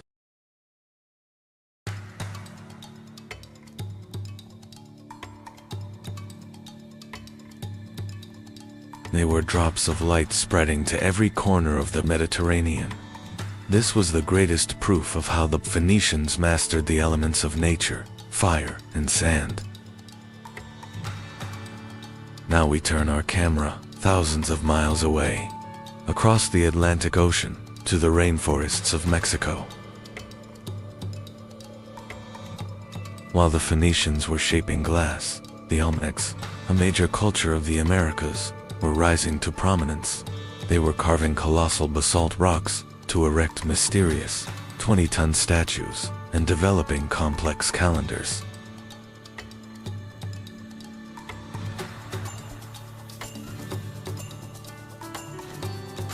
While the Phoenicians navigated by looking at the stars, the Olmecs used those same stars to build their pyramids. Two different worlds, with one shared curiosity: the sky. Meanwhile, in the east, in the heart of China, the Zhou dynasty reigned supreme. This empire, which proclaimed the sanctity of governance, with the concept of the regency of the heavens, was laying the foundations of philosophy and social order. While purple-dyed fabrics adorned kings in the west, an empire of silk and wisdom was rising in the east.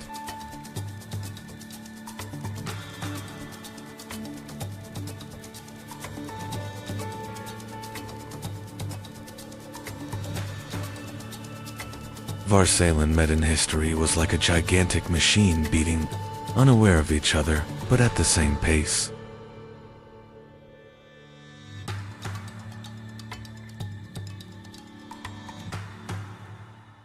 They set aside complex hieroglyphs and cuneiform scripts to create the first alphabet, consisting of only 22 letters. Thanks to this revolutionary invention, reading and writing moved beyond the monopoly of palaces and reached the common people and merchants. The foundation of the modern alphabets we use today was laid with this knot tied by Phoenician scribes thousands of years ago. The Phoenicians did not just build ships, they also learned to read the language of the sea. They were the first sailors to find their way during night voyages by following the North Star, known at the time as the Phoenician Star. Their double-rowed galleys, the biremes, provided both agility in war and high capacity in trade. This technological superiority made them the undisputed sole masters of the open seas. They were the only people who dared to cross the Pillars of Hercules, known today as the Strait of Gibraltar, which was considered the end of the known world. They fearlessly ventured into the fierce waters of the Atlantic Ocean, circumnavigated the African continent, and reached the British Isles to trade in tin.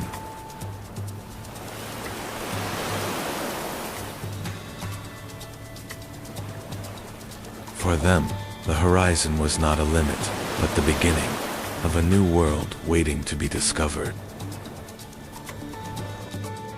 These courageous expeditions changed the geographical knowledge of antiquity forever. Carthage, whose foundations were laid with the exile story of Princess Dido, soon reached a power that would overshadow even its mother city, Tyre. This new city rising on the North African coast became the most magnificent fortress of the Phoenician spirit and commercial genius. Carthage was not just a colony, it was the new master of the Western Mediterranean and the center of a massive empire that would rival Rome.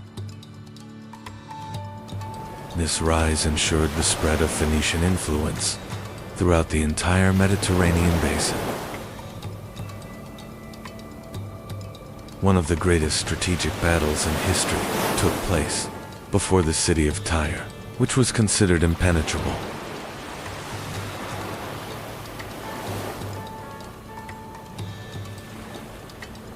To capture this island city on the sea, Alexander the Great achieved a massive feat of engineering by building a causeway from the shore to the island.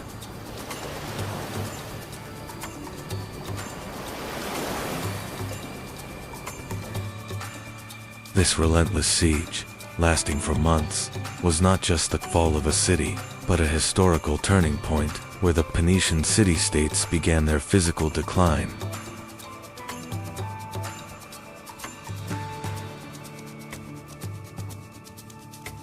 With this event, the absolute dominance of the ancient world over the seas began to change hands.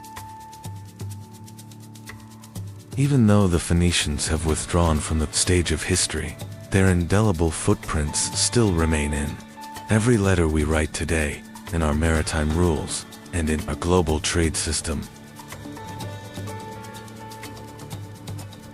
They were the first true global civilization to connect distant lands. Their courage, intelligence, and cultural legacy continue to shine like jewels embedded in the foundations of the modern world. Although the masters of the sea are gone, we touch the legacy they left behind every single day.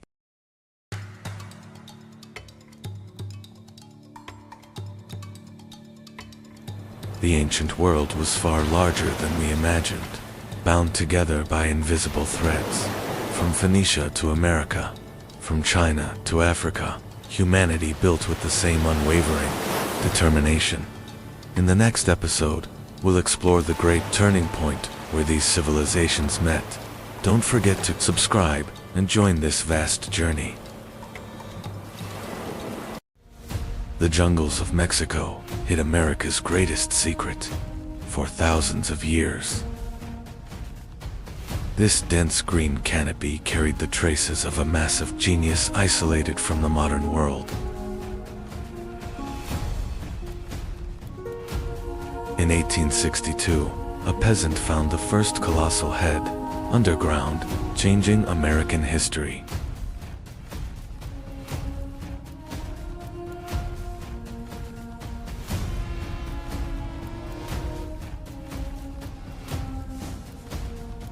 Around 1200 BC, a massive civilization suddenly rose in these jungles. Without any preparation phase, they directly reached the peak in architecture and art.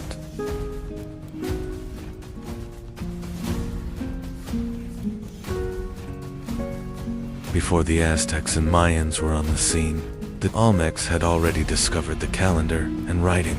They are the mother culture that laid the foundation for all great Mesoamerican cultures.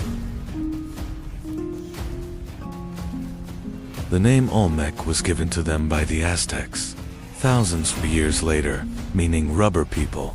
What they called themselves in their own language remained hidden in the dark and lost pages of history. It still astonishes the scientific world that they emerged with such flawless stonework without a primitive beginning. It was as if this advanced technical knowledge had come to them from across the ocean. Olmec engineers built massive artificial mountains by moving millions of cubic meters of earth in the middle of the swamp. These structures were designed to prevent destructive floods and to be closer to the sacred sky.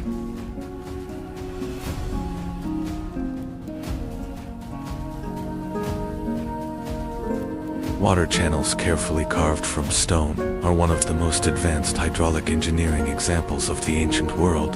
This system, which brought continuous clean water to the city, is tangible proof of the Olmec's technical genius.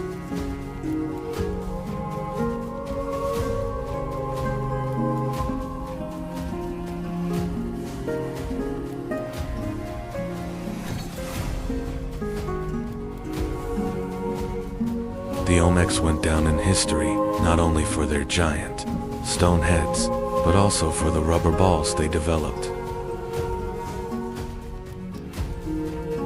By processing latex obtained from rubber trees growing in forests, they managed to produce flexible and durable balls. These balls formed the basis of the sacred ball game played in Mesoamerica.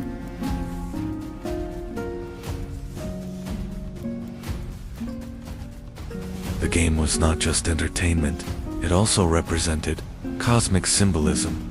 The ball symbolized the sun or planets in the sky, and the player's struggle depicted the battle between order and chaos in the universe. The rubber technology developed by the Olmecs later spread to the Maya and Aztec civilizations, marking the beginning of a tradition that would last for thousands of years. Every street and structure in the city is not random, but aligned according to specific star systems and planets.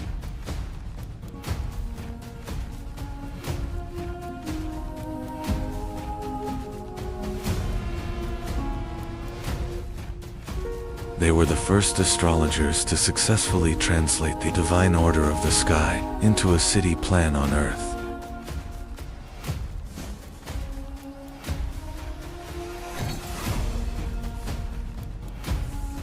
They not only observed the sky, but also interpreted the cycles of Venus and the movements of the stars as sacred signs.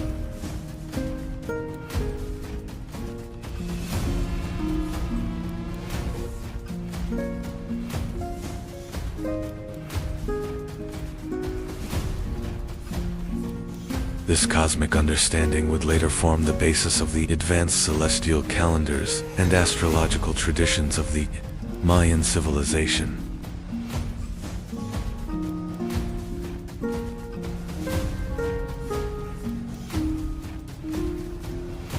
How did a people without wheels or pack animals bring these blocks from the mountains 100 kilometers away?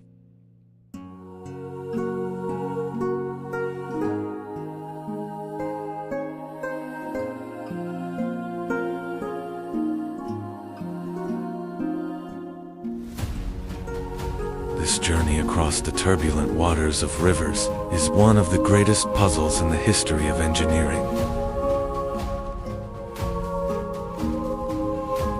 The thick lips and wide-nosed structures on the statues contrast greatly with indigenous American genetics. These characteristic facial features may be a sign of a secret intercontinental bond in the ancient world.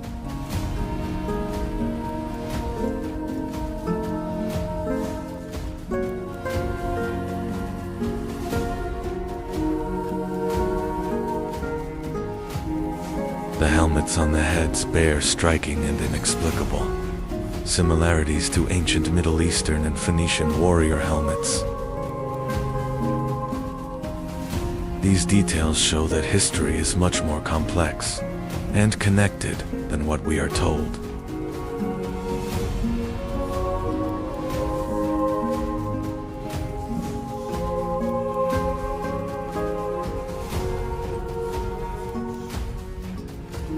Each head has its own expression and soul.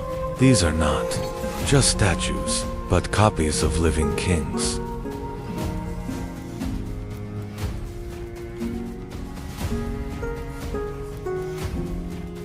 The Olmecs defied time by carving the immortality of their leaders into these massive stones.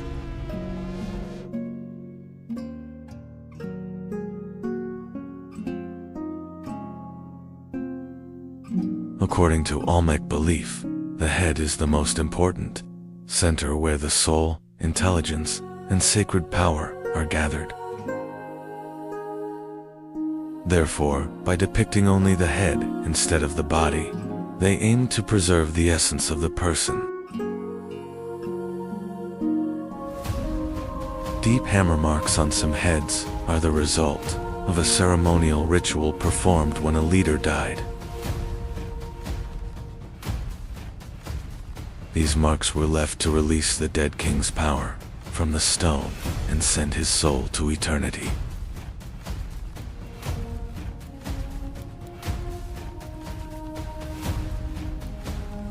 Many colossal heads were hidden by being buried underground in a grand ceremony shortly after being made. These statues may have been intended to serve the underworld gods rather than the physical world.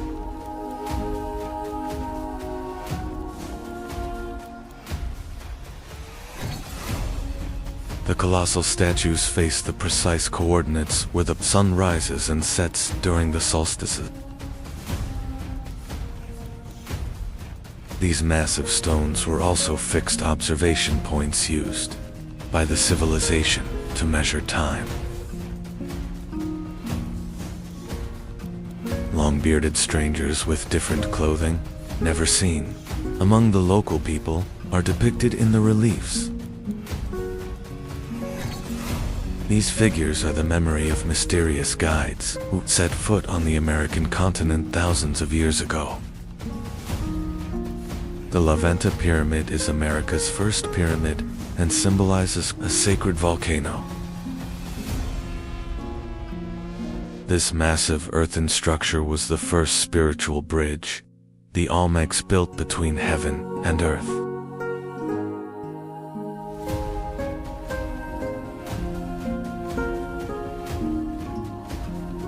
giant mosaics buried underground are secret gifts, prepared for the gods and hidden from human eyes. Thousands of tons of precious jade were laid deep in the earth to form complex serpent motifs.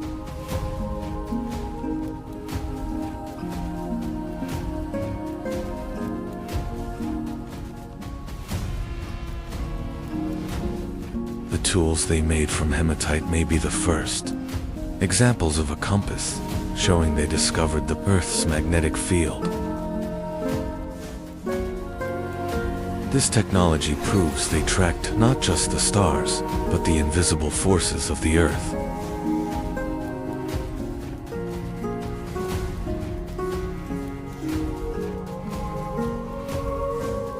The Olmecs processed obsidian as smooth as a mirror to direct light and energy into dark temples. These mirrors were used in rituals, both for divination and to control the power of the sun.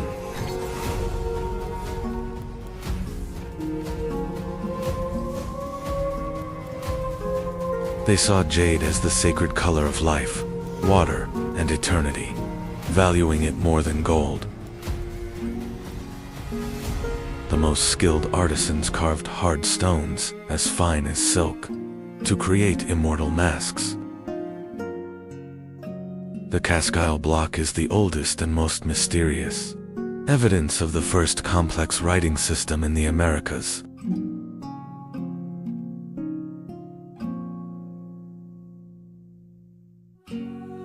The symbols on this stone are one of the ancient world's greatest unsolved linguistic puzzles. The Olmecs developed a number system of dots and bars capable of complex astronomical calculations. This mathematical genius allowed them to accurately measure cycles spanning thousands of years. Being one of the first civilizations to use 0 as a digit shows the depth of their mathematical knowledge. The concept of 0 was a symbol of their understanding of the void and eternity of the universe. The Olmecs' adoption of this understanding shows that they were not only mathematicians, but also great philosophers who contemplated everything in the universe. By interlocking two different calendars, they perfectly controlled time from both religious and agricultural perspectives. This system is a massive legacy that would form the basis of the Mayan calendar thousands of years later. The Olmecs' greatest god was a half-human, half-jaguar, being representing power and the underworld. This figure symbolized the union of nature's wild power and human intelligence. Mysterious baby-faced figures were sacred spirits, representing rain from the sky and the fertility of the earth. These statues were offerings for the continuation of the agricultural cycle that fed society.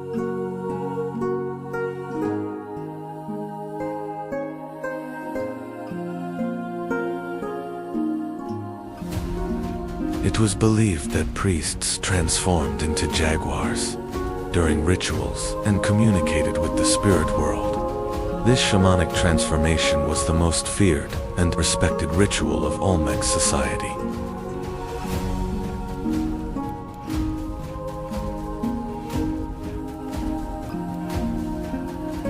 Sacrificial ceremonies to please the gods and maintain the balance of the universe began in the dark corners of Olmec temples.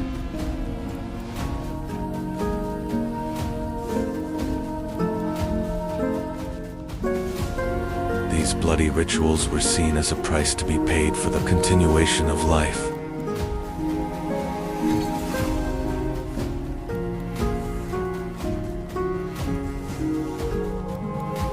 They consecrated caves as massive mouths opening to the realm of the dead and the dwellings of the gods.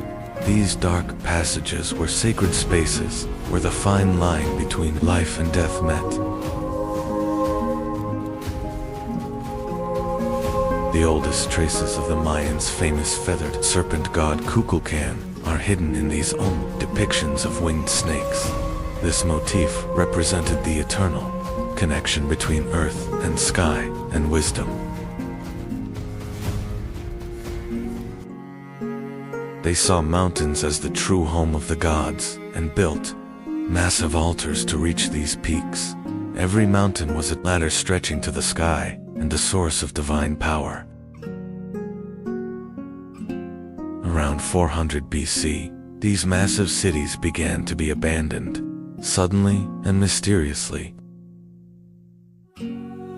Although there is no certain evidence as to why the population dispersed, environmental disasters are the most likely possibility.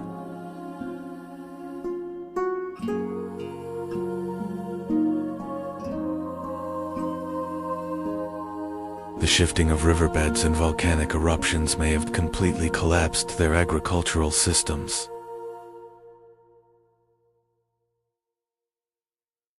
Nature, taking back the fertility it offered, also paved the way for the end of this great civilization. This was not an escape, but a farewell ceremony.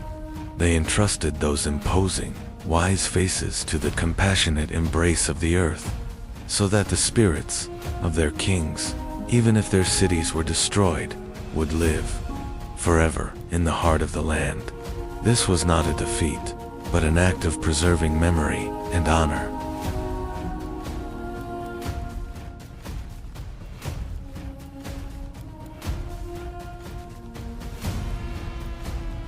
Although the Olmec civilization vanished, their language, beliefs, and calendar systems were inherited by the Mayans and Aztecs. Every great culture in Central America, from pyramid construction to the writing system, was born from this legacy they left behind.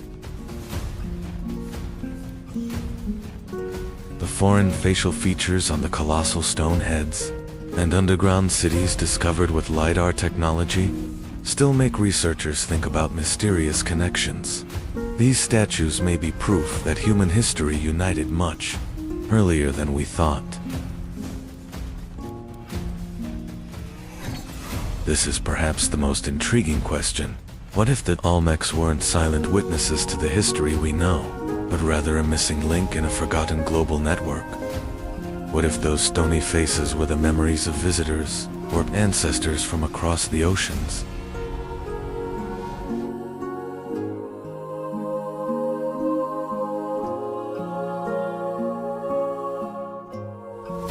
Olmec, the beginning of civilization, mystery itself, and the common heritage of humanity. Remember, these colossal, heads deep in the jungles, continue to whisper the truth and ancient knowledge to us. The beginning of civilization, mystery itself, and the common heritage of humanity. We will continue to trace these ancient secrets. Don't forget to subscribe to the channel to join us on this journey into the depths of history, and not miss the rest of the series. Hundreds of thousands of years ago, in the caves of Jalkudian, primitive humans control fire for the first time. The struggle for survival begins amidst dark forests and wild animals. As the Ice Age ends, people leave the caves and settle. Along the Yellow River, the first millet fields are planted, and the art of painted pottery leaves the first marks of civilization.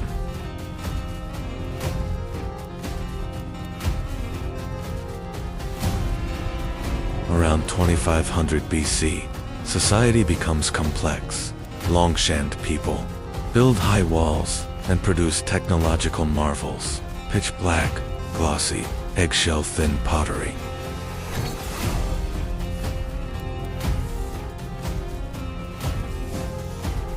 The legendary Yellow Emperor Huangdi gathers the scattered warrior tribes along the Yellow River under one roof, laying the political and cultural foundation of Chinese civilization. Empress Li Su, while sitting under a mulberry tree in her garden, unspools silk fibers from a cocoon that fell into her teacup, starting the silk weaving that would dominate the world for millennia.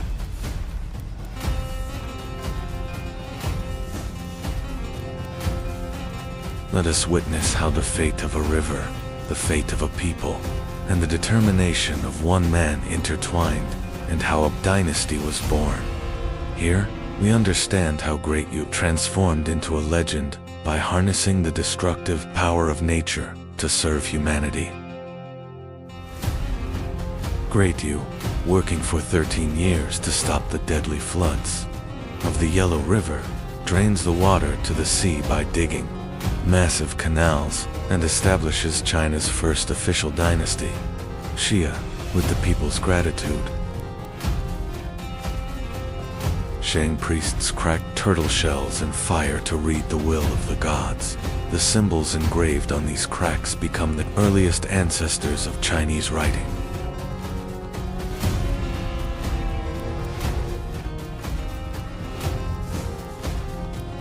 The last Shang king, Di Xin, falls in love with the legendarily beautiful but cruel Daji, indulging in luxury in palaces with lakes of wine while his people starve.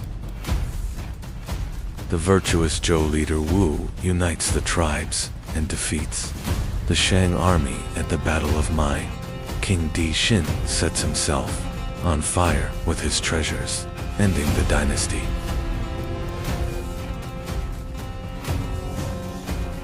Zhou kings declare they have received the mandate of heaven.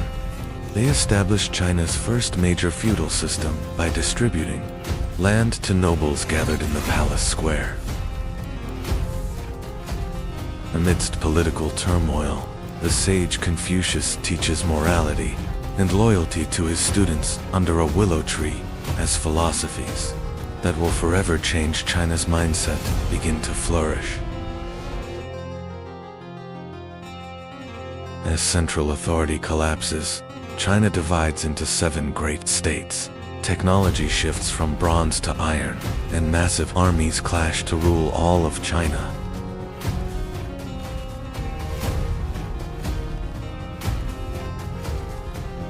Ending the warring states period, Qin Shi Huang declares himself the first emperor.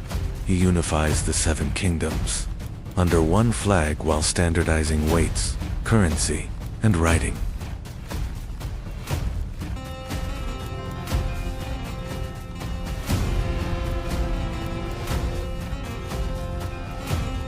To stop nomadic raids from the north, the emperor connects previously built walls into a massive defense line. Thousands of workers raise the world's largest structure on mountain peaks.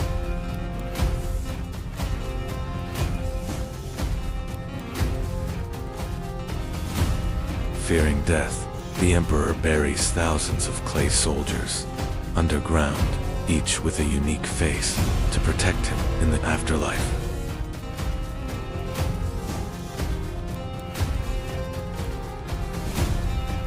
The Silk Road carried not only silk and horses, but also the arts and riches it encompassed as China encountered the world. Beyond its walls, it was also experiencing an enlightenment.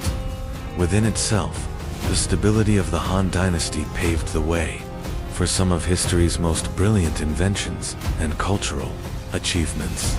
Now, it is witnessing an invention that will change the very end, and a history that will never allow the past to be lost. CSI Lan, an official in the Han court, produces the first real paper by mixing tree bark and old rags. This invention changes the world by allowing knowledge to move from bamboo sticks to light pages.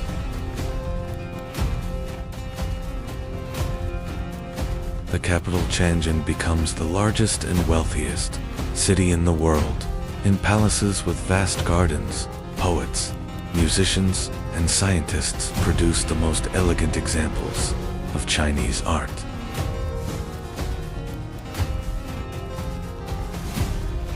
A massive fleet on the Yangtze River is engulfed in flames as the strategic genius Zhuge Liang turns the wind.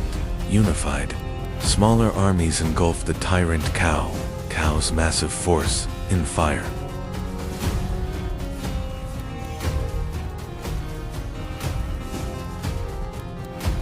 Three legendary warriors under blooming peach trees, Liu Bei, Guan Yu, and Zhang Fei, swear an oath to remain brothers until death, to protect the people and save the empire. The wise Zhuge Liang sits on the city walls with a feather fan. Stopping the enemy with a single musical note, he proves to the world that intelligence is superior to brute force.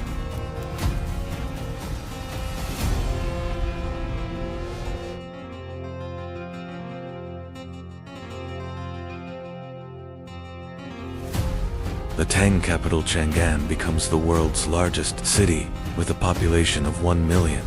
Arab, Persian, and Indian merchants from the Silk Road gather in markets, filled with silk and spices.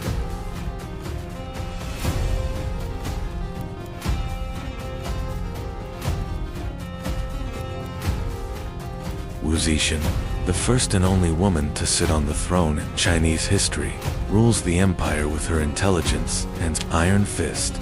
She takes the power of women in society and the grandeur of art to its peak.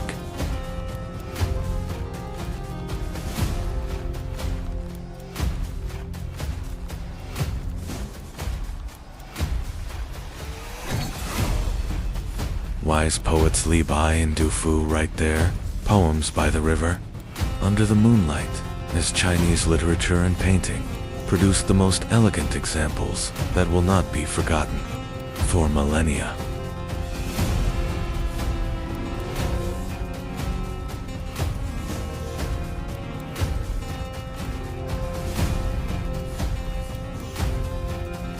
Towards the end of the Tang dynasty, in the 800s AD, 9th century Chinese alchemists accidentally invent gunpowder while searching for the elixir of immortality in their laboratories. Although this explosive mixture was initially just a matter of curiosity, it ignited the fuse of a fire that would radically change human history. This revolutionary secret is carried to the Arab world and then to Europe via the Silk Road. Caravans setting out from China carry not only silk and spices, but also the formula for this destructive power that will shake the world on an intercontinental journey, forever changing the nature of war.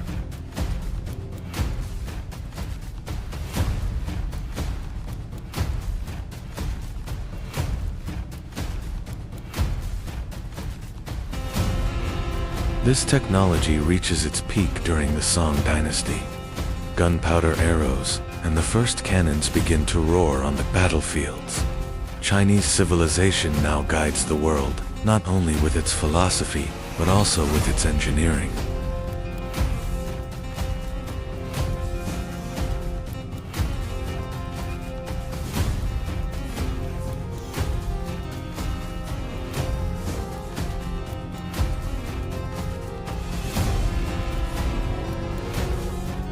From the first fire by the Yellow River to the world shaking invention of gunpowder, Chinese civilization, like a river, flowing uninterrupted for thousands of years, shaped the soul with its philosophy and the world with its engineering. On this journey, we only saw the foundations, the wisdom of Confucius, the ambition of the first emperor, and the grandeur of the Silk Road.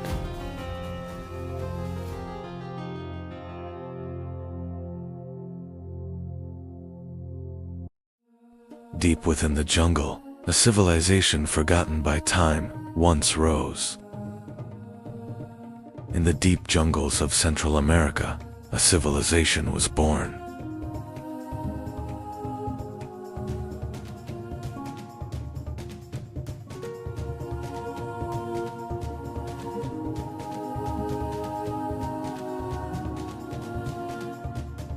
a civilization beyond time. What an accurate description.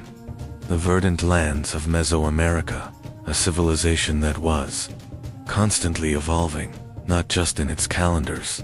Its pyramids were ladders reaching to the sky, and each GLF on its walls was a code whispering the secrets of the universe.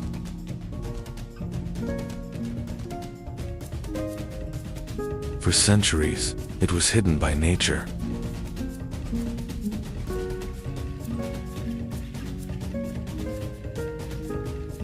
Here are those lost ruins, once nestled in nature.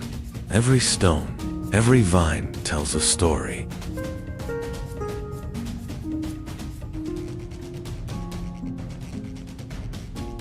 But this civilization would change the world.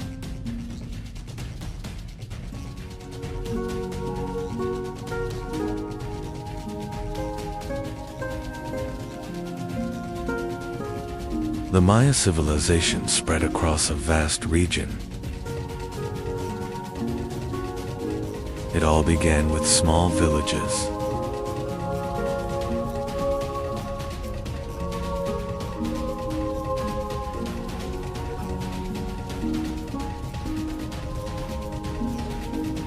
Corn was at the center of life. To them, humans were created from maize.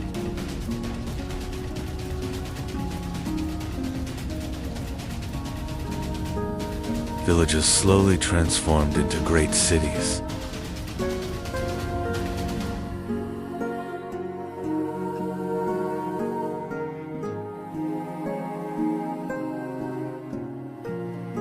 Cities rose in the heart of the jungle.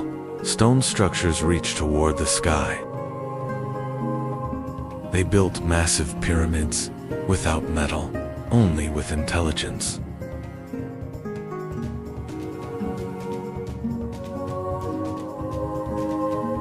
Engineering, without using wheels, iron tools, or pack animals.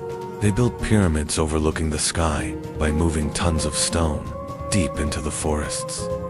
Population, the total population of the cities exceeded 10 million during this period.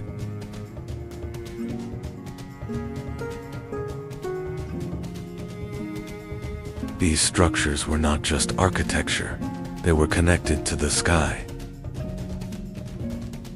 On certain days, sunlight touched the pyramids and moved like a serpent of light.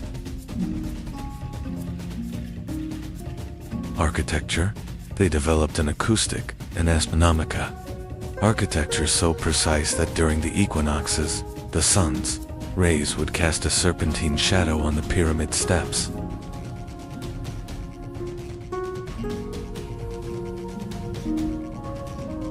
The Maya watched the skies. The stars were their guide.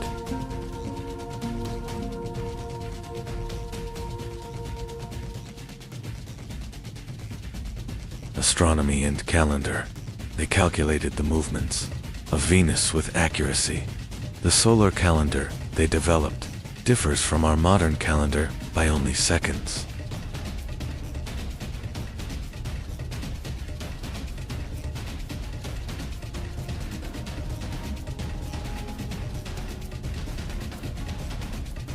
They tracked planetary movements, especially Venus, which was crucial to them.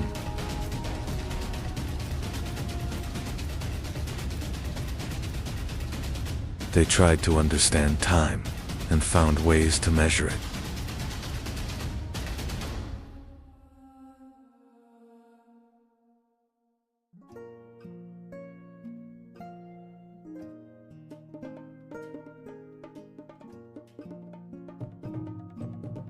They created complex calendars, still incredibly accurate today.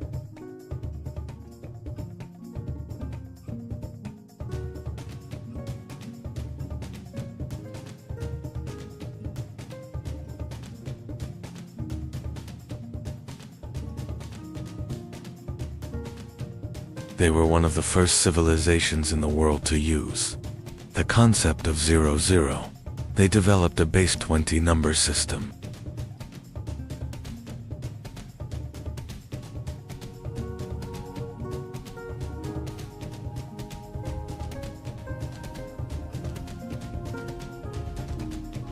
writing system. They possessed the most advanced writing system hieroglyphs in the Americas. They wrote history books using over 800 symbols.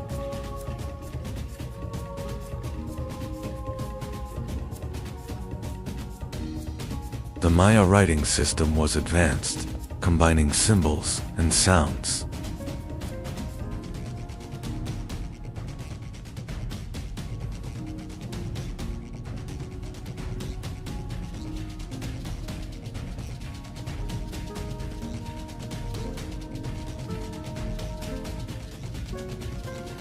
They imprisoned Venus in time, carved history into stone, and discovered zero.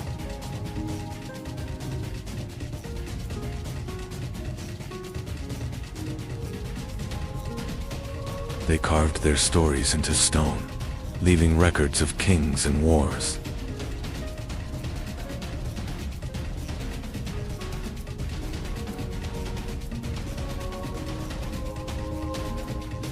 Kings were not just rulers, they were believed to speak with gods.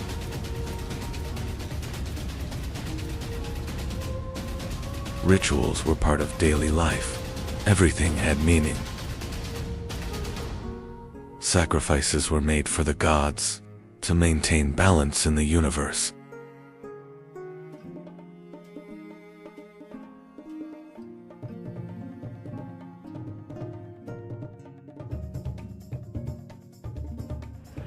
But the Maya world was not peaceful. Cities were constantly at war.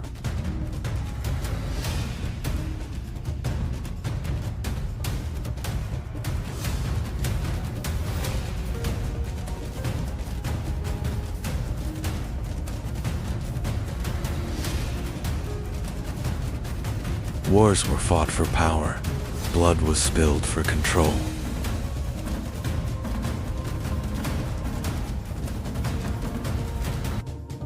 Captives were highly valued. They meant both power and ritual.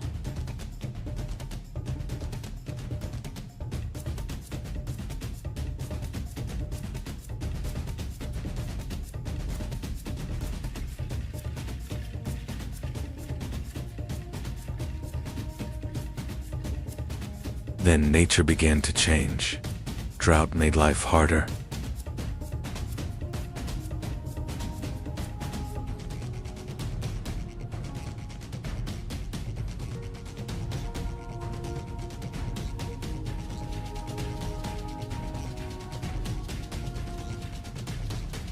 Agriculture began to fail.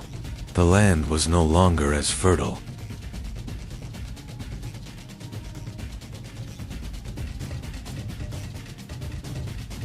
Cities were slowly abandoned. People left their homes behind.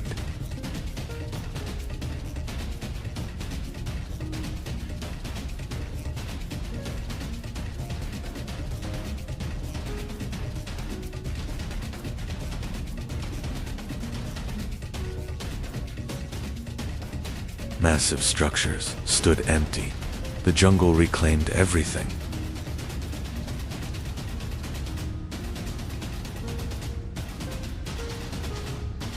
A great civilization collapsed, but the reason remains unclear. One thing is certain: the collapse was sudden and deep.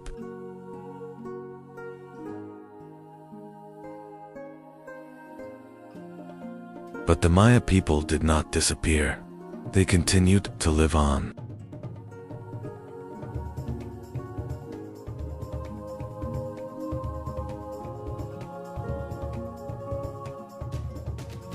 Today, millions of Mayas still exist. Their culture and language live on.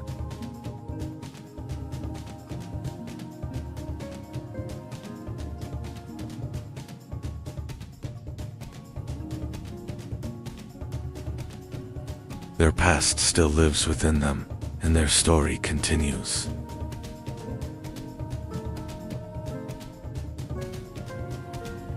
The Maya civilization transcended time, leaving a deep mark on humanity.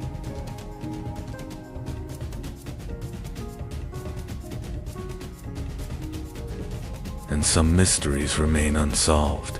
Perhaps they never will be.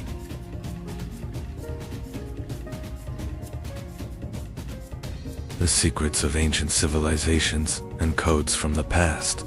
Stay tuned for more. 40 kilometers northeast of Mexico City lies a mystery.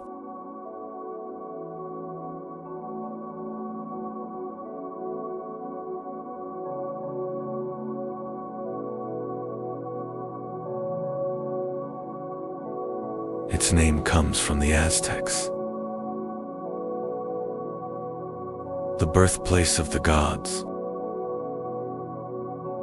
But they didn't found this city, they discovered it.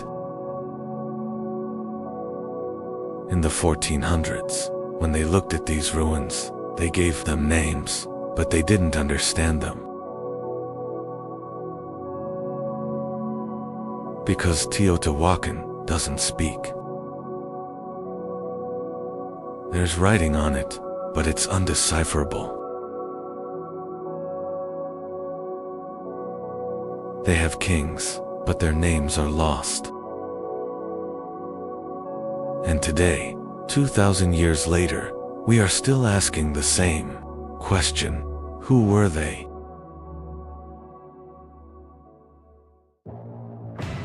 In 100 BC, while the Roman Republic was being established, and the Qin dynasty was rising, something else was happening here.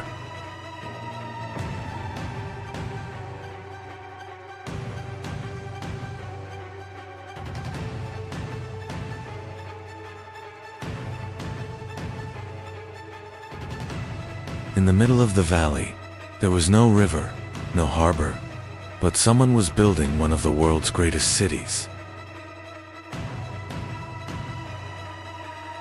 No wheels, no iron, but 100,000 men and a plan, a terrible plan.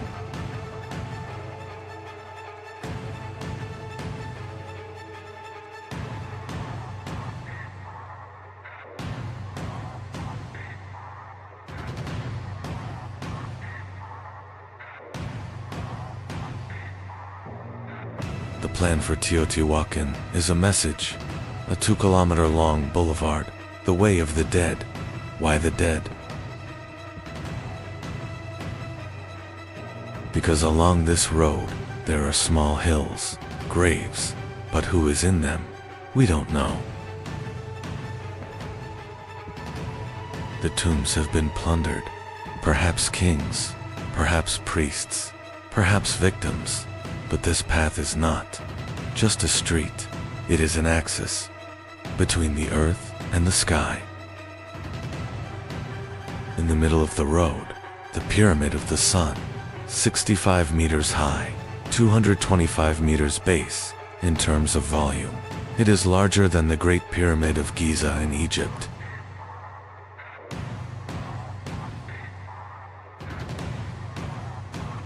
But it's different. This pyramid is made of limestone and volcanic tuff, and it's not hollow. In the 1970s, a tunnel was discovered. It's 100 meters long.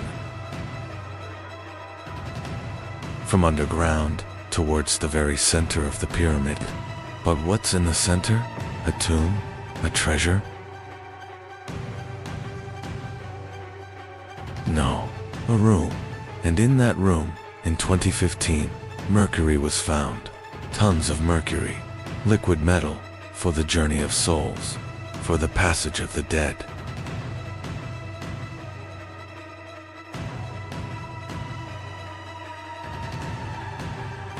Mercury is poison, but it is also immortality. Chinese emperors also drank mercury to become immortal. They died in Teotihuacan. Mercury is perhaps the same thing, a quest for immortality. But for whom? For a king, or for the city itself?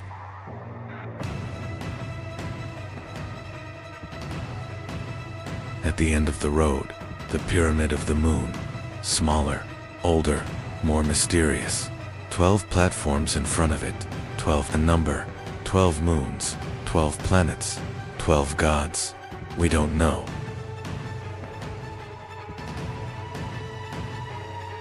But we know that this pyramid is more sacred than the Pyramid of the Sun. Because here, there are sacrifices. Human sacrifices. Children, animals, all for a ritual.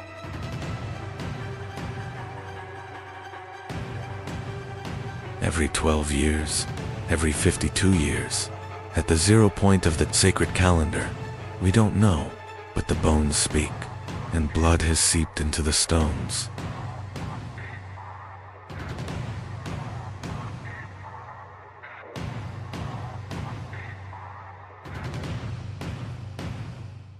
The pyramids are fascinating, but the real Teotihuacan was here. Lavend, Tetatla, Sakawala.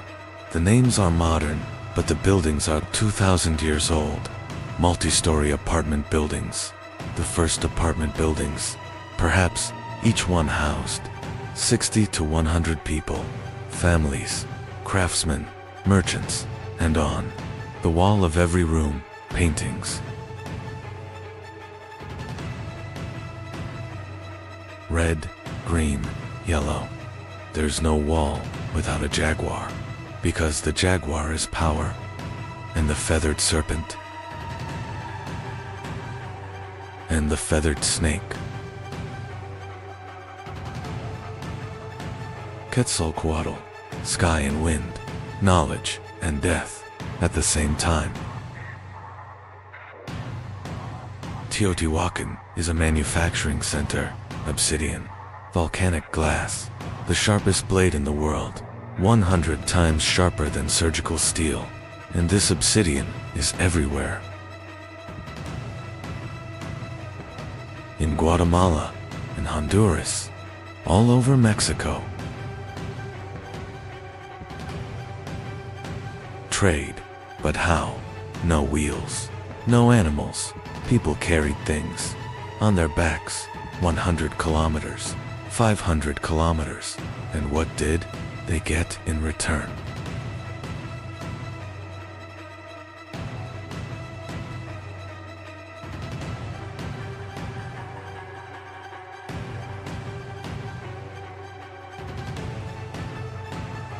Jade from Guatemala, 1,000 kilometers, feathers from the Amazon, seashells from the Pacific.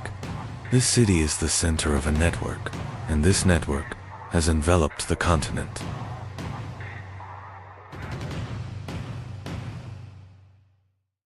But Teotihuacan isn't just rich.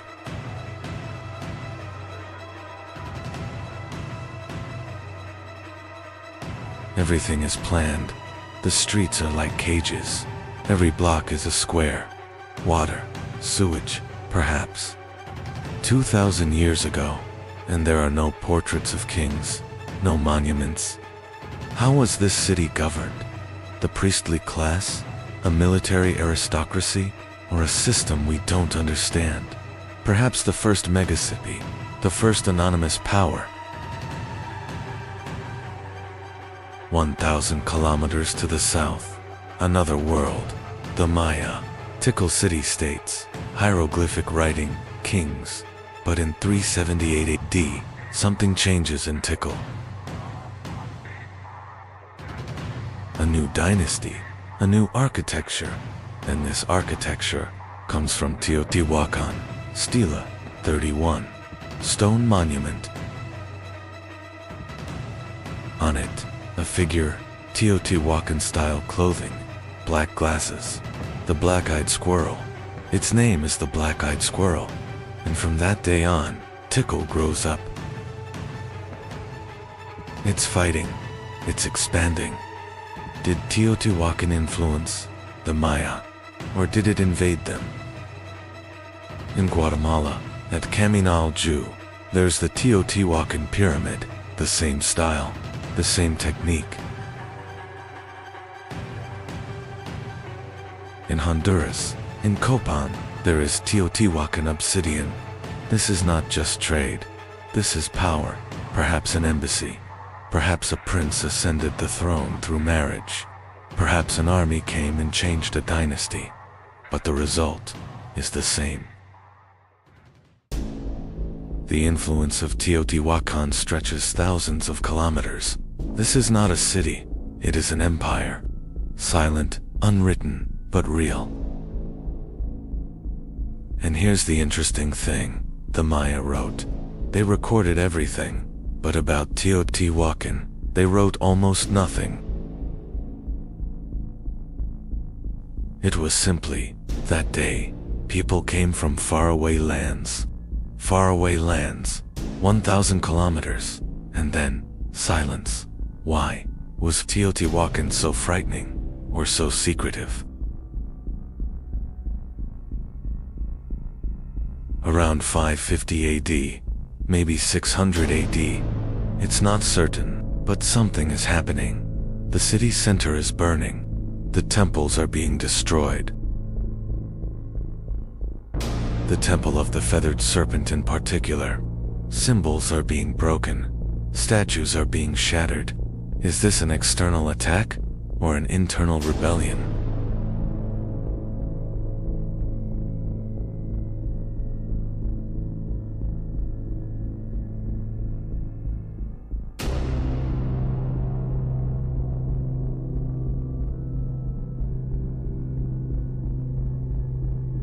Climate change, drought, Lake Texcoco is drying up, agriculture is collapsing, 100,000 people are going hungry, or the obsidian trade is stopping, alternatives are emerging, power is disappearing.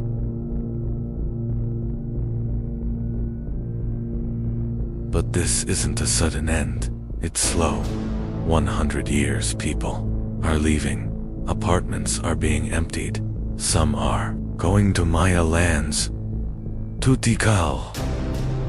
Tokopan. They're taking their knowledge, their beliefs with them. Some are going up into the mountains, to the high plains.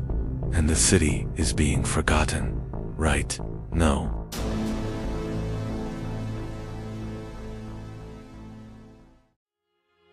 Because 600 years later, the Aztecs arrive, and they don't forget.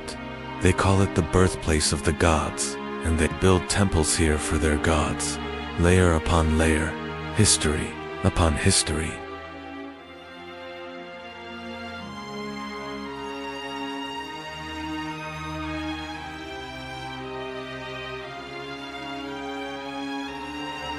The 1900s.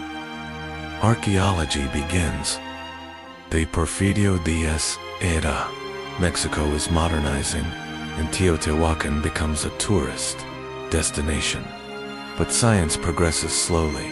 The 1970s, the tunnel is discovered.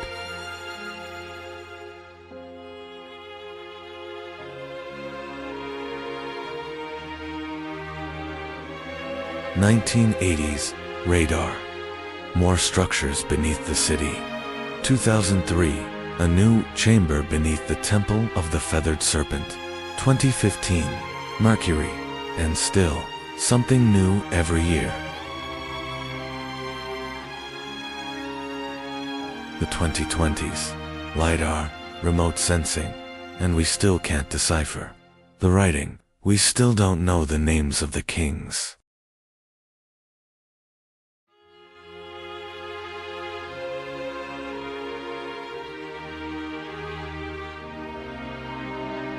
Today, Teotihuacan is a UNESCO World Heritage Site. Every year, it receives 4 million visitors, but still, the same mystery remains. Who were they? Why did they go? And, perhaps most importantly, what can we learn from them?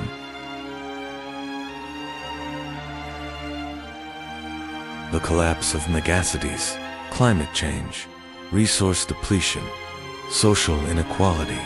All of these existed 2,000 years ago, and we're still asking the same questions. Teotihuacan is silent, but its stones speak. Every step is a message. Every wall tells a story. And we just listen. 2,000 years later, we're still listening. Because some places are outside of time, some questions must remain unanswered. Perhaps that is why it is still there, waiting. The birthplace of the gods, and perhaps of us too.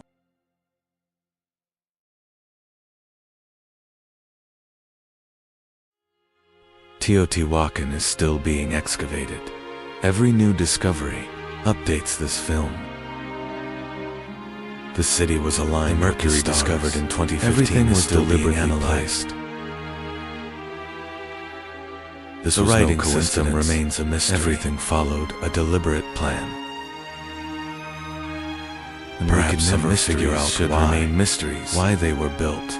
Here they are, pyramids beneath the aligned stars. This city exists. There's secrets forever hidden, but no one knows who built it. One of the greatest mysteries in human history. Don't forget to subscribe to my channel. There is a city 400 meters above the Oaxaca Valley, on top of a mountain, Monte Alban. The White Mountain. This name was given by the Spaniards, who arrived in the 16th century, but they did not found this city. The Zapotecs built this city, yet even today, we still do not know the original name they gave to this mountain, because the Zapotec writing system has not yet been fully deciphered. 700 BC, that's 300 years before Rome founded the city. The Olmecs had collapsed. The Mayans were rising. But here, in southern Mexico, something else was happening.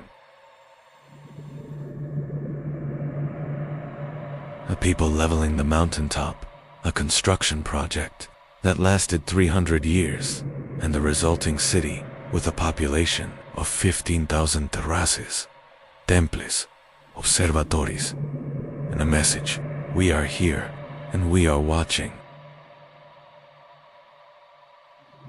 The construction of Monte Alban seems like madness. Why the top of the mountain? Why 400 meters up? Defense, perhaps? But there's more to it. Surveillance, control.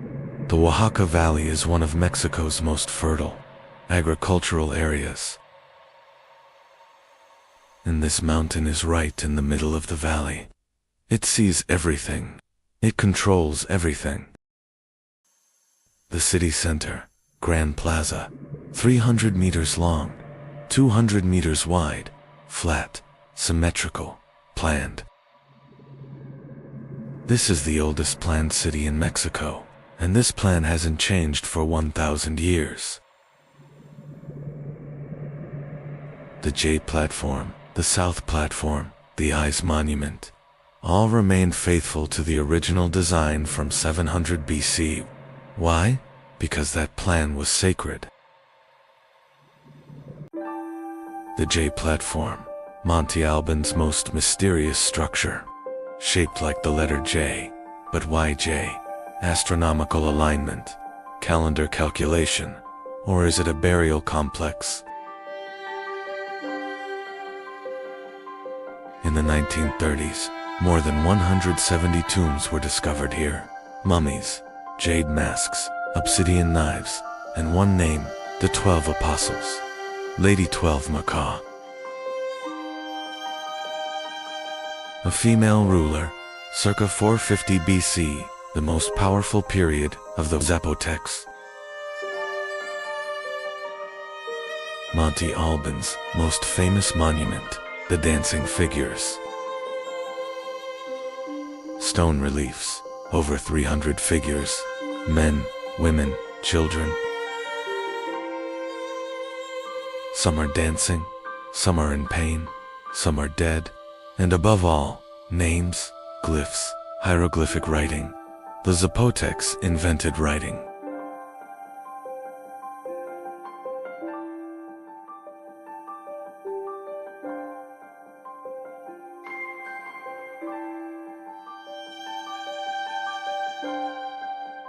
Before the Olmecs, independent of the Mayans. But this writing system is still undeciphered. 80% of it remains unknown. The inscriptions on the figures, names, dates, places. There's a place called Bourgeois, where we don't know. An event called Bloody Moon, when we don't know. But what we do know is, these figures are prisoners, enemy, leaders. They're not dancing, they're being tortured. And this is the message of Monte Alban. If you oppose us, this is your end. This monument is propaganda, a show of force. But it is also history, a record of how the Zapotecs conquered their neighbors, and this record spanned 1,000 years.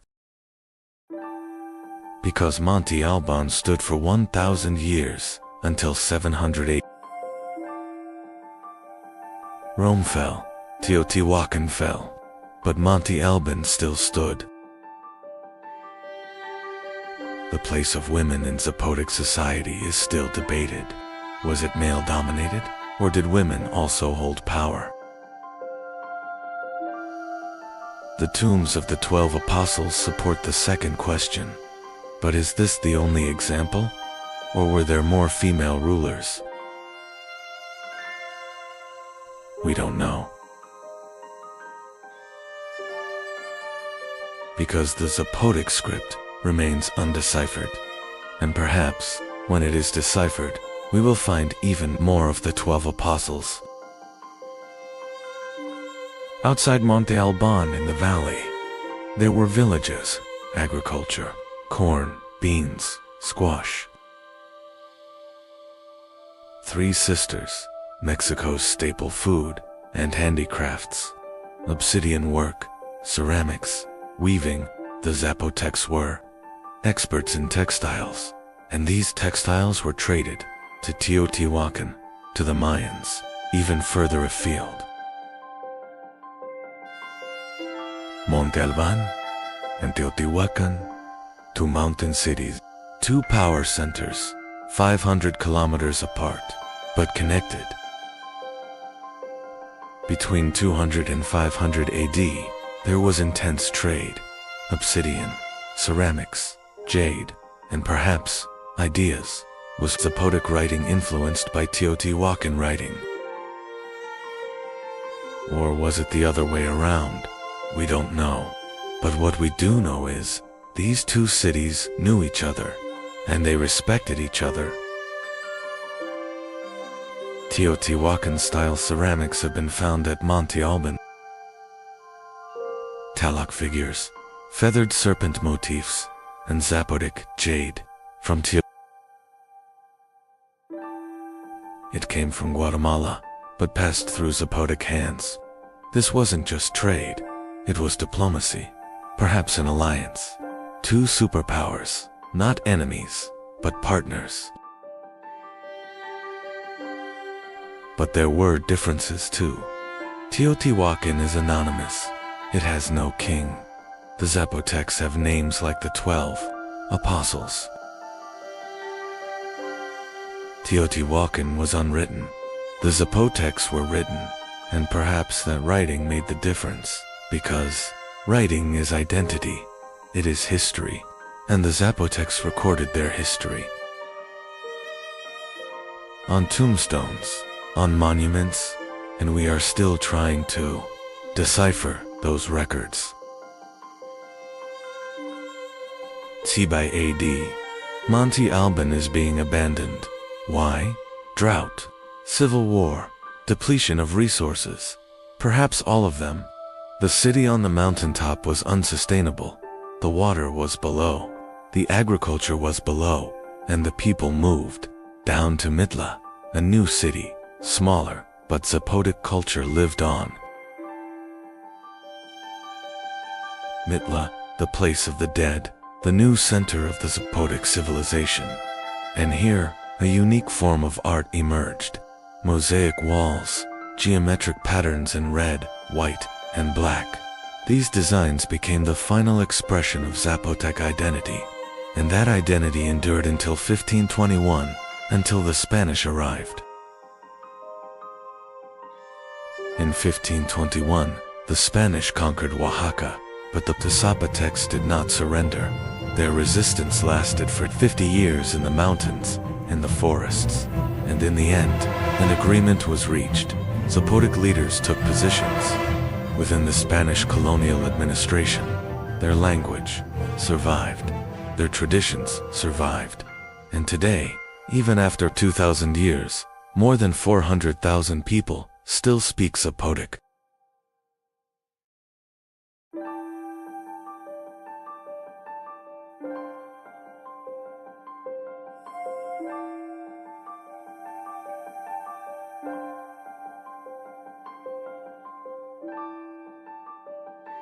Monte Alban is in ruins, but its Zapotec identity lives on. In Oaxaca, the Guelaguetza festival every year. Zapotec dances, Zapotec music, and in those dances, perhaps, we see the dancing figures of the Grand Plaza. 2,000 years ago, on a mountaintop, eyes are still watching us, and we are still looking back.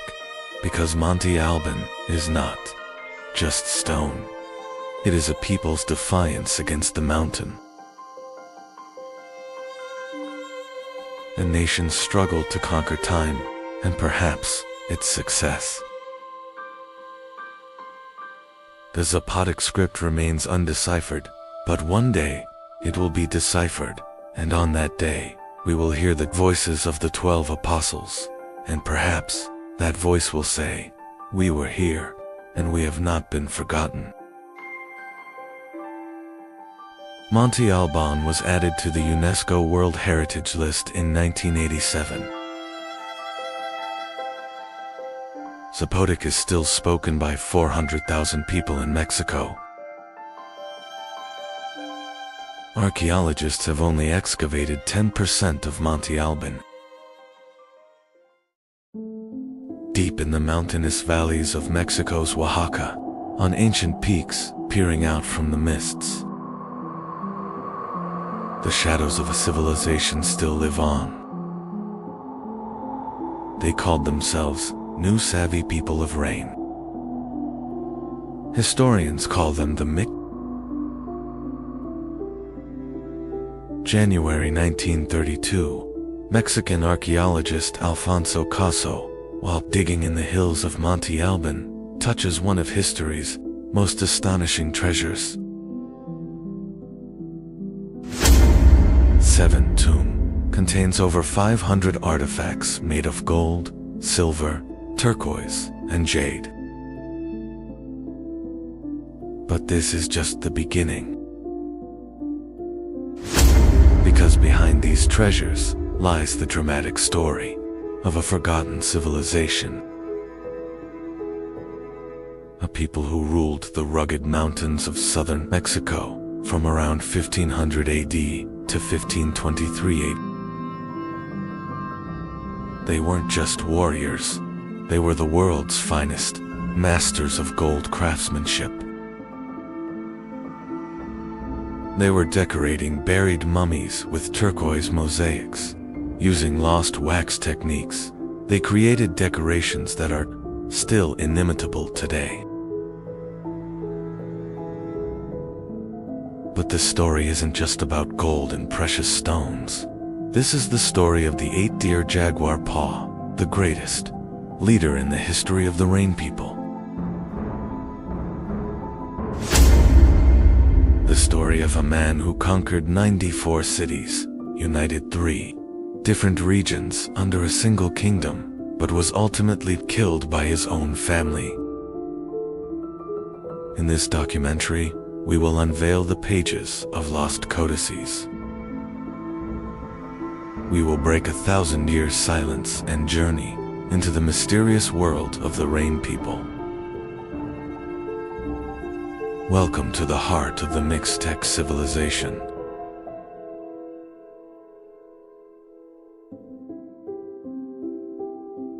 The Mixtec people call themselves New Savvy, the people of rain. This name reveals the fundamental truth underlying their existence: rain. In the rugged mountainous terrain of Oaxaca, agriculture depended on rain, and rain was a blessing from the god Jehovah. The Mixteca region was divided into three main areas: High Mixteca, mountainous and cold, difficult for agriculture, but rich in minerals; Low Mixteca, warmer, more suitable for agriculture; and Coastal Mixteca, tropical, famous for its cocoa and salt trade. Tilantongo was the sacred capital of the Mixtecs. From the 8th century AD onwards, it became the center of Mixtec politics and religion. The codices record the birth of the four crocodiles, the first ruler of Tilantongo. This is the beginning of Mixtec history. The Mixtecs were recording their own history centuries before the arrival of Europeans. These codices, drawn on deerskin, tree bark, and cotton cloth, recounted the births, marriages, wars, and deaths of rulers. But these codices were not merely historical records. They were also mnemonic tools, recalling oral tradition and serving as guides for storytellers. Each image held a story, a legend, an epic. In 1063 AD, a prince is born in Tilantongo. He is named 8 Stags because he was born on Stag Day, the day of the 8th stag. But history will remember him by another name: Jaguar's Claw. 8 Deer was the son of 5 Crocodile the high priest, and 9 Eagle.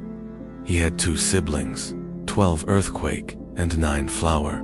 But 8 Deer was the one fate had chosen.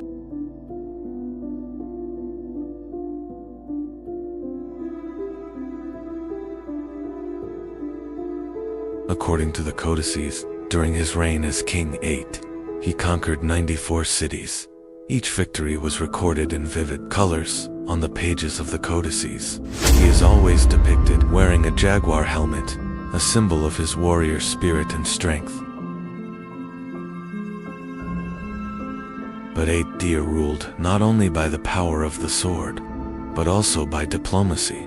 They formed an alliance with 4 Jaguars, a more powerful Toltec ruler than Cholula. In return for this alliance, they received the turquoise nose ornament, a symbol of Toltec royal power. The most striking story of 8 Deer is his tragic relationship with his family. His stepsister, 6 Lizards, married 11 Winds. This marriage posed a threat to 8 Deer because 11 Wind's family had their eyes on the Tilantongo throne. In 1101 AD, the 8 Deer finally conquered the city of the Red and White Bunch, the center of their rivals. They captured 11 Winds and his brothers, but they spared their youngest brother for Winds. This pardon would seal his fate. 14 years later, in 1115 AD, 4 Winds, now both 8 Deer's half-brother and son-in-law, formed an alliance. The combined forces of the Mixtec kingdoms rose up against 8 Deer. 8 Deer were captured and sacrificed. The greatest conqueror in Mixtec history died at the hands of his own family. The codices silently record this moment, the fall of a hero, the price of power and arrogance. January 6, 1932. While excavating at Monte Alban, Alfonso Caso sensed something beneath the soil, a tomb, but no ordinary tomb. This would become the richest archaeological treasure in the Americas.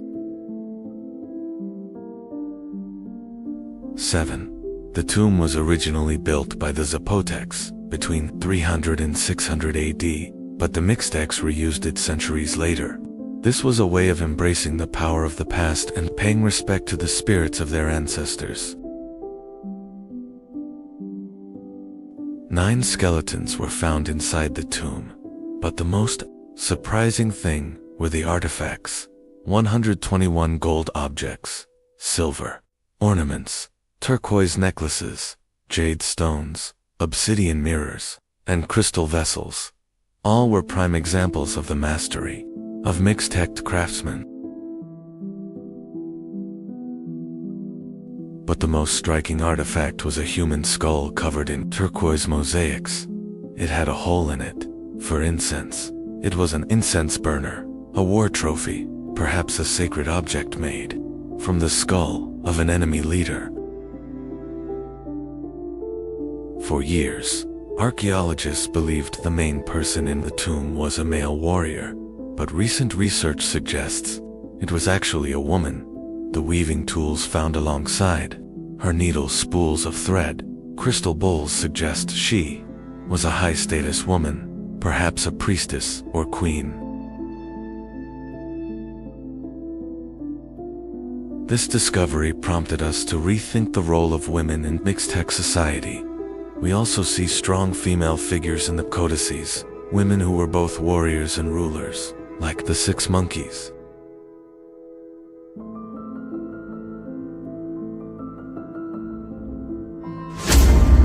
The tomb's treasures are now on display at the Oaxaca Cultural Museum, but the tomb itself, high up in Monte Alban, still awaits visitors. Although the lights inside are out, its stories live on. For the Mixtecs, rain was not just a meteorological event. Rain meant life, and Jehui, the god of rain, was their supreme god. Jehui is typically depicted wearing a blue or green rain goggles mask with a jaguar-like expression and bared teeth. Rain or steam is thought to emanate from his nostrils. This imagery symbolizes both his life-giving and destructive power. Ceremonies were held on mountaintops in honor of Jehui. During severe droughts, much darker rituals were performed. Historical records indicate that child sacrifices were offered to appease the rain god.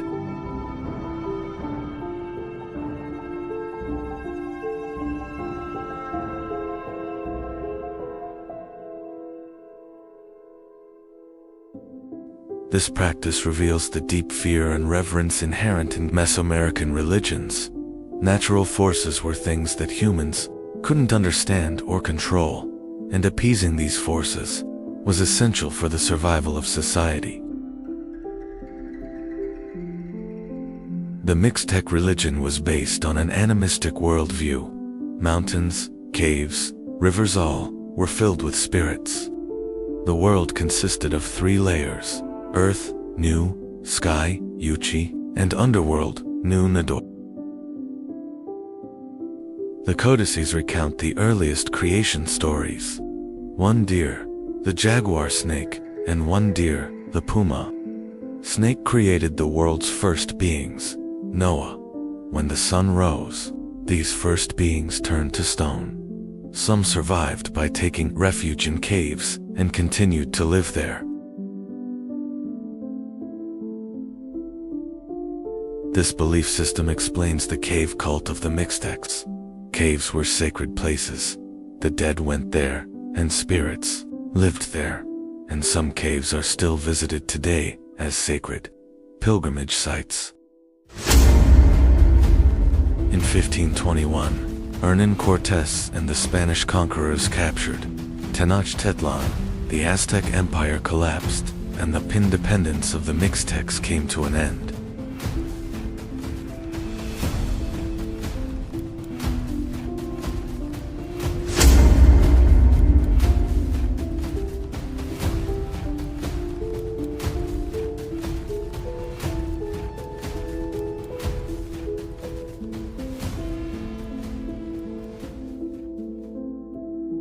The arrival of the Spaniards was meant to be the end for the Mixtec civilization, but that wasn't entirely the case. The Mixtecs survived culturally. They preserved their language, traditions, and identity. Today, More than 500,000 people still speak Mixtec. In the mountain villages of Oaxaca, traditional farming methods continue. Women still weave, and ancient symbols live on in the patterns.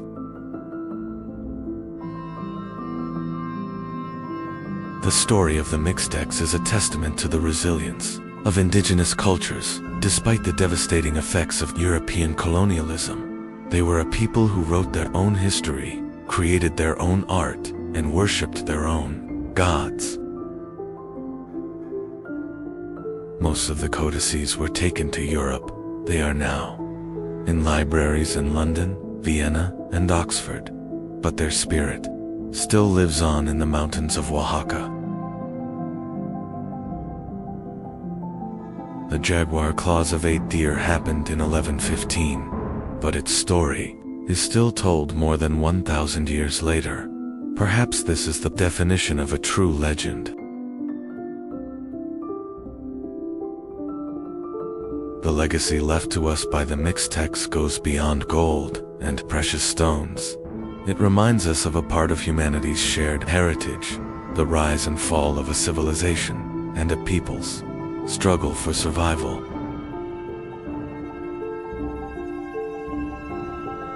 And when the mists cover the valleys of Oaxaca, when the wind blows through the mountains, you can still see the jaguar helmet of the 8 deer. It's still there, still waiting, still telling its story. We are traveling through world history in chronological order, civilization by civilization, step by step across thousands of years, from the first cities to great empires, from forgotten kingdoms to legendary rulers. This journey has just begun. Join this journey through world history, subscribe, and explore the story of humanity with us. Today, beneath Mexico City, there was once a miracle 500 years ago, one of the largest cities in the world, yet built in the middle of a lake. Its people were not fishing in the water, they were building pyramids. And the inhabitants of this city demanded blood every day so that the sun would not die.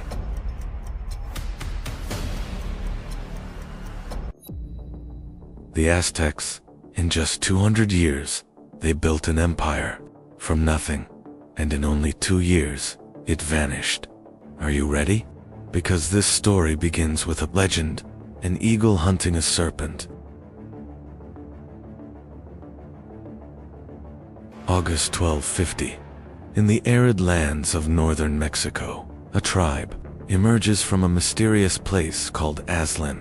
They call themselves Mexica, hunter-gatherers, warriors, and most importantly, homeless.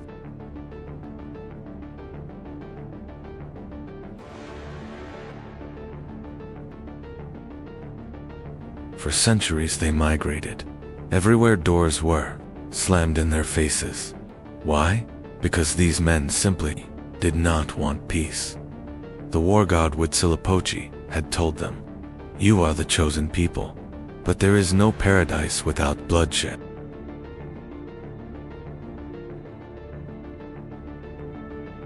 In 1248, they settled on Chapultepec Hill, but their neighbors didn't like them. They were driven out. They became mercenaries. They fought whoever they had to fight, not for money, but to survive.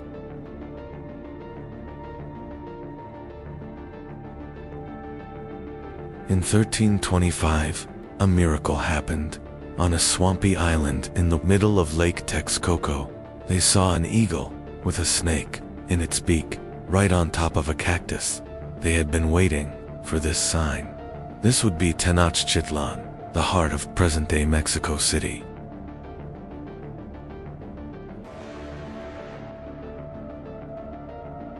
Imagine 400,000 people living in the middle of a lake, more populous than some of Europe's largest cities. But how? Chinampas, floating gardens, artificial islands made of layers of reeds and mud, not for agriculture, but for the city. They filled in the lake but the lake fed them. 16 kilometers of aqueducts, bringing water from the Sierra Madre Mountains, razor-sharp streets, 4 main gates, and in the center, Templo Mayor, a 45-meter-high twin temple, one to the war god Huitzilopochtli, the other to the rain god.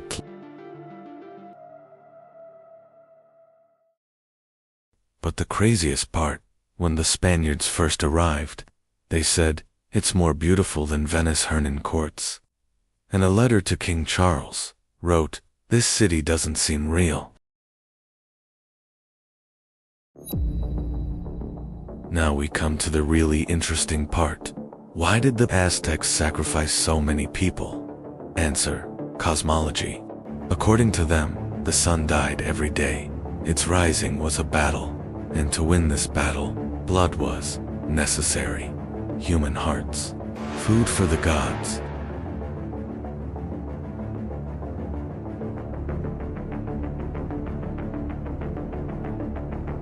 But how was this ritual performed? The sacrificial animal was first carried ceremonially for 4 days. It was painted and adorned with feathers. On the last night, it was carried up the 114 steps of the Templo Mayor. At the top, 2 priests waited. One held it by the head, the other by the feet, and they laid it on the stone altar. An obsidian blade would be inserted below the rib cage, and the heart would be removed while it was still beating. The heart would be placed in a stone bowl and offered to the god. The body, it would be thrown down the stairs.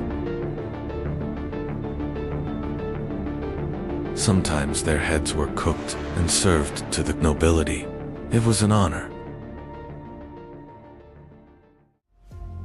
But it wasn't just religious. It was political too. At the opening of the Templo Mayor in 1487, Emperor Quetzalcoatl sacrificed 20,000 captives. It lasted for days. Why so many? Because it was a display, a show of force, a message: don't oppose us. Their wars were not about land, but about people. They were called the Flower Wars, ritual wars, just for capturing prisoners. If an Aztec warrior captured 20 prisoners, he would join the Jaguar Corps. That was their Navy SEALs. 1428 was a turning point, the Tepanic War. The Aztecs rose up against the powerful city of Azcapotzalco, and they won, but not alone. Tenochtitlan, Texcoco, and Tlacopan, 3 cities, an alliance. Initially, they were equal, but the Aztecs were more ambitious. Indirect rule. Conquered cities retained their own kings and religions. The only condition: taxes, cocoa beans, cotton fabrics, feathers, gold. They flowed into Tenochtitlan every year. 400 to 500 city-states, 5 to 6 million people, 207,000 square kilometers. Tlatelolco Market, the world's largest open-air market. 60,000 people shopped there at the same time. There was even human trafficking. Slaves, servants, everything had a price. More than 200 gods, but there are 4 great ones. Huitzilopochtli, the left-handed hummingbird, war and sun, protector of Tenochtitlan, a blue black-faced feathered warrior. Quetzalcoatl, the feathered serpent, light, wisdom, art. He gave humanity corn, the calendar, and writing, and he was against human sacrifice. The Aztecs' favorite irony: they worshipped him, but they continued to sacrifice. Tezcatlipoca, the smoky mirror, night, magic, prophecy. He has an obsidian mirror that sees the future, the invisible god. Tlaloc Rain, with his protruding teeth, his jaguar mask, the god of agriculture. Child sacrifices to him because His tears were rain. February 18, 1519, Hernan courts landed with Wu-Bide men, horses, dogs, artillery. But his most dangerous weapon wasn't smallpox, it was diplomacy.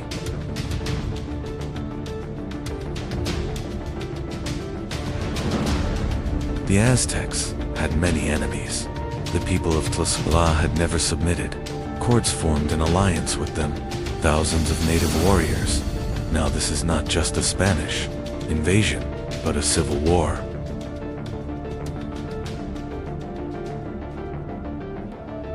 November 8, 1519, courts entered Tenochtitlan. Moctezuma thought him a god. The return of Quetzalcoatl, golden gifts, jewels. But courts wanted gold, and more.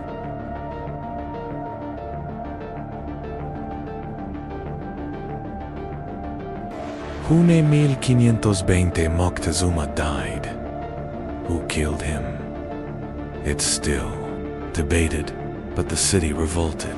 The Spaniards fled. La Noche Triste, the sad night. Half of them died, but they returned.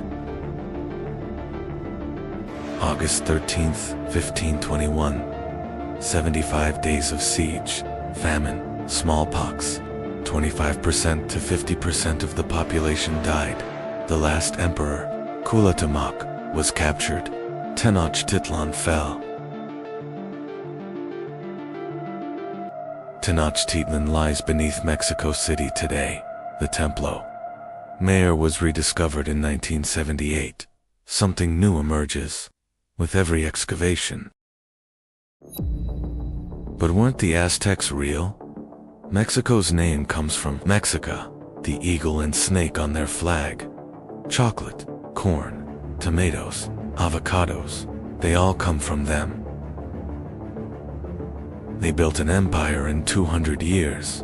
It was gone in 2 years. But 500 years later, we're still talking about it. That's real power.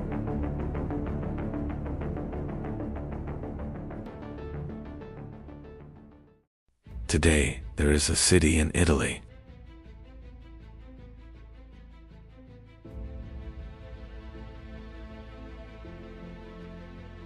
Tourists take photos, cafes are full.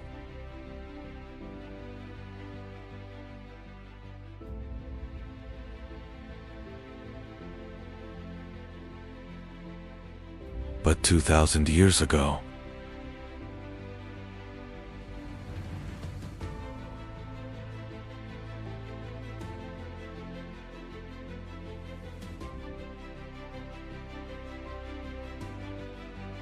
Rome.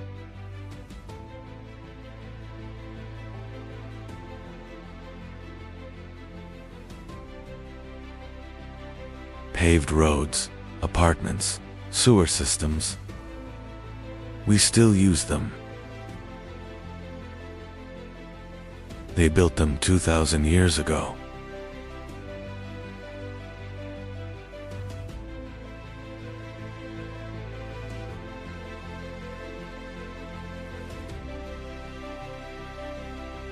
But the craziest part, this empire was not built in one day. It did not collapse in one day either. And when it collapsed, the world was plunged into darkness. Are you ready?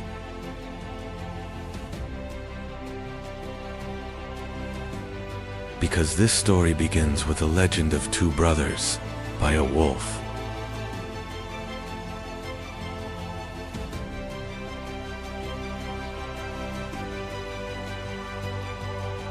(753 BC), the Italian peninsula.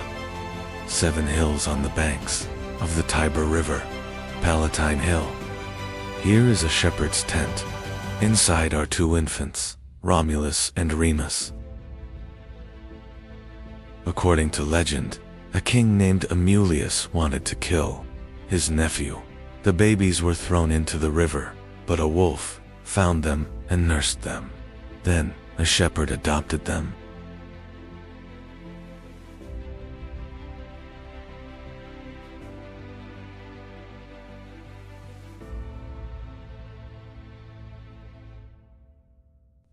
Then a shepherd adopted him.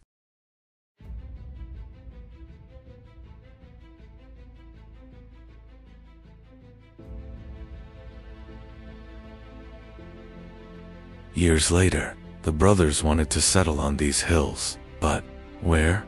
Remus chose Palatine Hill. Romulus chose Aventine Hill. They asked the gods.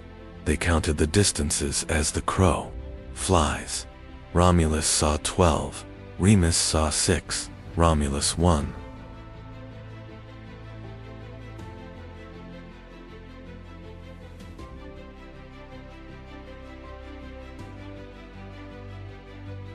But Remus was angry. He breached his brother's walls. Romulus killed him. "Whoever else breaches my walls shall die," he said, and Rome was built on blood. It was initially a pastoral village.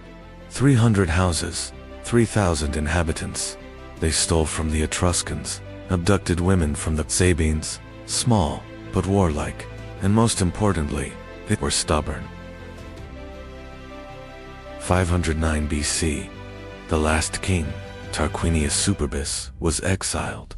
"There is no king," they cried. "Senatus, Populusque, Romanus, SPQR, Senate, and Roman people." But this wasn't a democracy.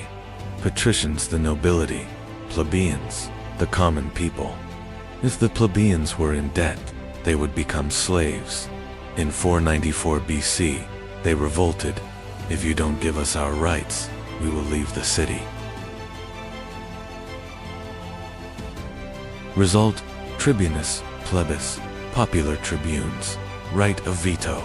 The first system of checks and balances in Rome. And war.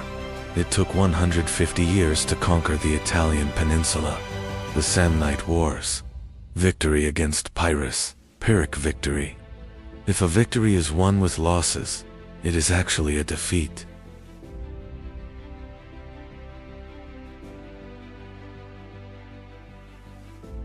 In 264 BC, Rome was the master of Italy, but a danger lay across the sea: Carthage. Carthage, modern Tunisia, founded by the Phoenicians, masters of maritime trade. Unlike Rome, rich, cultured, but with a mercenary army.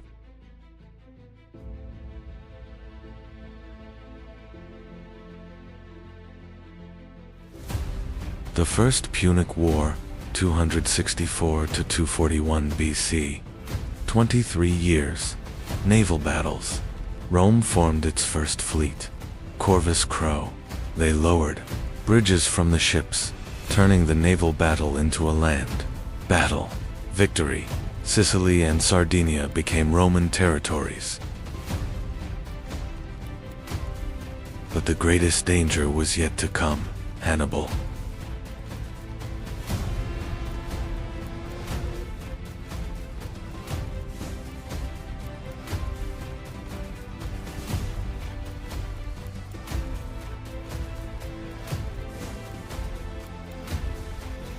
Hannibal Barca. At the age of 9, he swore an oath to his father: "Rome will be my enemy." In 218 BC, he set out from Spain. 37 elephants, 40,000 soldiers. He crossed the Alps. In winter, in 15 days, half of the elephants died, but he crossed.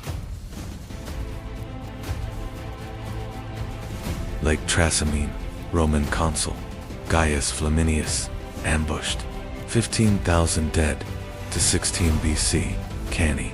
50,000 Roman soldiers, annihilated in 8 hours. The most perfect ambush in history. Hannibal's army was half the size. Rome was in a panic, but Quintus Fabius Maximus devised a delaying tactic. He didn't fight, he had tried it. Fabian tactics are still used today. 202 BC, Zama Scipio, Africanus. Hannibal defeated. The Second Punic War ends. Rome masters of the Mediterranean.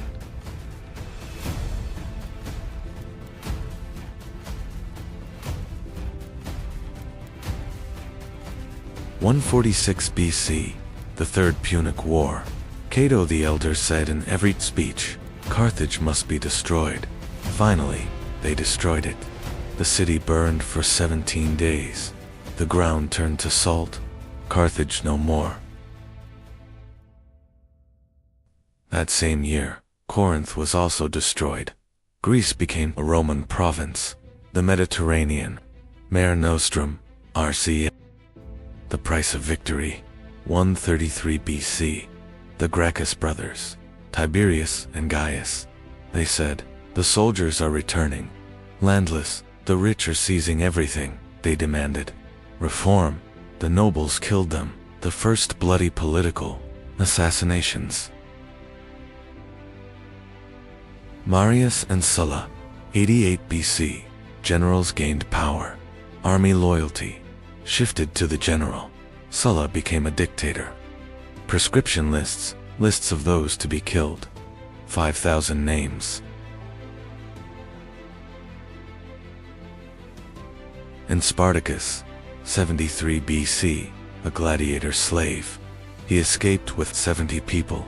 In 2 years, his number grew to 120,000. Rome's greatest fear, a slave revolt. Marcus Licinius Crassus crushed it. 6,000 rebels were crucified on the Appian Way, a corpse every 40 meters.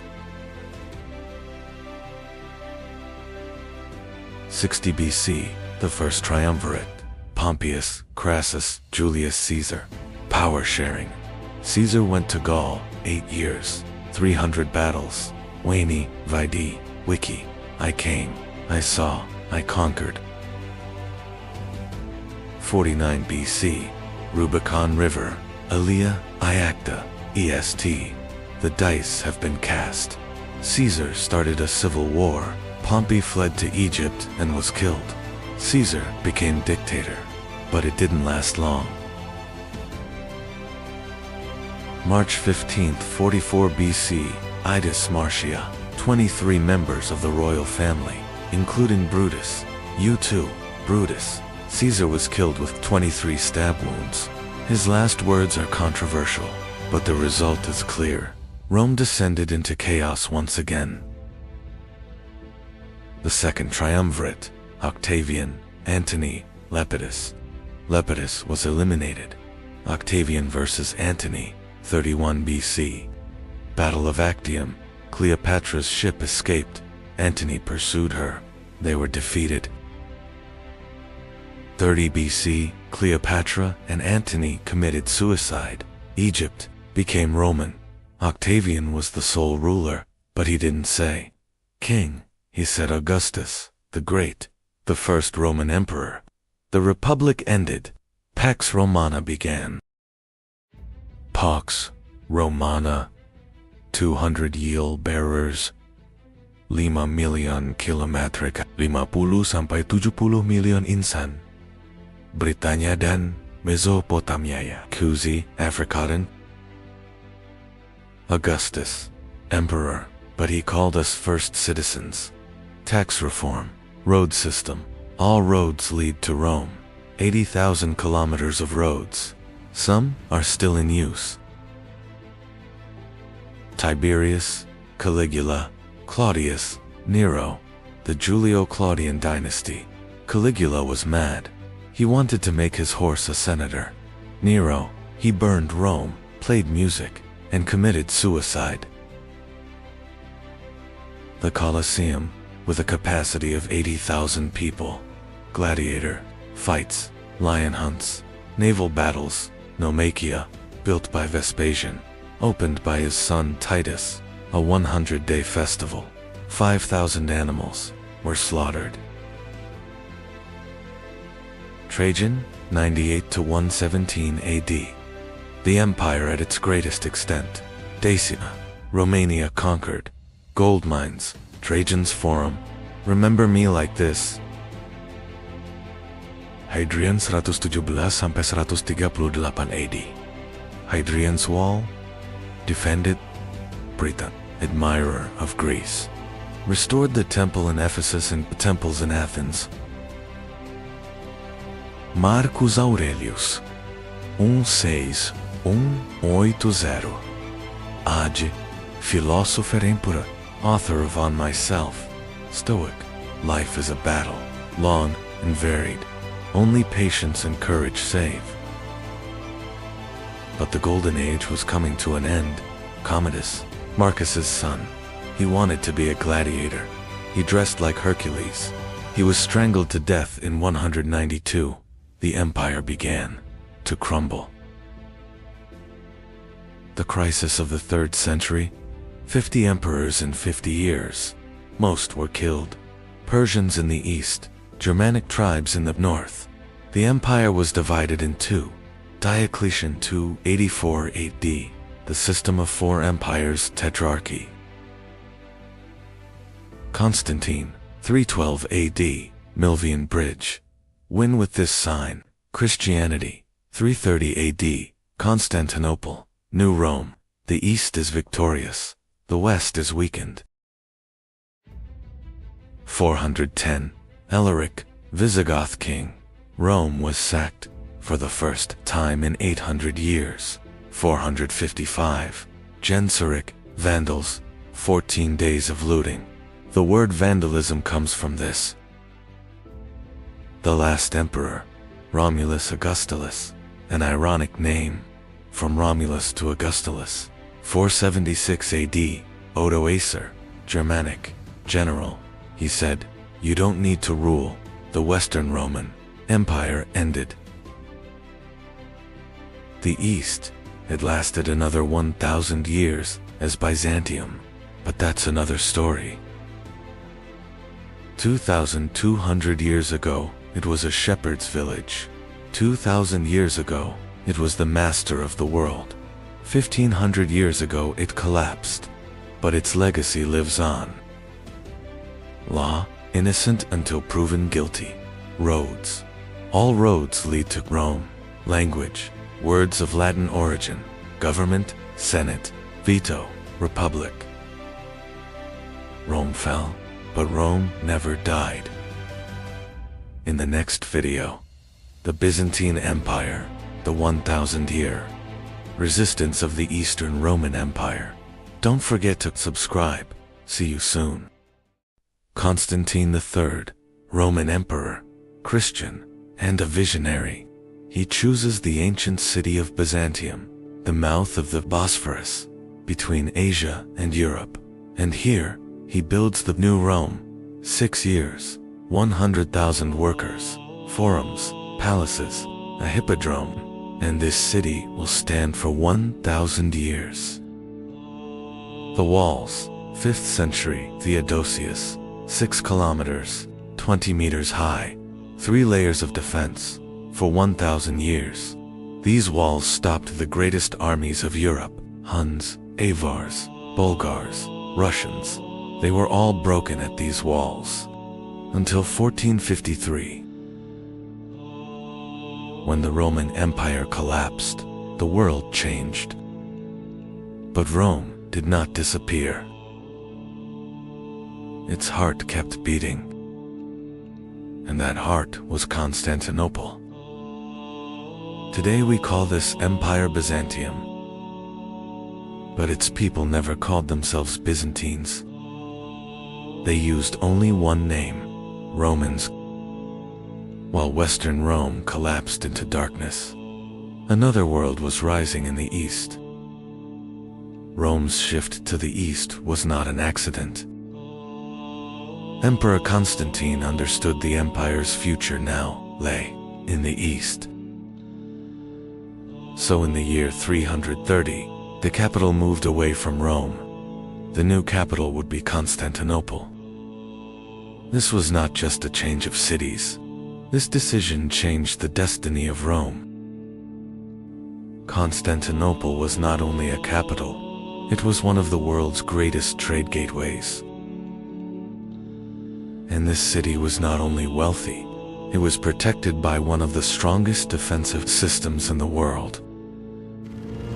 As Western Rome collapsed, central authority across Europe rapidly disintegrated. But in the east, Constantinople remained a powerful, imperial center. The city became one of the most important crossroads of trade between East and West. This trade network gave Byzantium enormous economic strength. Byzantium was powerful, not only militarily, but also through diplomacy. In the 6th century, Emperor Justinian became one of the most powerful rulers in Byzantine history. Justinian's greatest ambition was to restore the former borders of the Roman Empire. Byzantine armies advanced into North Africa and ended Vandal rule. Soon after, Byzantine forces advanced into Italy and Rome returned to imperial control. The Mediterranean once again began to resemble the center of the Roman world. During Justinian's reign, Hagia Sophia was built and became a symbol of imperial power. 527. Justinian, 38 years in power, and the height of the empire, reclaiming the West, Africa, Italy, Spain, former Roman territories, the Codex, the foundation of law. We still use it today. And Theodora, the Empress, coming from slavery, fighting for women's rights, 1500 years ago. Hagia Sophia was not only a place of worship but also a peak of Byzantine engineering. Constantinople was not only a capital, but also one of the richest cities in the world. For centuries, Constantinople once again became one of the richest cities in the world. The heart of trade between East and West beat here.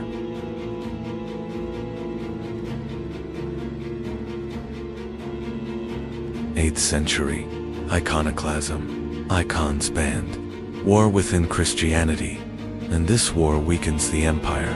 1054, the Great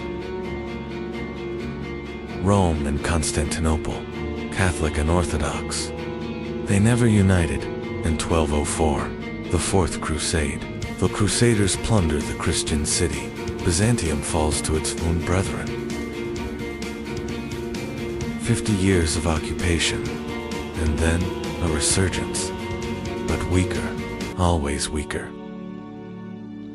Justinian reorganized Roman law and left a lasting legacy. However, Byzantium entered long and exhausting wars with the Sasanian Persians in the east.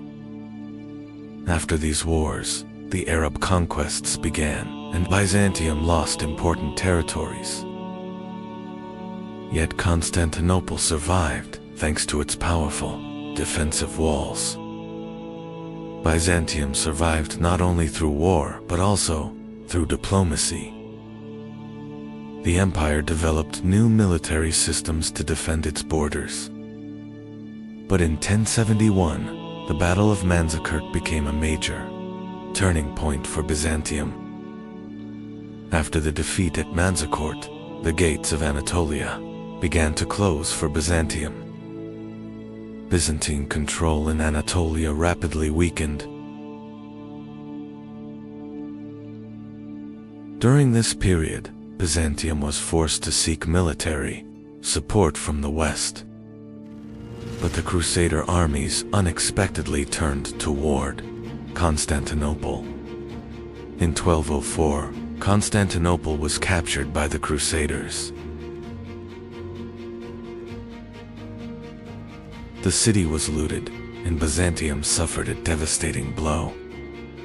Byzantium recovered, but it never regained its former strength. The 14th century, the Ottoman Empire, rising from Anatolia, Byzantium, now a city-state, just Constantinople and the Peloponnese, in 1451, Mehmed II, 19 years old, and his goal is clear. This city, April 1453, 80,000 Ottoman soldiers, 7,000 Byzantine defenders, and a 21-year-old emperor, Constantine XI, the last Roman emperor. Meanwhile, A new power was rising in Anatolia, the Ottoman state. Ottoman ships were transported over land into the Golden Horn. In 1453, Sultan Mehmed II arrived before the walls of Constantinople. This move neutralized the city's strongest defensive line.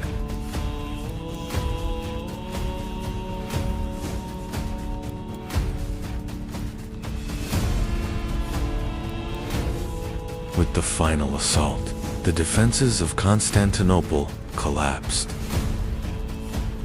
On May 29, 1453, Constantinople fell. This event marked the end of the Byzantine Empire. But Rome did not die, because Byzantium left a legacy: Orthodox Christianity, Russia, Greece, the Balkans, law, Justinian's Codex, the foundation of Europe, art, mosaics, icons, and Hagia Sophia. 1500 years. First a church, then a mosque, now a museum, and it's still standing, because Byzantium knew how to build structures that took 1,000 years to build, and these structures are still speaking. We can still hear Rome's last breath. Byzantium, Eastern Rome, Constantinople, Istanbul. The names have changed, but the stones are the same, and we are looking at the same stones 2,000 years later. Rome was founded in 753 BC. It ended in 1453 AD, 2,206 years.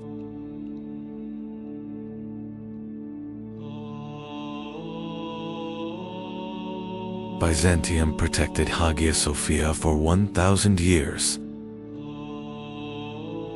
Istanbul is still situated between two continents. Hagia Sophia welcomes its visitors in all its splendor on Turkish soil. This great transformation, stretching from the last heir of Rome to the rise of the Ottoman Empire, was one of the most important turning points in history. We continue to trace the footsteps of world history together. Don't forget to subscribe to the channel and stay with us on this journey for the continuation of the series. The last queen of Egypt. The woman who changed the fate of Rome.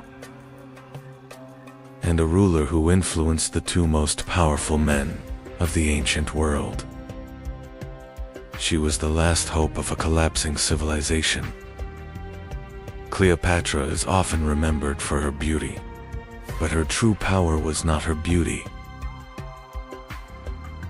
Cleopatra was born in Alexandria in 69 BCE, but she was not ethnically Egyptian, as many people believe.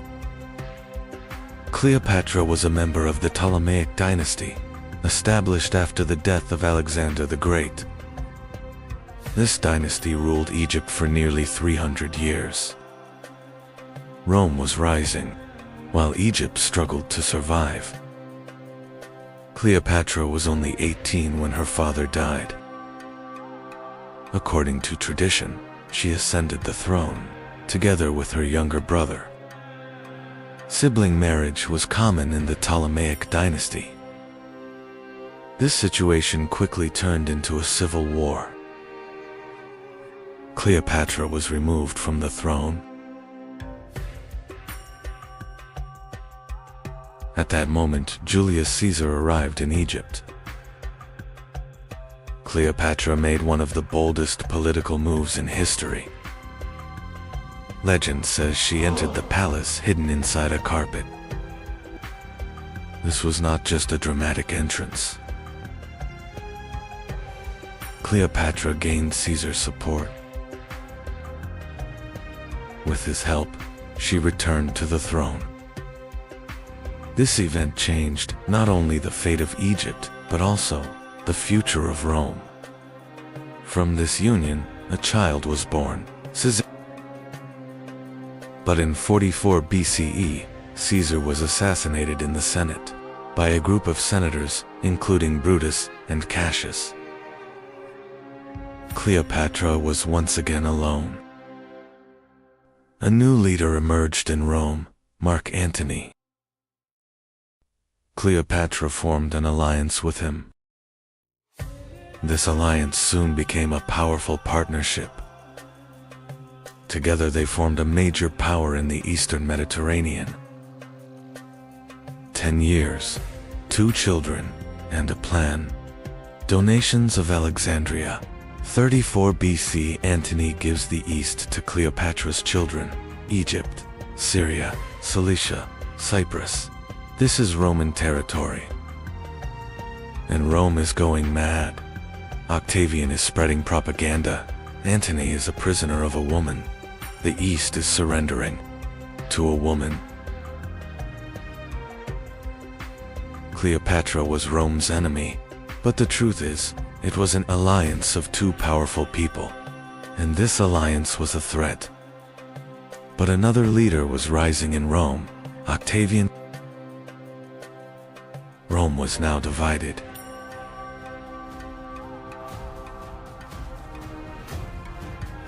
'31 BC, Actium, Greece, the last war. Cleopatra and Antony. 500 ships, Octavian, 400. But the command is chaotic. Antony is not a sailor. Cleopatra is on board. Why? We don't know.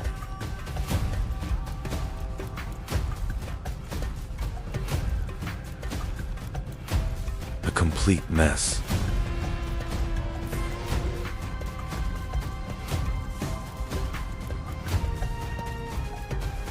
History calls it betrayal.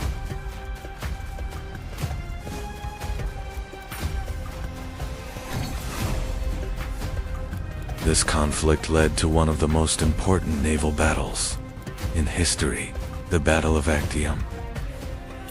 Cleopatra and Antony were defeated. This defeat marked the beginning of the end for Egypt. Octavian was approaching with his armies. Octavian is approaching. Antony commits suicide. Legend says it's upon hearing the news of Cleopatra's death, but the truth is, he was probably wounded in battle. Cleopatra is taken prisoner.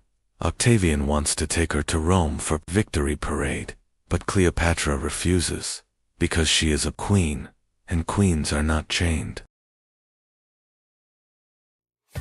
Cleopatra refused to be taken prisoner by Rome, and she made the decision that would enter history. Mark Antony believed Cleopatra was dead. After hearing this, Antony wounded himself. Before dying, Antony was brought to Cleopatra. Mark Antony died in Cleopatra's arms. After Antony's death, Cleopatra mourned deeply. Cleopatra locked herself inside the mausoleum to avoid being captured by Octavian. Octavian wanted to take Cleopatra to Rome alive. Cleopatra met Octavian for the last time. Cleopatra shared her final plan with her loyal servants. Cleopatra wished to be buried beside Mark Antony. Cleopatra sent a final letter to Octavian. Cleopatra tried to save her son Caesarion.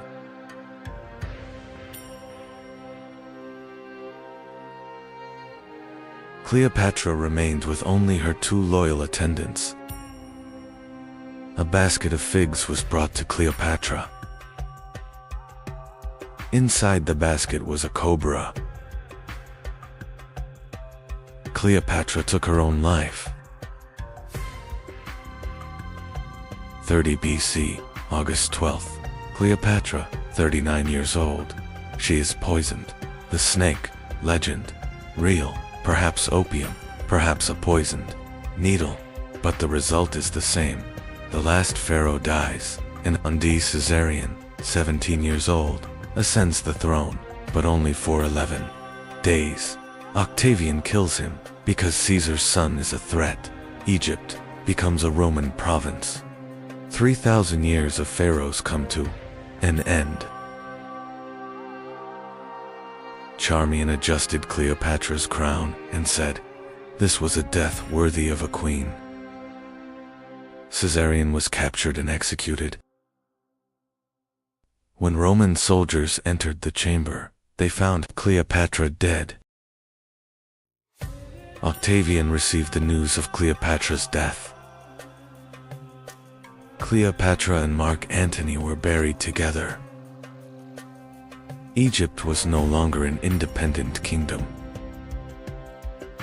Egypt became one of the most important provinces of the Roman Empire. The age of the pharaohs had come to an end. Cleopatra's name continued to be remembered even 2,000 years later. Cleopatra was not remembered only for her beauty. Cleopatra could speak 9 different languages. Cleopatra was the first Ptolemaic ruler to speak the Egyptian language. Cleopatra was a skilled diplomat. Cleopatra was the last ruler who tried to save her country. Cleopatra's story was not a love story. It was a struggle between empires. Most of what we know about Cleopatra comes from Roman historians. For this reason, Cleopatra's true story is still debated today. Roman historians portrayed Cleopatra as a threat. Cleopatra was not only a queen, but a powerful leader. History remembers not only rulers, but the decisions they made. Cleopatra. History remembers her for her beauty and intrigue, but she was also a diplomat, a linguist, a survivor. He reigned for 22 years. He formed alliances with 2 great Roman leaders, and he maintained control to the very end. Even his death was his own choice, because he was the last pharaoh, and pharaohs don't become slaves. Rome defeated her, but Cleopatra became a legend, and 2,000 years later, we're still talking about her, because she wasn't just a queen, she was the last. The last pharaoh, the first feminist, a legend. Follow the channel to explore world history in chronological order and continue this journey through time with us. Year 224. Rome faced a new enemy in the east. Its name was the Safavid Empire, and it would become Rome's greatest rival for 4 centuries.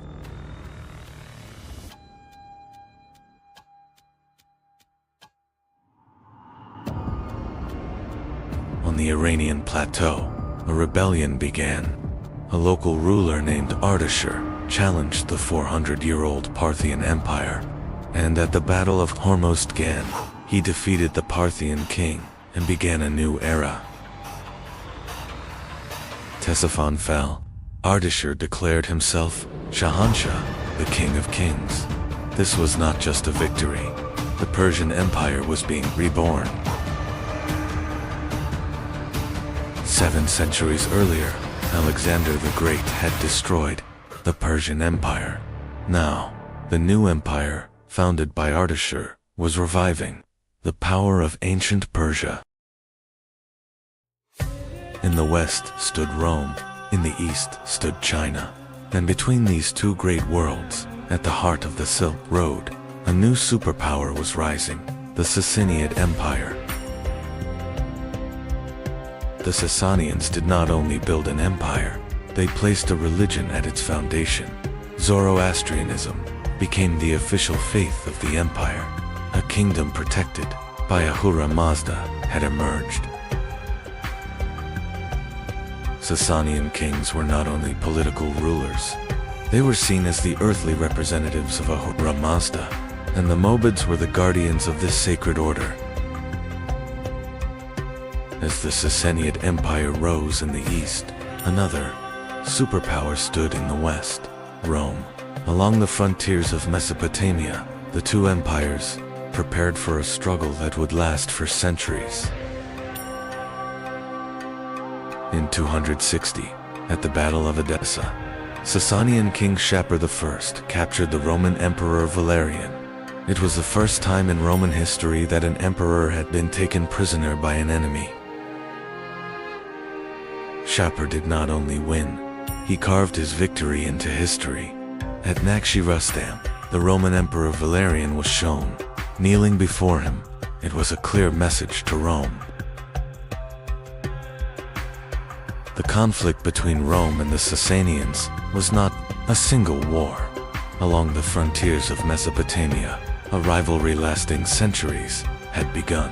The same cities, the same fortresses, changed hands again and again.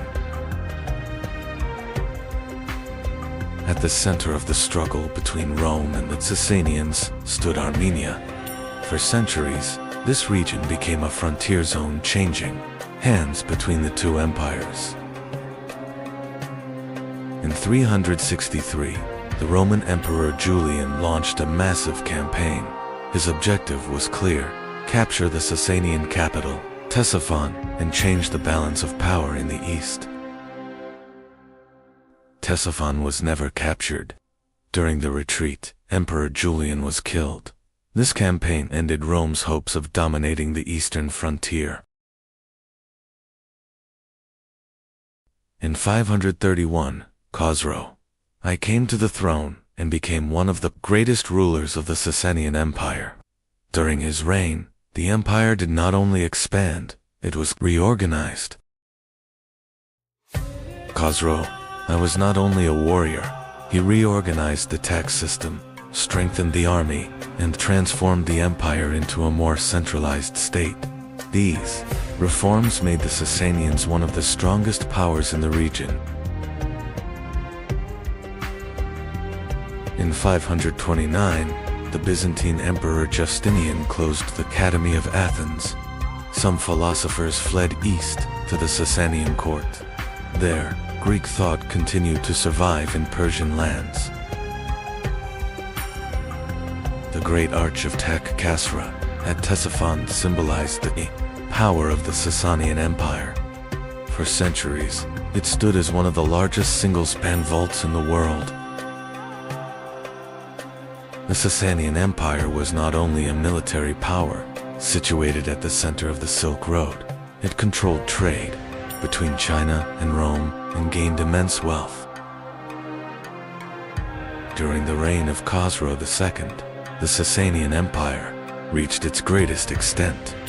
Persian armies captured Jerusalem, Syria, and Egypt, pushing Byzantium into one of the most difficult crises in its history. Byzantine Emperor Heraclius launched an unexpected counteroffensive, advancing deep into Persian territory. The Byzantine army began to change the course of the war. The war that lasted 26 years had ended, but there was no winner. Both Byzantium and the Sasanian Empire were exhausted and vulnerable, and this weakness would open the way for a new power to rise. After 628, the Sasanian throne became unstable. Within just 4 years, 14 different rulers took power. As central authority collapsed, the empire became vulnerable. In the 7th century, a new power rose from the Arabian Peninsula. Weakened by long wars and internal conflicts, the Sasanian Empire now faced a new threat. In 636, two armies met at Al-Qadisiyah. This was not just another battle. It was a turning point that would decide the fate of the Sasanian Empire.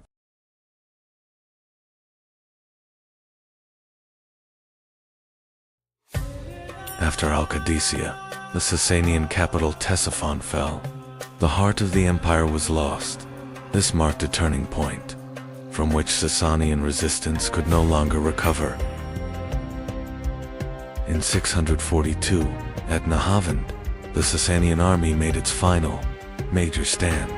But this battle, later known as the Victory of Victories, would mark the end of Persian resistance.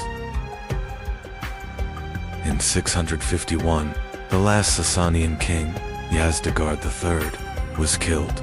With his death, the Sasanian Empire, which had ruled for more than 4 centuries, came to an end.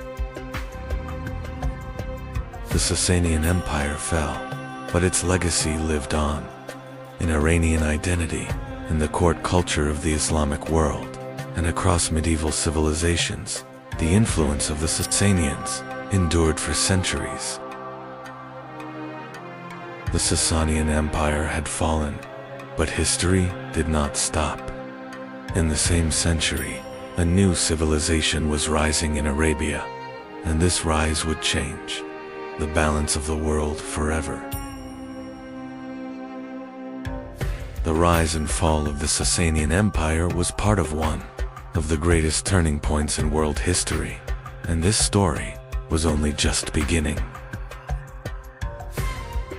The Sasanian Empire fell, but the system they built and the legacy they left behind continued to shape world history. One of the strongest elements of the Sasanian army was the Safavid cavalry. These heavily armored horsemen formed the backbone of the empire's military strength against Rome for centuries. The Sasanian army was not made up of cavalry alone. War elephants provided both physical and psychological superiority against enemy armies. Ctesiphon was not just a capital. It was the political and economic center of the Sasanian Empire, Rome's greatest rival in the East. The Sasanian Empire rested on a strong social structure. Priests protected religion, warriors defended the borders, officials governed the state, and farmers sustained the empire's economy. The Sasanian Empire fell, but its court traditions, administrative system, and political culture continued to live on during the Abbasid era. The Sasanian Empire had fallen, but Persian cultural identity did not disappear. The legacy of the Sasanians continued for centuries to come. The Sasanians created a powerful monetary system.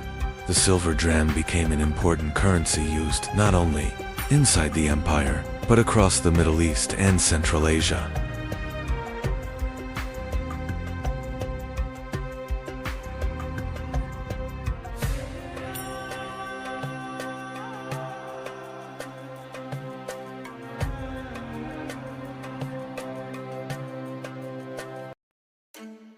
In 375 AD, Europe.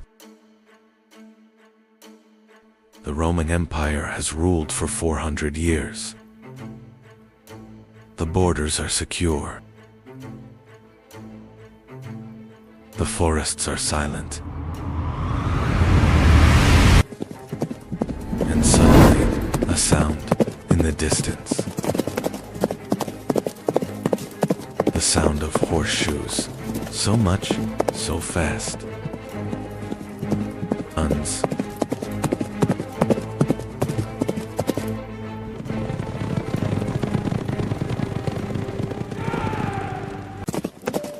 They are from Asia. And this sound will bring about the end of Europe. Because this is the beginning of the great migration of peoples. It will last 200 years. Vandals, Visigoths, Ostrogoths, Franks, Anglo-Saxons. They will all move. And Rome will fall. This is not just a migration. This is a chain reaction.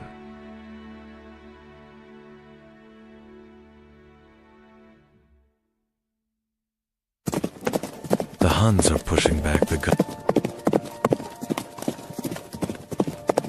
Goths, the Vandals, the Alans, and all of them towards Rome. 200 years, 5 million people. And in the end, the map of Europe will be redrawn.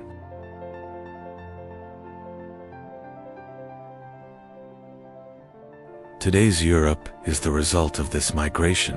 France, Germany, England, Spain, they were all born during this period. Asia Kazakh steppes, late 4th century. The Huns, who were they? Perhaps Xiongnu, perhaps Xiongnu. Chinese sources mentioned them 200 years ago. But now, they are moving west. Why? Drought, civil war, Chinese pressure, we don't know. But what we know is this: they live on horseback, they shoot arrows, they move around, and they never stop. Attila, the scourge of God. He kills his 2 brothers. He becomes the sole ruler, and for 20 years, he shakes Europe to its core. For the horse!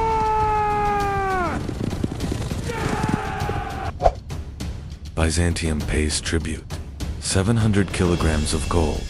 Every year, Western Rome flees.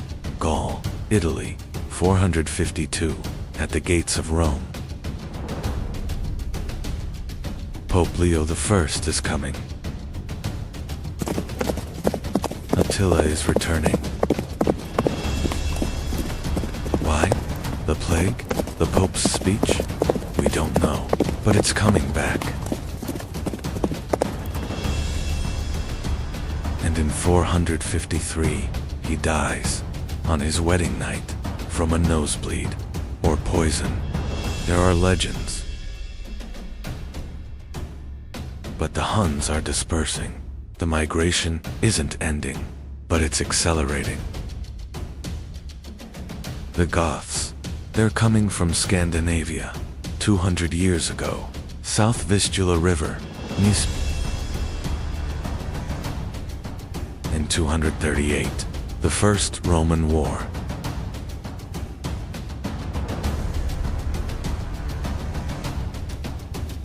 But at the same time, trade will continue. The Goths want Rome.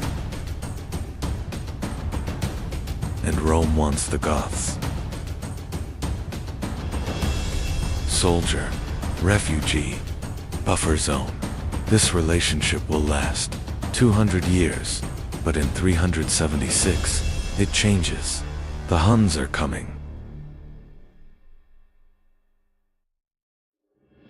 376, Fritigorn, Gothic king, reaching the Roman border. Refugees, hungry, and Rome is helping the refugees. But it's not enough. The hunger revolt begins in 300. Emperor Valens is dying. For the first time, an emperor is killed by barbarians. 410, Alaric, Visigoth king, he enters Rome. 3 days of looting. For the first time in 800 years, Rome has fallen. The world is in shock.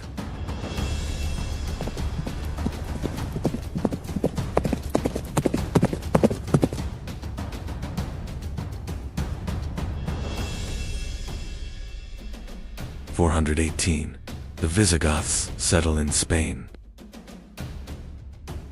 The Kingdom of Toulouse and the Western Roman Empire is collapsing.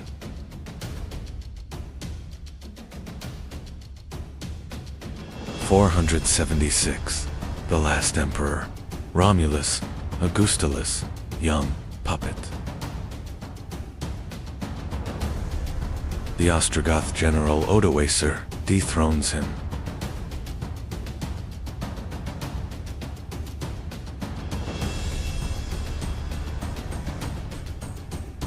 But it doesn't kill it. it retires it.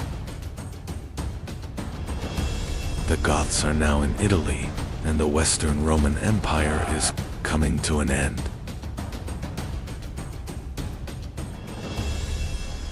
Vandals, they're coming from Sweden, Vandalia, today, Pomerania, and the migration is westward.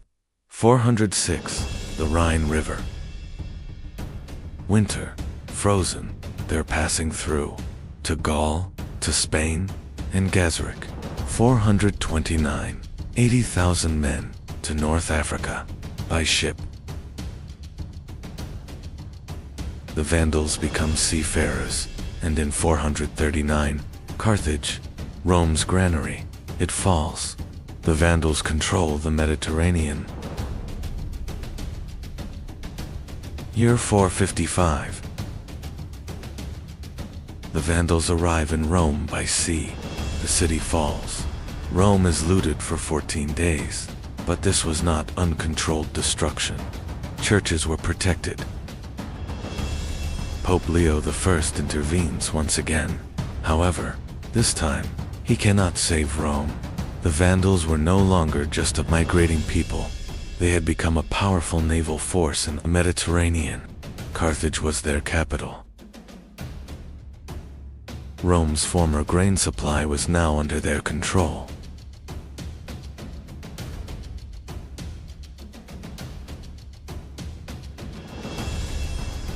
Gold and trade were strengthening Vandal power.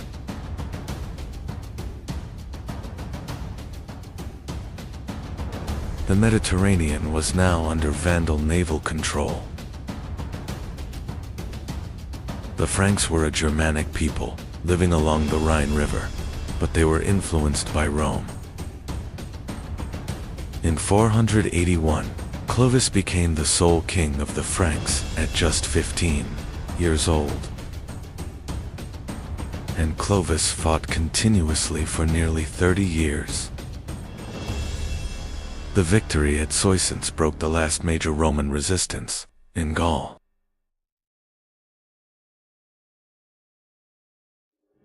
The Battle of Tolbiac became a turning point for Clovis.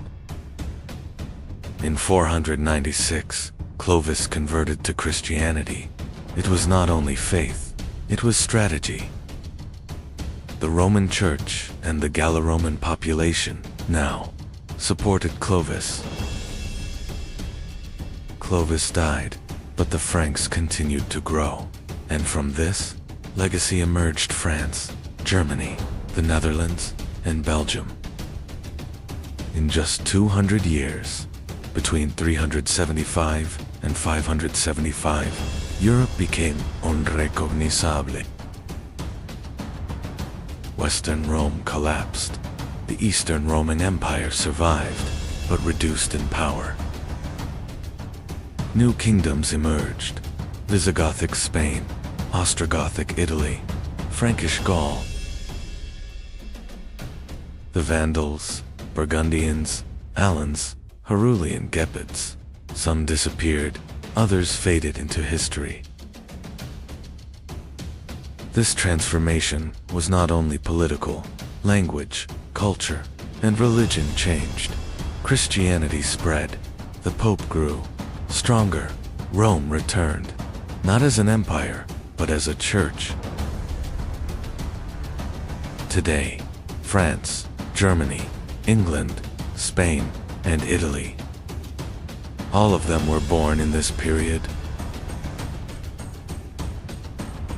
The migration period was not destruction, it was rebirth. The fall of Rome was the birth of Europe. This was a story of 200 years, a story that began with the sound of hooves. The Huns, Goths, Vandals, and Franks disappeared, but their traces remained.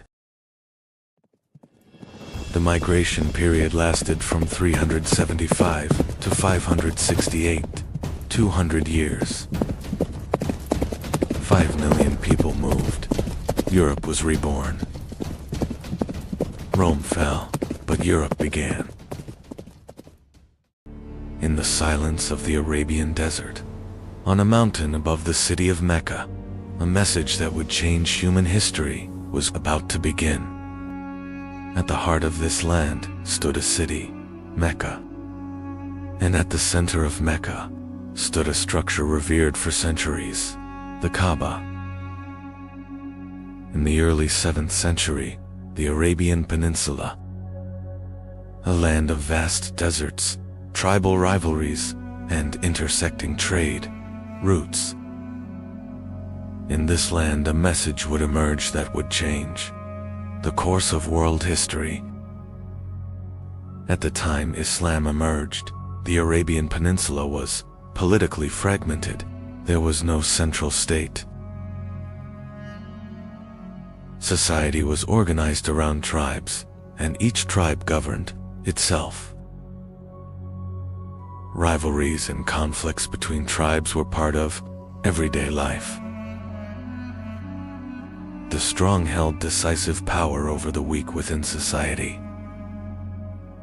Inside the Kaaba in Mecca stood hundreds of idols. It was in this very environment that a new message would soon emerge. Around the year 570 CE, a child was born in Mecca. He would become the bearer of a message that would change the course of world history. He lost his father before he was born, and at a young age, he also lost his mother, growing up as an orphan. He was first cared for by his grandfather Abdul Muttalib, and later by his uncle Abu Talib. In his youth, he worked in trade and had the opportunity to travel across different regions of Arabia. In his youth, he worked in trade. He traveled across different regions of Arabia. These journeys expanded his understanding of the world around him. Because of his honesty and integrity, he earned the respect of the people of Mecca. They gave him a name, Al-Amin. At the age of 25, around the year 595, he married Khadijah, one of the most respected and wealthy women of Mecca.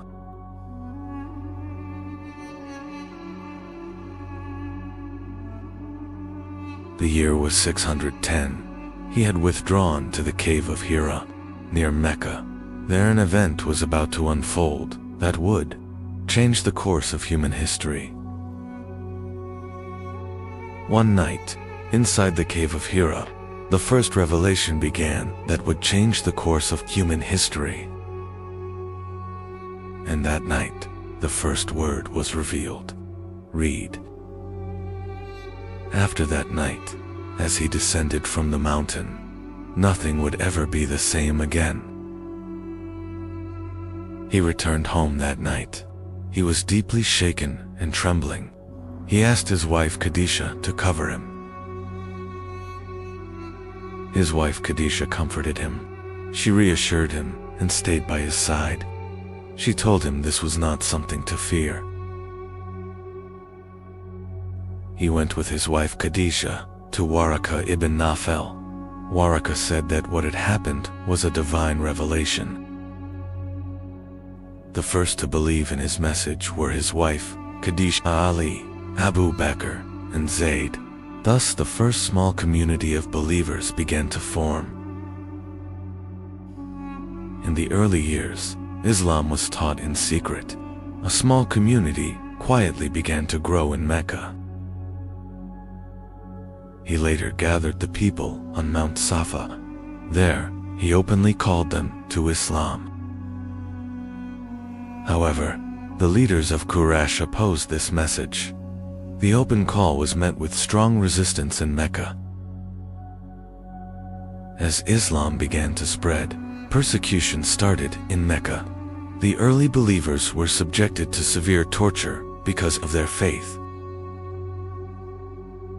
As persecution intensified in Mecca, some Muslims migrated to Abyssinia. It became the first migration in Islamic history.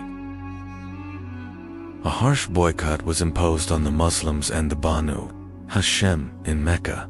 They endured great hardship for 3 years. Persecution against the Muslims in Mecca continued to intensify. The leaders of Quraysh surrounded his house to stop him. That night, Ali stayed in his bed. That night, he quietly left Mecca. To hide from those searching for him, they took refuge in the cave of Thor. They remained hidden in the cave of Thor for 3 days. After a long journey, they approached Medina. After 3 days, they continued their journey toward Medina. They arrived in Medina. Before entering Medina, the first mosque was built in Quba. The people of Medina welcomed them with great joy. The Prophet's mosque was built in Medina. Brotherhood was established between the Muhajirin and the Ansar. An agreement was established between the communities of Medina. Around 313 Muslims faced a much larger Meccan force at Badr. The battle ended with a Muslim victory. At Uhud, the Muslims faced the Meccan army once again. The battle became a difficult test for the Muslims. A trench was dug around Medina to defend the city.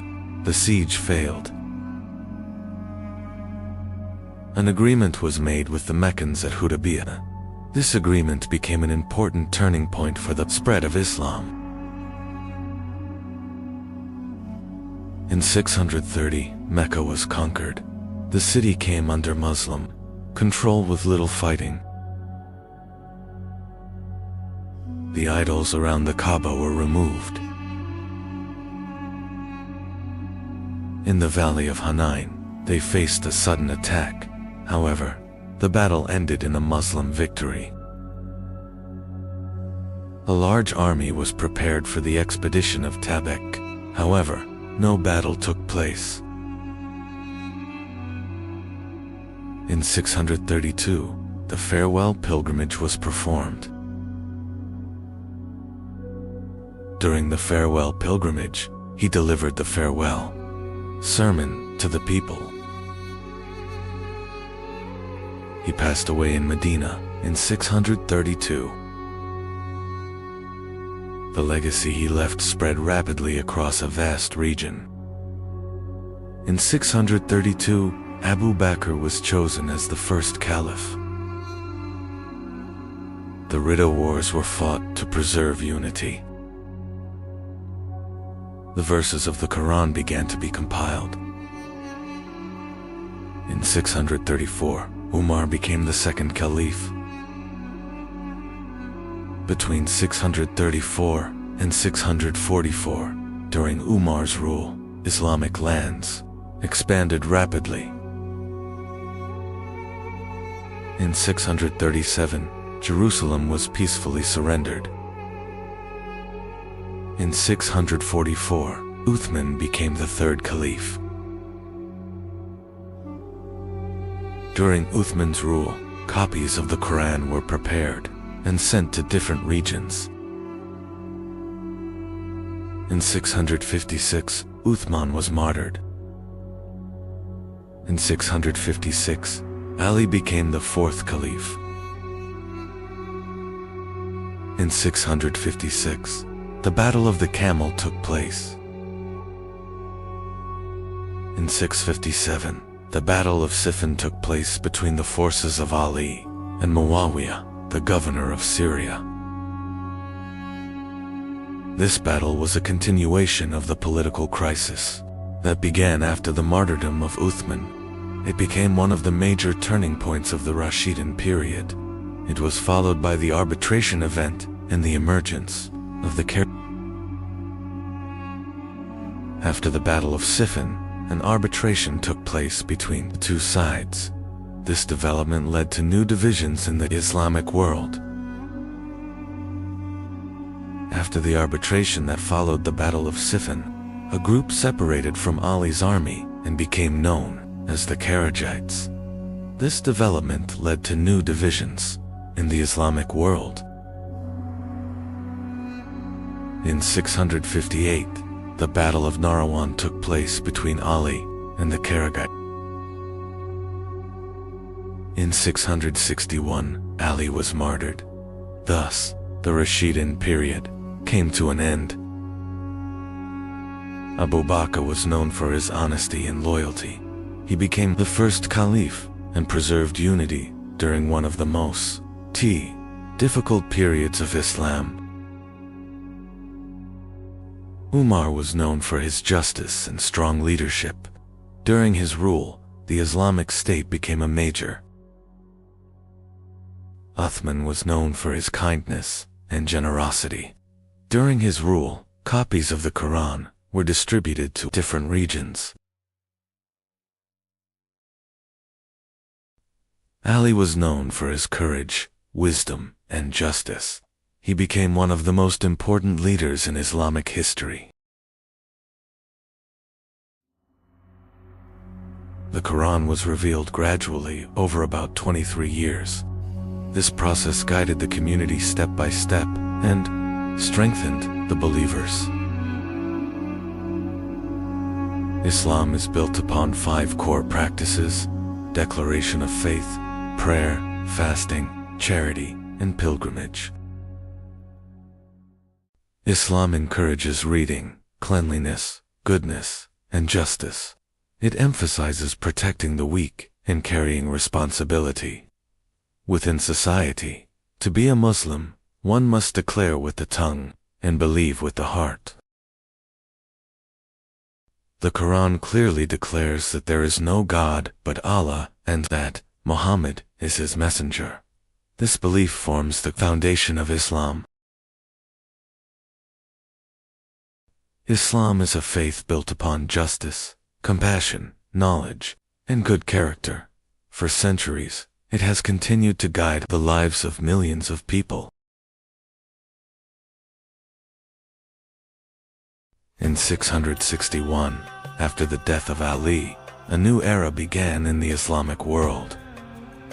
After the death of Ali, Muawiyah became the caliph, and the Umayyad period began. During this period, the caliphate changed from an elected leadership into a hereditary system within the same family. The Umayyads moved the center of administration from Medina to Damascus. Damascus soon became the political center of the Islamic world. During Muawiyah's rule, the state administration was reorganized and the central authority was strengthened. During Muawiyah's rule, a disciplined and powerful army was established. During Muawiyah's rule, a strong naval fleet was established, increasing the influence of the Islamic State in the Mediterranean. During the Umayyad period, naval conflicts with Byzantium began to shift the balance of power in the Mediterranean. In 680, after Muawiyah, his son Yazid became caliph. Thus, the caliphate turned into a hereditary system passed from father to son. In 680, Hussein and a small group with him were surrounded. In Karbala, this event became a turning point that left a deep impact on Islamic history. During the Umayyad period, Muslim armies advanced westward and brought much of North Africa under their control. In 711, the Muslim army, led by Tariq ibn Ziyad, crossed into Al-Andalus, marking the beginning of a new era in Europe. With the conquest of Al-Andalus, Islam reached the European continent, and a new civilization began to emerge in the region. During the Umayyad period, Muslim armies advanced eastward and reached the Transoxiana region of Central Asia. Under the command of Muhammad ibn Qasim, Muslim armies reached the region of Sind, bringing Islam to the Indian subcontinent. During the reign of Abd al-Malik, Arabic became the official state language, and the first Islamic coins were introduced. These reforms strengthened central authority. In 691, the Dome of the Rock was built in Jerusalem. It became one of the most important monuments of early Islamic architecture.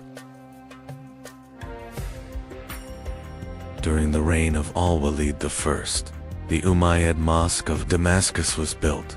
It became one of the most important symbols of Umayyad power and early Islamic architecture. During the Umayyad period, the Islamic State expanded across a vast territory stretching from Al-Andalus in the west to Central Asia in the east. During the Umayyad period, trade routes expanded, and major cities became important economic centers. Toward the end of the Umayyad period, the Abbasids began to gain strength and opposition movements spread rapidly.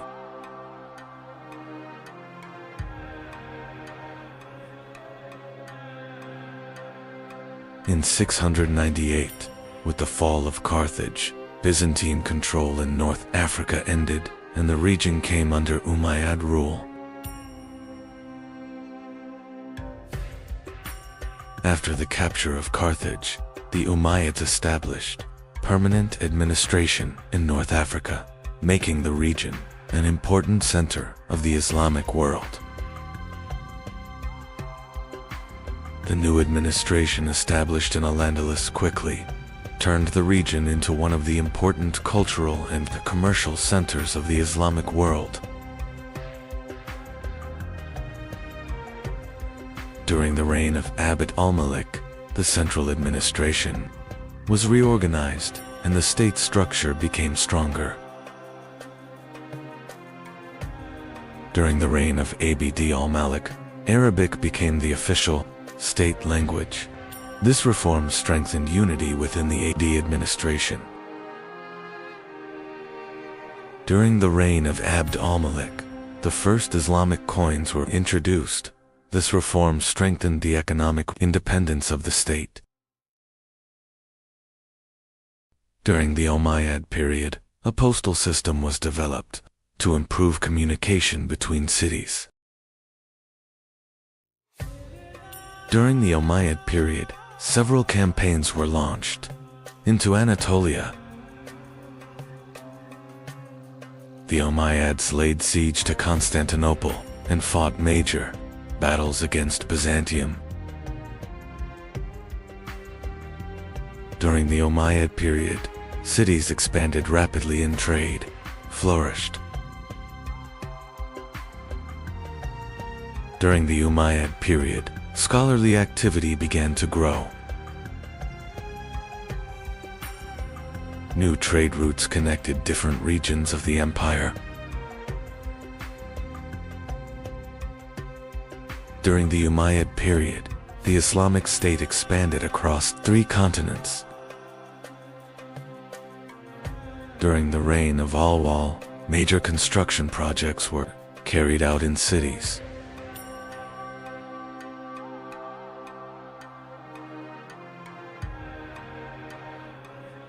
During this period, medical services began to develop. Social order and state structure became stronger.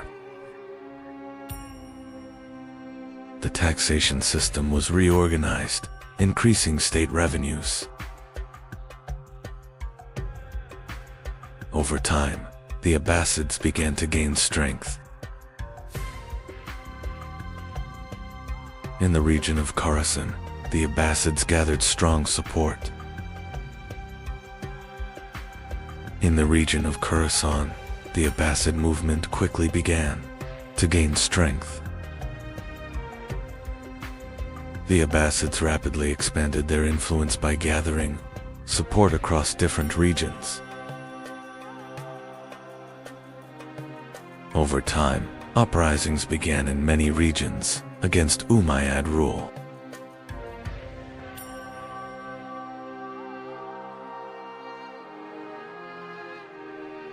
Abbasid armies advanced westward and began a major struggle against Umayyad rule. The two major armies faced each other near the Zab River. The Battle of the Zab in 750 became the decisive conflict that led to the end of the Umayyad state. After the battle, the Umayyad army was forced to retreat. Abbasid forces advanced toward Damascus and took sole control of the government. In 750, the Umayyad state came to an end. Some members of the Umayyad dynasty managed to escape westward. A branch of the Umayyad dynasty reached Al-Andalus and established a new rule there. The new Umayyad rule established in Al-Andalus became a powerful center in the Western Islamic world. Cordoba soon became an important center of knowledge and culture. Cities of Al-Andalus became important centers along major trade routes. Al-Andalus became an important center where different cultures came together. During this period, scholarly activities accelerated and produced important developments. Urban life rapidly developed in Al-Andalus, and scholarly activity created a new intellectual center in the Western Islamic world.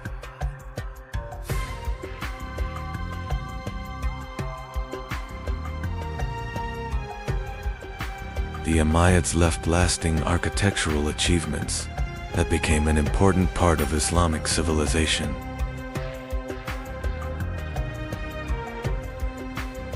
During the Umayyad period, the Islamic State expanded across a vast territory stretching from Al-Andalus in the west to Central Asia in the east. The Uayyid period played an important role in the political, cultural, and economic development of Islamic civilization. The Umayyad period took its place in history as a great era, when Islamic civilization reached vast territories and left a lasting legacy. The year was 750. The Islamic world stood on the edge of a silent but powerful transformation. For nearly a century, the Umayyads ruled the Islamic world. But non-Arab Muslim communities were growing increasingly dissatisfied. And that dissatisfaction turned into a secret movement. This movement united under black banners. In Khorasan, this movement was led by a powerful commander. And finally, two great armies met on the banks of the Zab River.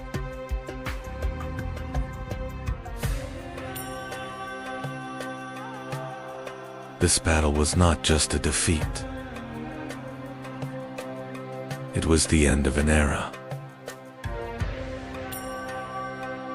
A new era had begun, and the Abbasids had entered the stage of history. After their victory, the Abbasids quickly began securing major cities. The new Caliph, Abu al-Abbas al-Safa, officially declared his rule. The new regime began rapidly erasing the traces of the old order. Caliph al-Mansur made a historic decision. The new capital would no longer be Damascus, it would be Baghdad. Baghdad was a carefully planned imperial capital built from the ground up. Soon, Baghdad became one of the greatest cities in the world.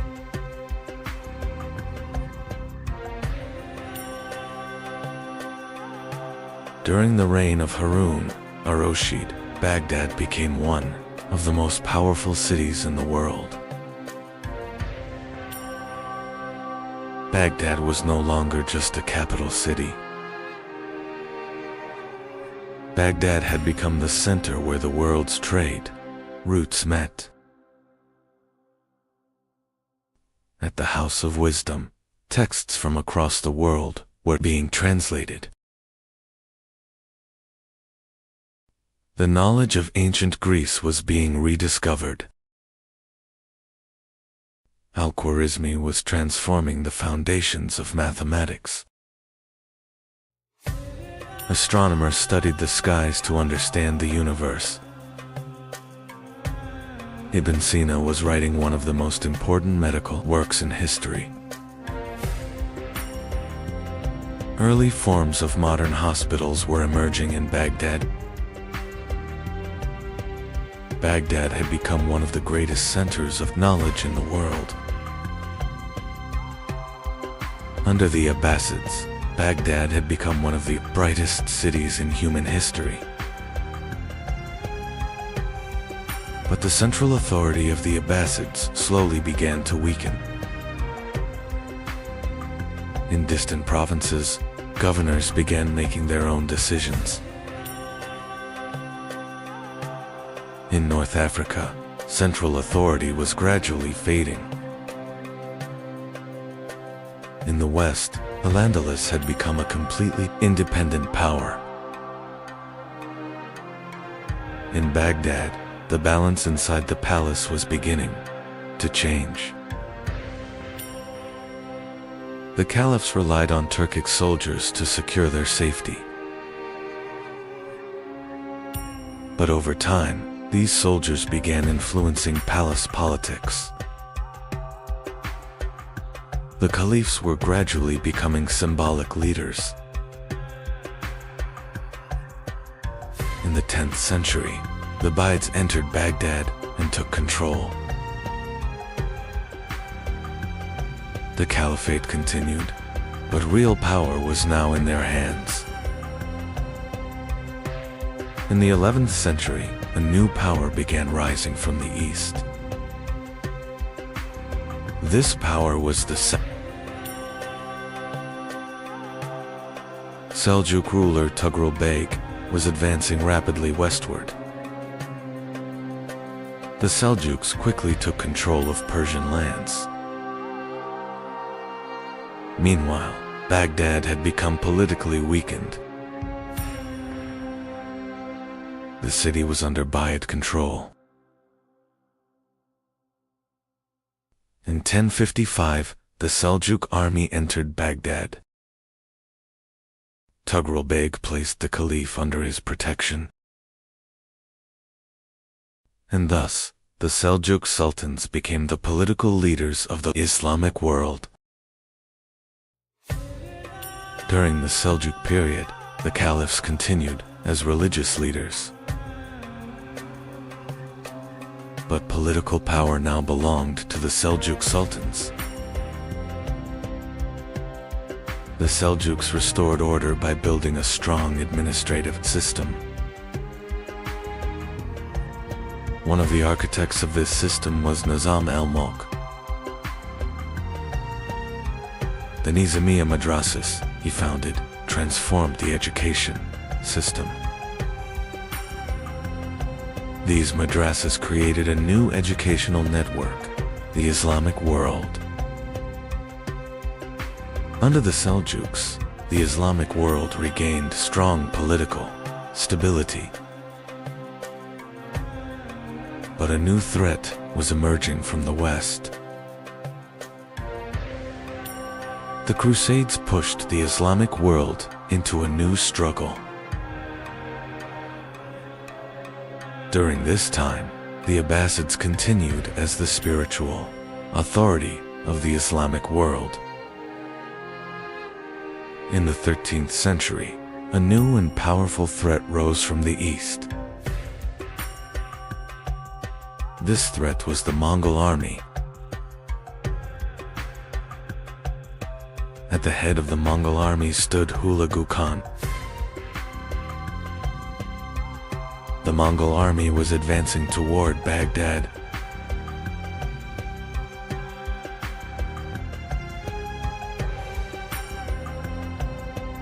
In 1258, Baghdad was besieged.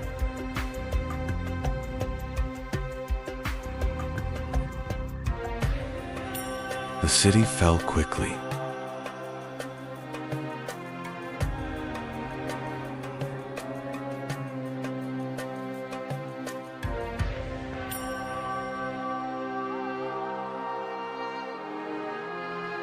The House of Wisdom was destroyed.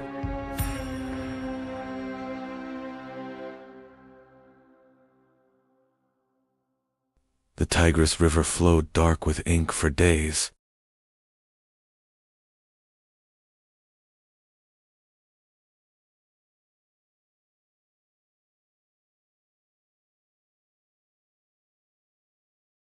The last Abbasid caliph was killed.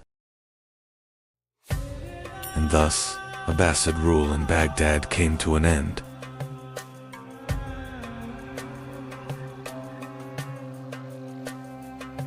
Baghdad had fallen. The city fell into silence. But knowledge did not disappear. Knowledge moved to other cities. The Abbasid Caliphate continued in Cairo. The Caliphate had not completely ended.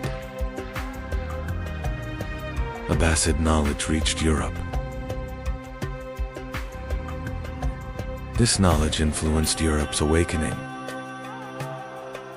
and became one of the foundations of the Renaissance. Abbasid knowledge spread across continents. Centuries later, the Caliphate passed to the Ottomans. This legacy continued to live on. Baghdad was once one of the centers of the world. The House of Wisdom changed human history. The Abbasids were not just a state.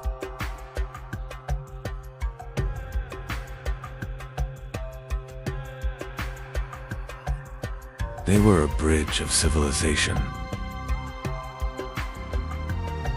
And history never forgot them.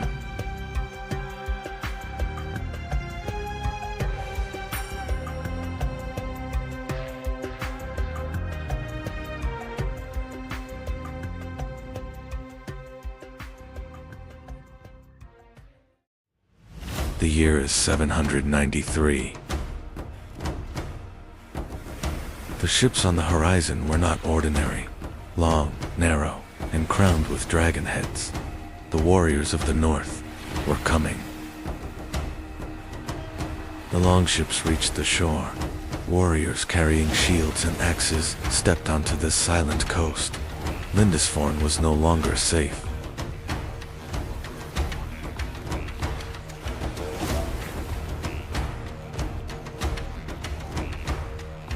A monk wrote in his chronicle, "God protect us from the fury of the Northmen." Europe was now facing a new threat. The Vikings were not born raiders. It was the harsh geography they lived in that pushed them toward the sea. Narrow lands, long winters, and limited resources forced northern people to search for new horizons. Population was growing in Scandinavia. Land was limited. For young warriors, the path to wealth and glory now lay across the sea. The Vikings' greatest strength was not only their warriors, but their ships. Long ships could cross open seas and travel deep inland through shallow rivers. The Vikings did not raid England alone. Soon they reached the coasts of France, the Baltic, and the rivers of Eastern Europe. The northern warriors were now everywhere across Europe.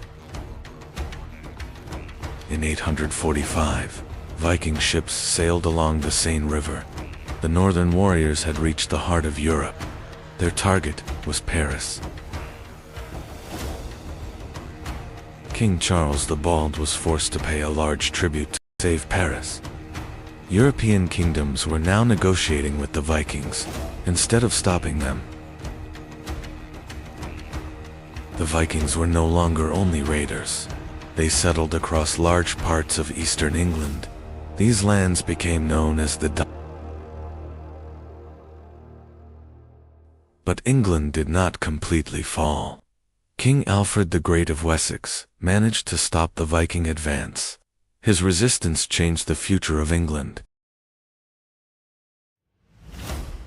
Some Vikings turned east instead of west. Traveling along great rivers, they reached Byzantium. They were now known as the Varangians.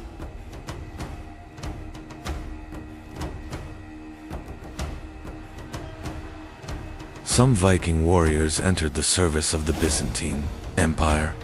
In Constantinople, they became the emperor's most trusted guards.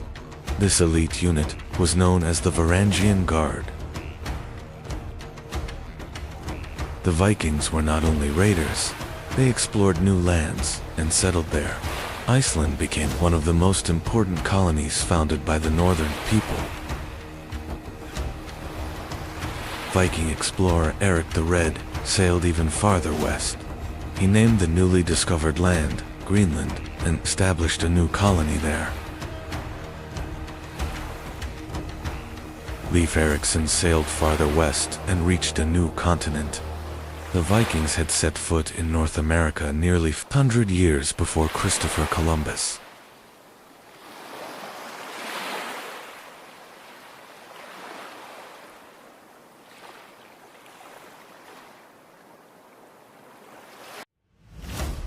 The Vikings were not only warriors. They built powerful trade networks stretching from the Baltic to the Black Sea, transporting furs, silver, and valuable goods. Viking society was divided into three main classes. Jarls were the ruling elite. Carls were the free people. Thralls stood at the lowest level as slaves. In the Viking world, battle was more than survival. They believed in Odin's wisdom, Thor's strength, and that brave warriors would enter Valhalla after death. Over time, the Viking world began to change. Scandinavian kings accepted Christianity. The old gods were slowly replaced by a new faith. The Viking Age came to an end, but the legacy of the northern warriors lived on in Europe's culture, trade, and exploration. They were not only raiders, they were explorers who helped shape history. One of the most mysterious figures in Viking history was Ragnar Lothbrok. According to some sources, he was a great warrior. According to others, only a legend. Ragnar Lothbrok later turned toward the shores of England, but this time, the campaign would not end as he expected.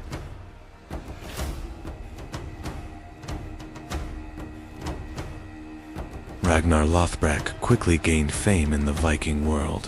His raids across England and Frankish lands made his name legendary among northern warriors. Ragnar was not only a warrior. Under his leadership, many Viking warriors united. Across the northern world, his name became associated with great expeditions.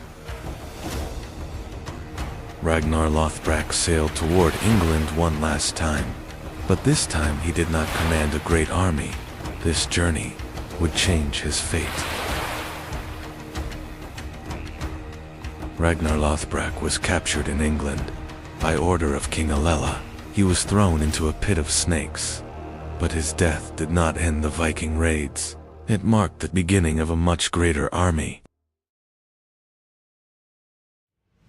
Ragnar's death caused great anger in the north. His sons gathered one of the largest Viking armies in history to take revenge. In 866, the great heathen army reached the shores of England. This was no longer a raid. It was the beginning of a permanent invasion. The great heathen army quickly captured the city of York. The city would now be known as Jorvik and became a major center of Viking power in England. The great heathen army quickly began to shake the Anglo-Saxon kingdoms. Northumbria, Mercia, and East Anglia fell under Viking control. Much of England was now in the hands of northern warriors. Much of England had fallen to the Vikings, but the kingdom of Wessex still stood. King Alfred formed the last line of defense against the Viking advance. In 878, at the Battle of Edington, Alfred's army stopped the Viking leader Guthrum. This victory became a turning point that prevented England from falling completely under Viking rule. After the victory at Edington, Alfred and the Viking leader Guthrum agreed on the Treaty of Wedmore. England was now divided between two worlds: the south, under Anglo-Saxon control, and the east under Viking rule. In 1066, William, Duke of Normandy, invaded England. This conquest was not only a change of kings, it was the return of the Viking legacy to England. The Norman descendants of the Vikings reached not only England, but also the Mediterranean. In southern Italy and Sicily, they established new kingdoms and shaped the politics of southern Europe. In 1066, Viking King Harald Hardrada launched his final campaign into England, but he was defeated at the Battle of Stamford Bridge. This defeat marked the end of the Viking Age. The Vikings changed Europe not only through war, but through the legacy they left behind. The cities they founded, the trade routes they opened, and the kingdoms they shaped permanently influenced the continent. The Vikings became the first Europeans to reach North America. The settlement at Vinland was short-lived, but it marked the first known European journey across the Atlantic. The Vikings were not only raiders, they were traders, explorers, warriors, and the legacy they left behind changed the course of European history.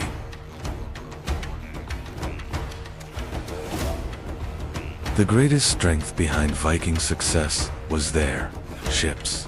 Carefully built, long ships could cross open seas and travel deep inland through rivers.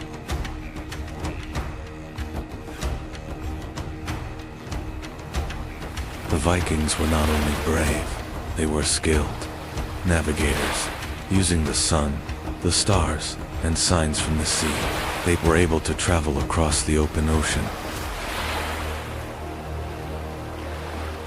The Vikings were not only warriors from the north, they were explorers who expanded Europe's horizons, sailors who reshaped trade routes, and a civilization that influenced the course of world history.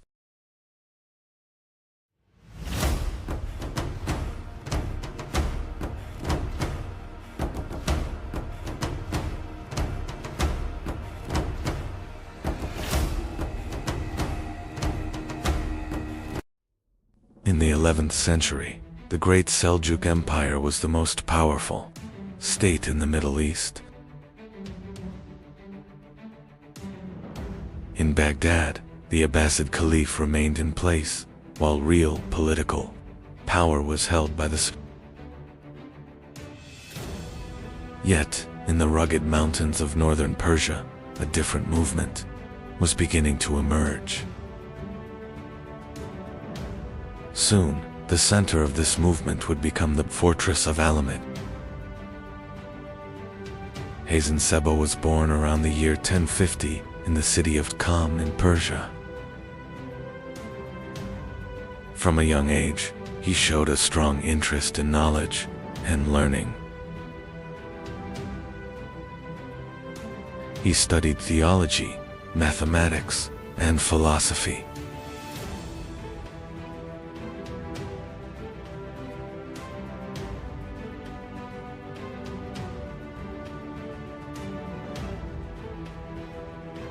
He studied theology, mathematics, and philosophy.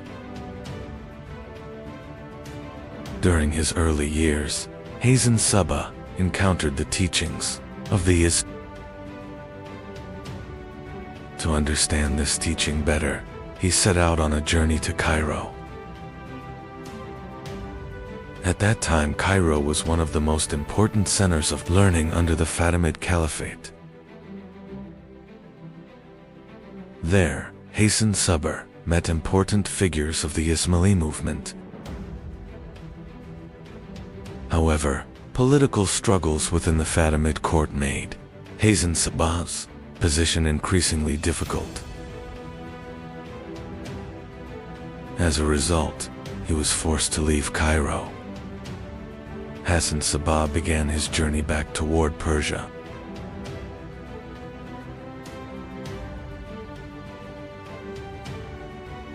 His goal was now to establish a new center in the mountains. In 1090, Hasan Subba turned his attention toward the fortress of Alam.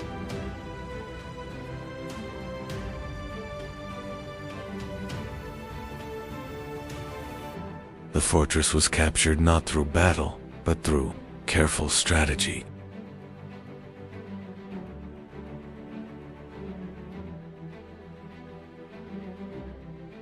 Alamut had now become Hasan Subba's center of power.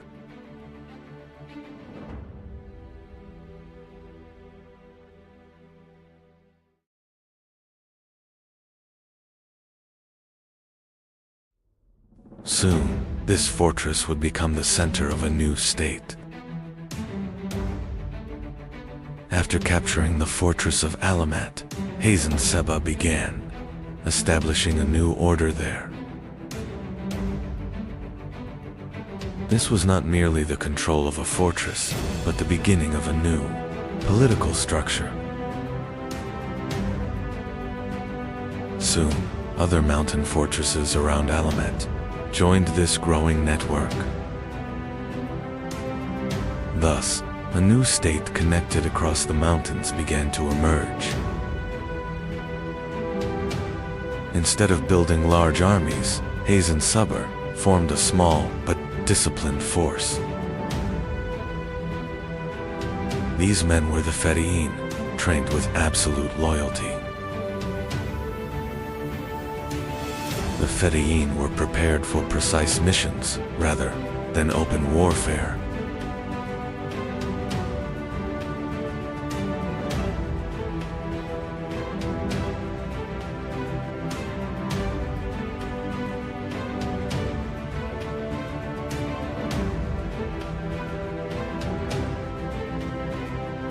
This system quickly made Hasan Subba's power felt across the region. At this time, the Great Seljuk Empire was the dominant political power across Persia and the surrounding regions.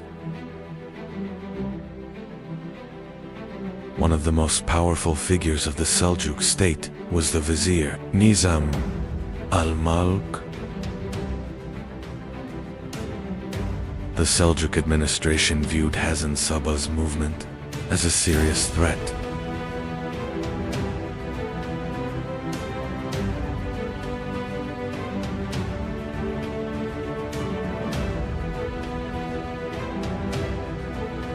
Thus began a long struggle between the Seljuks and Alamut.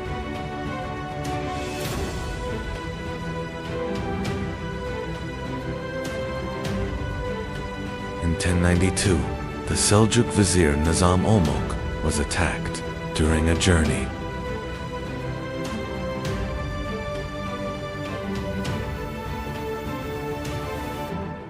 A Fedayeen approached the vizier and carried out the assassination.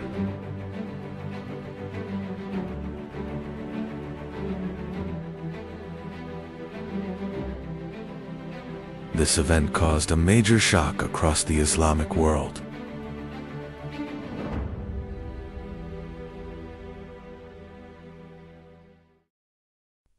This assassination demonstrated the power of Alamat across the region.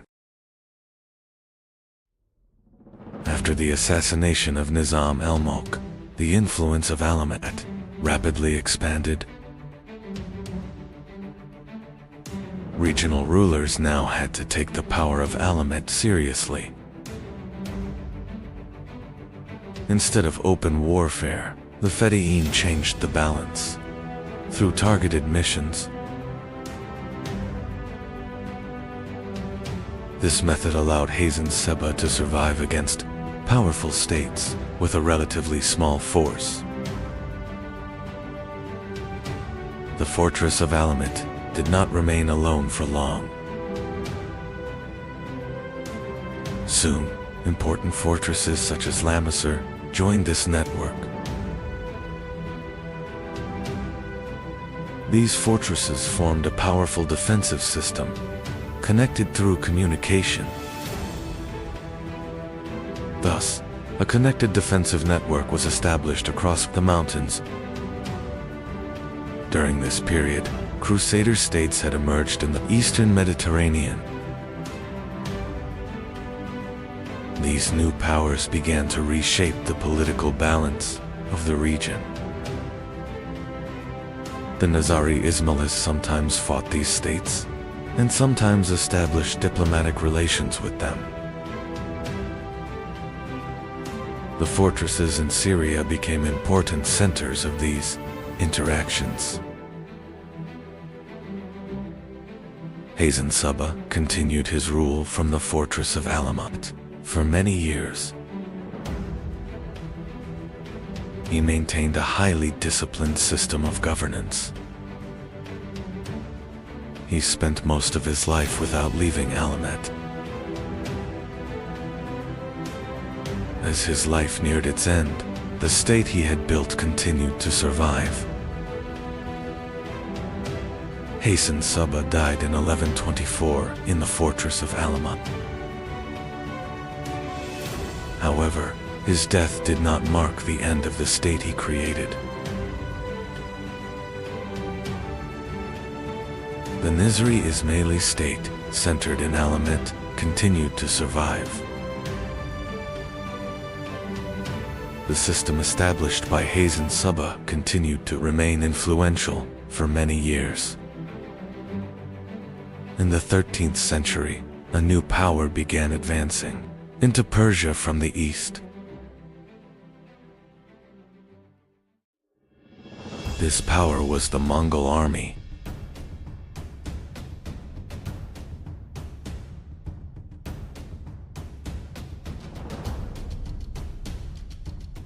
The Mongol forces were commanded by Hulagu Khan.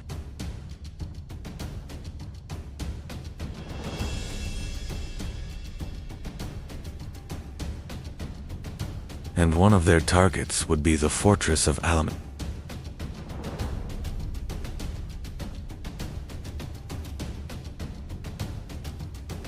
In 1256, Mongol armies advanced toward Alamat. The fortress of Alamat, which had resisted for decades, was placed under siege. In the end, the fortress of Alamat fell to the Mongols. Thus, the state founded by Hazen Seba came to an end. In one of the harshest lands on earth, a child was born. His name was Temujin. No one knew his future, but his destiny was not ordinary.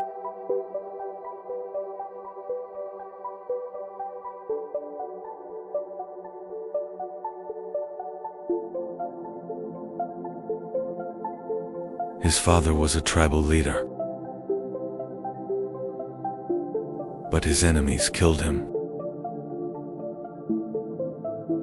Temujin and his family were abandoned. They had to survive. Temujin and his family were abandoned by their tribe. He grew up fighting hunger. Temujin brought food back to his family. He was already carrying the burden of responsibility.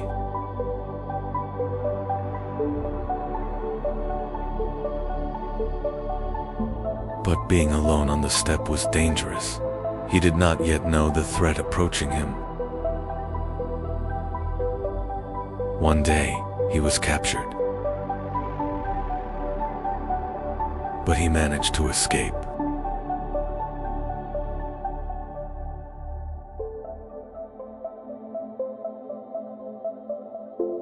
Now he was alone. But he had a great vision. And that vision would change the world. Young Temujin found a powerful ally. His name was Jamuka. They grew up together. They fought together. Temujin began gathering loyal warriors. He was no longer alone. But leadership was not easily earned. Jamuka was chosen as leader. Temujin chose a different path. He chose ordinary warriors over nobles. This decision changed everything. Old friends were now rivals. An inevitable war was approaching. The steppe became a battlefield. And Temujin would not turn back. Temujin began to fight. The steppe was his battlefield. Many tribes joined him. His army was growing rapidly.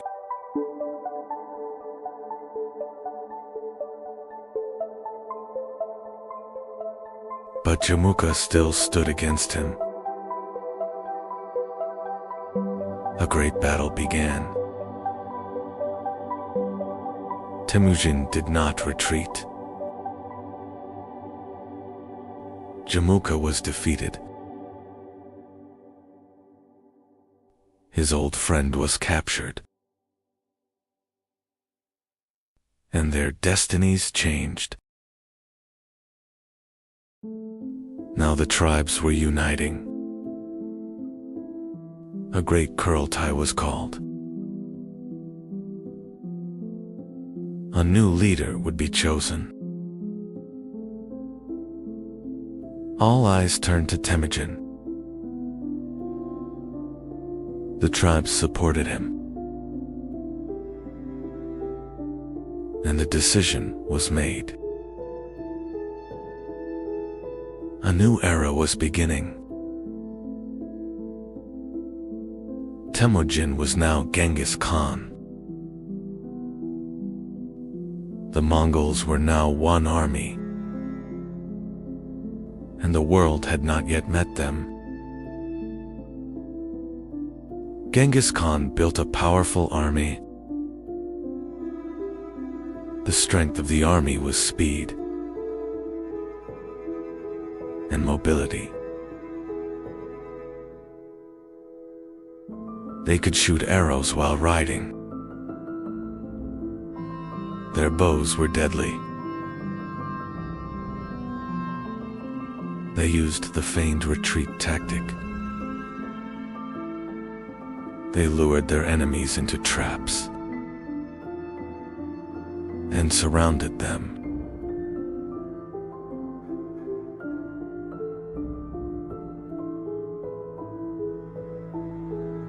The army was disciplined. Every unit was organized. Orders moved quickly. A relay system was created. This system sped communication. Scouts gathered intelligence. Plans were prepared in advance. Now borders would be crossed. In 1211, Genghis Khan invaded northern China. The first target was China. The Mongols advanced against the Jin dynasty. The war was just beginning. In 1215, Zhongdu was captured. Zhongdu, Bugian Kopeki. New cities were targeted. Northern China was now under Mongol control.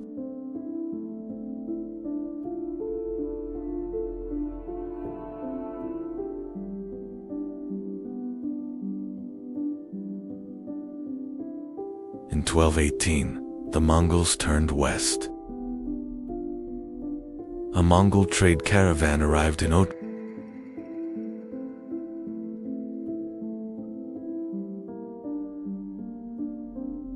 But the caravan was arrested.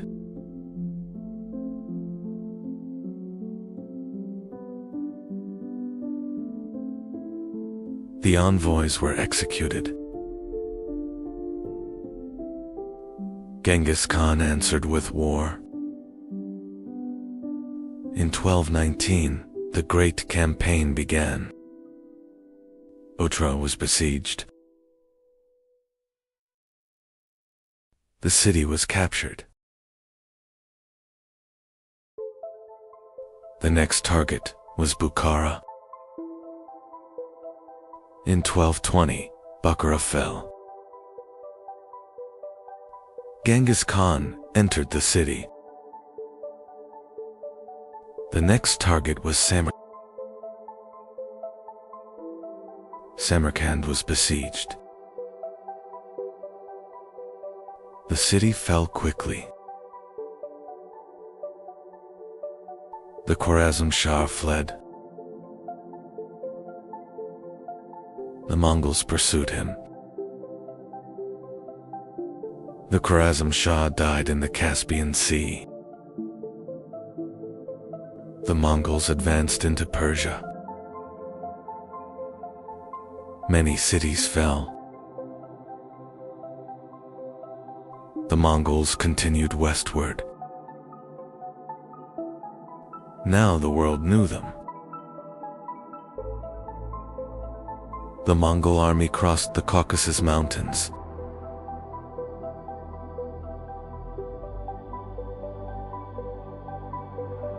They were now approaching the gates of Europe.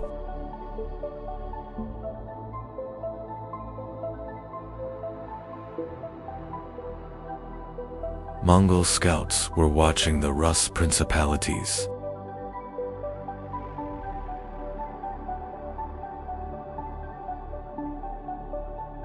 The great cities of Europe did not yet know the danger that was coming.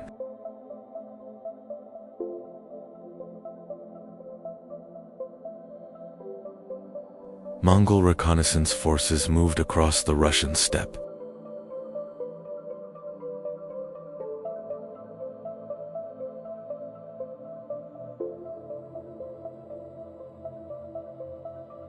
The borders of Europe were now before them. The Rus princes united against the Mongols.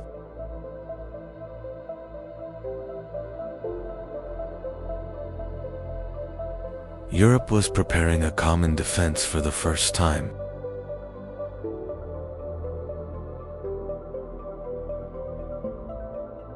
In 1223, the two armies faced each other at the Kelka River.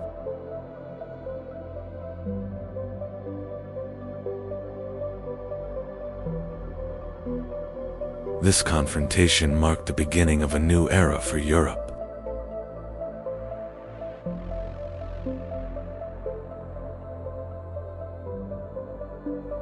The Mongols used the feigned retreat tactic.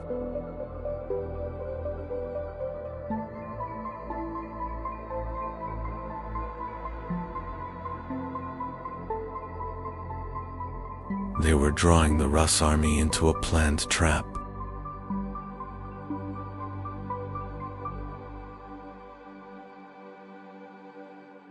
The Rus army began to pursue the Mongols.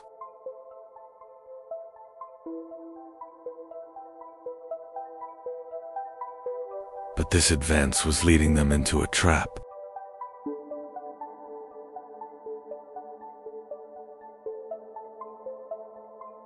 The Mongols suddenly turned back.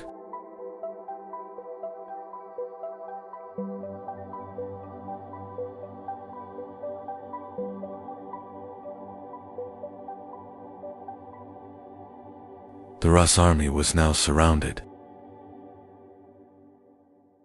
The Rus army suffered a devastating defeat.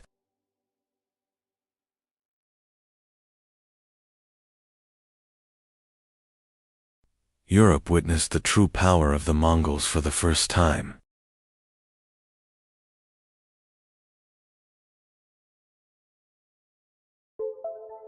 This victory was the result of Subutai and Jeeb's strategy.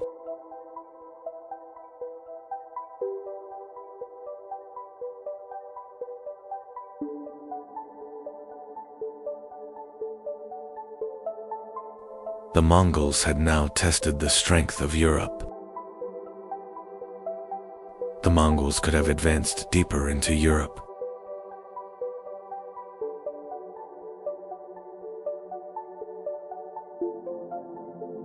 But this campaign was only a reconnaissance mission.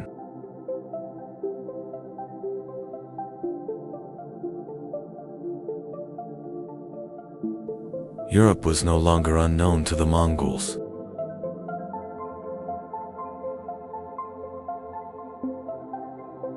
This reconnaissance laid the foundation for future invasions.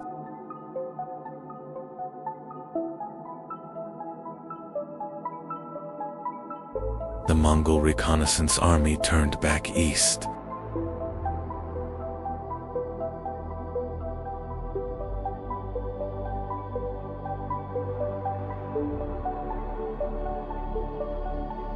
The knowledge they gathered would shape future campaigns.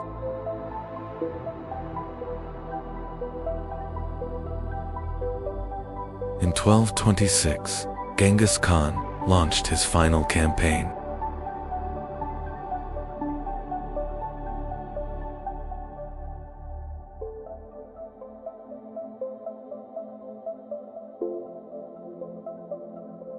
The target was the Western Shaya Kingdom.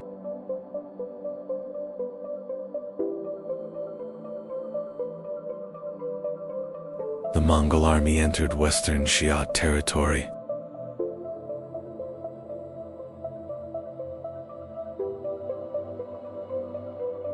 Soon, major cities were placed under siege.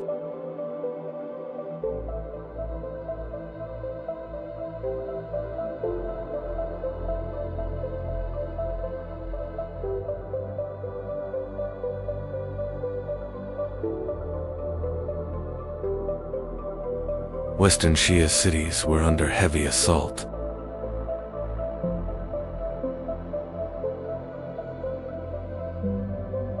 The Mongols were tightening the siege ring. During the Western Xia campaign, Genghis Khan fell ill.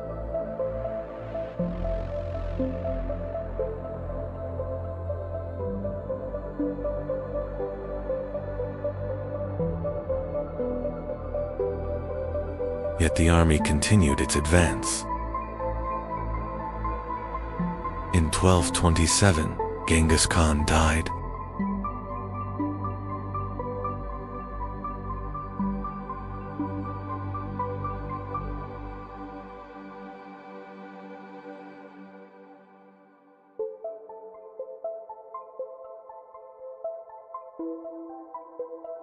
The death of Genghis Khan was kept secret from the army.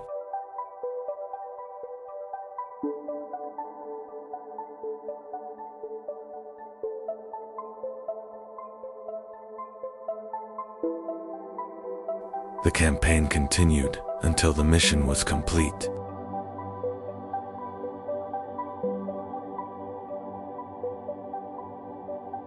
Genghis Khan was buried in a secret location. The place of his grave remains unknown, even today. In 1229, Ogedei Khan was proclaimed Great Khan. The Mongol Empire would continue to expand.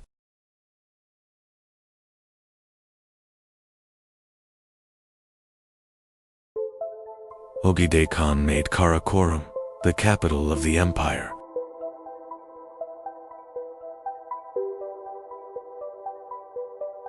From here, campaigns across Asia and Europe were directed.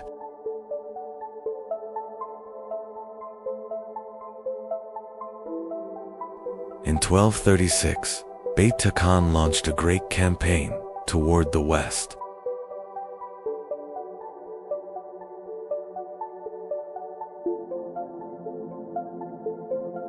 Subutai was the strategic architect of this invasion.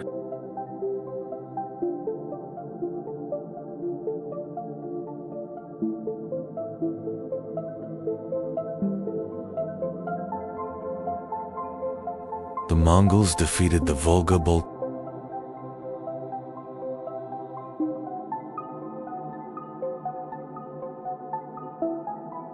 The gates of Eastern Europe were now open.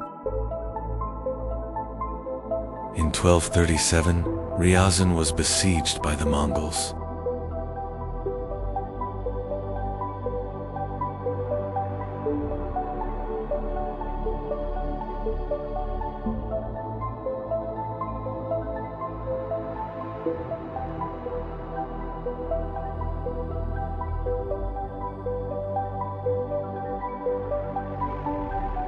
The city was completely destroyed in a short time.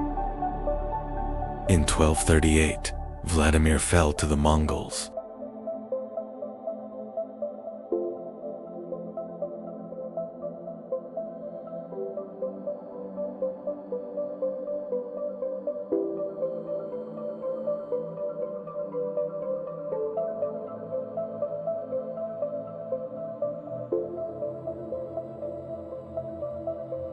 The resistance of the Rus principalities began to collapse rapidly. In 1238, Moscow was burned by the Mongols.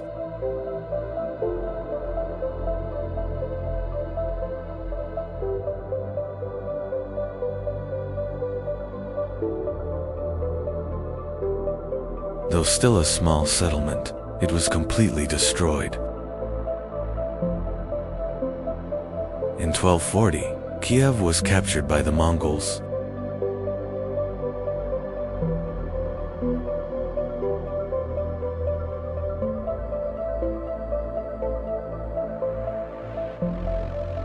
One of the greatest cities of Eastern Europe had fallen.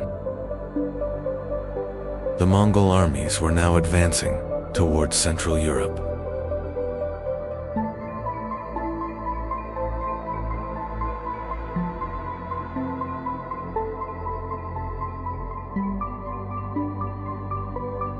Poland and Hungary had become the next targets. In 1241, European knights faced the Mongols at the Battle of Lignita. But once again, the Mongol army proved superior. In 1241, the Hungarian army suffered a devastating defeat at the Battle of Mohi.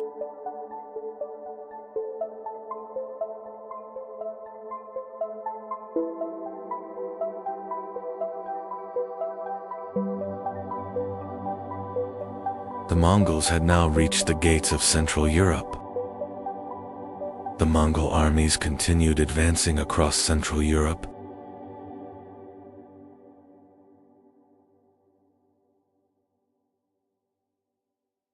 Europe now appeared defenseless.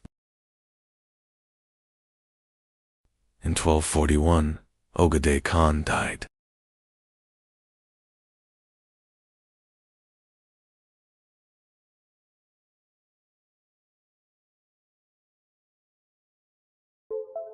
The Mongol army had to return for the Kurultai assembly. The Mongol army withdrew from Europe.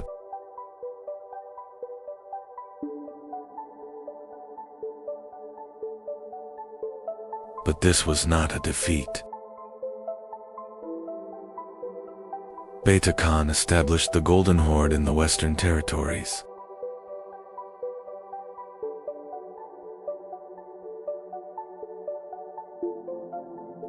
The Rus principalities were now under Mongol rule.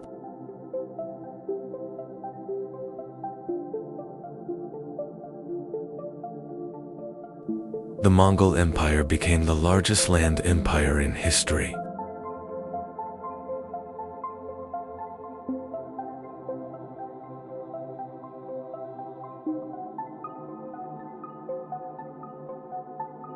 Its land stretched from China to Europe. The Mongols established secure trade routes across Eurasia.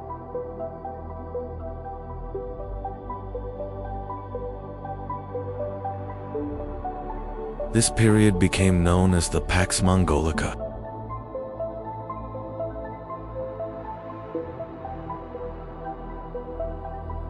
The Mongol Empire connected different cultures across Eurasia. Knowledge and technology spread rapidly along its routes.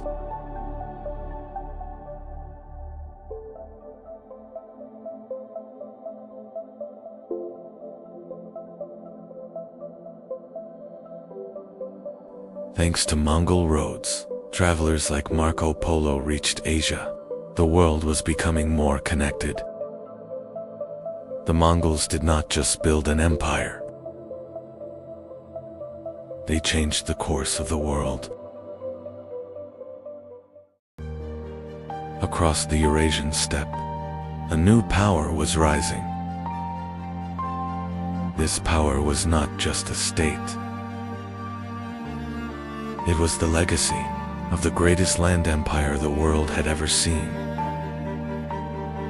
And this legacy would give rise to the Golden Horde. In 1227, Genghis Khan died.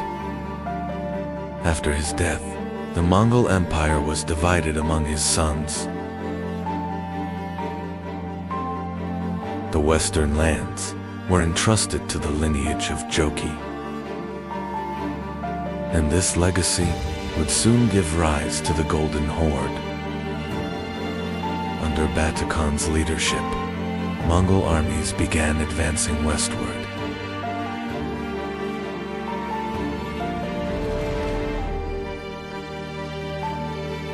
This advance was not an ordinary campaign of conquest.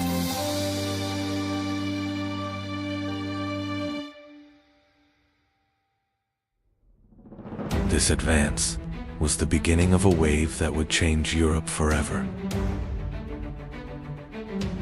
And the first target was the Rus principalities. Soon, Mongol armies reached Kiev.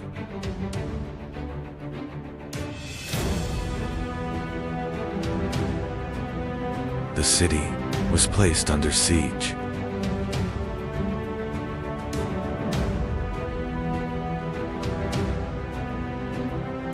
And Kiev fell to the Mongol armies.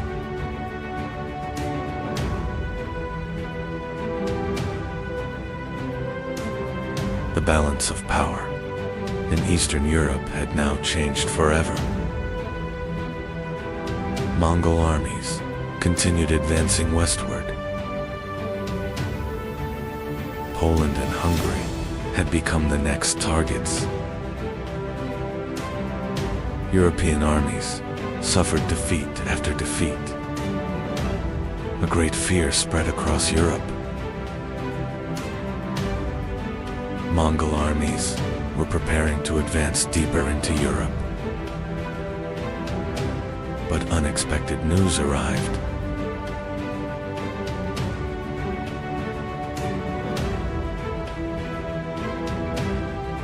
The great Khan, Girai, had died.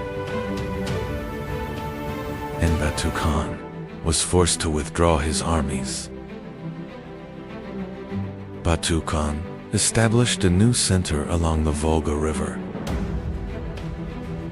This center was the city of Sarai. Sarai soon became the capital of the Golden Horde.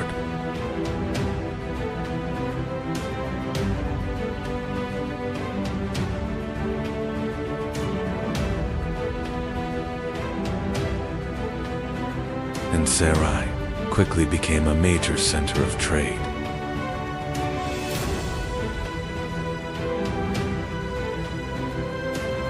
The Golden Horde established dominance over the Rus principalities. But this dominance was not direct occupation. The Rus principalities began paying tribute. Through this system, the Golden Horde controlled vast territories efficiently. The northern branch of the Silk Road passed through Golden Horde territory. These routes connected the east and the west.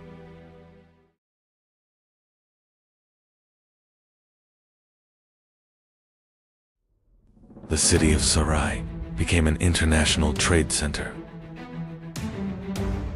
Different cultures met within Golden Horde lands.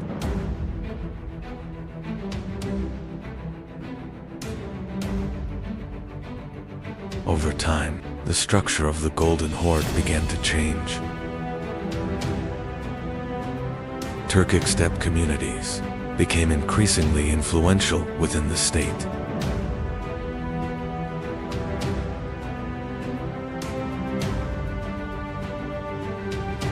This transformation also affected the structure of governance.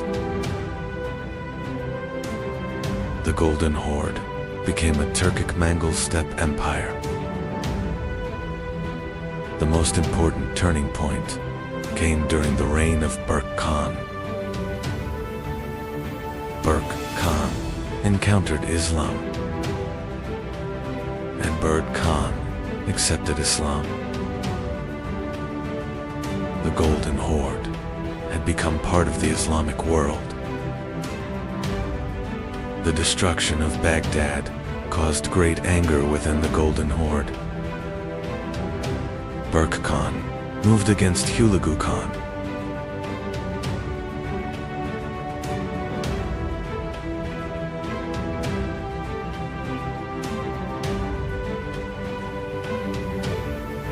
For the first time, Mongol armies fought against each other.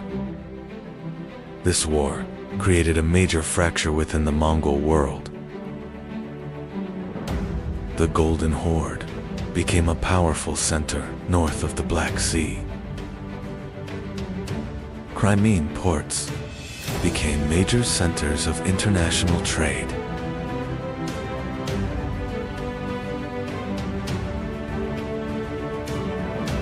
Genoese merchants established colonies in the region. These colonies strengthened trade between the Golden Horde and Europe. During this period, the Grand Duchy of Moscow began to rise.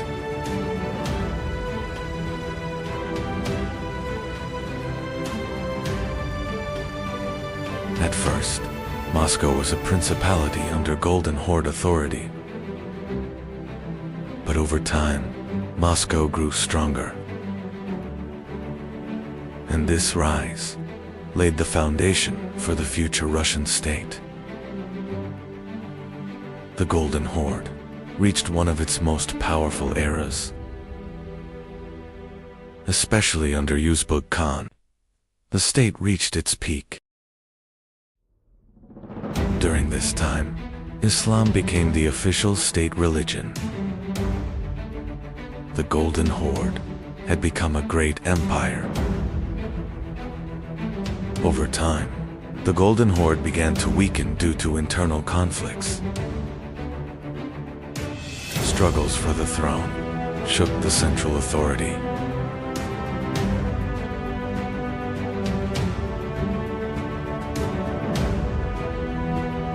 This situation allowed the principalities to grow stronger. The power of the Golden Horde began to fragment. By the 15th century, the Golden Horde began to fragment. The Kazan Khanate became one of the successor states. The Crimean Khanate rose to power north of the Black Sea. The Astrakhan Khanate also inherited the Golden Horde's legacy.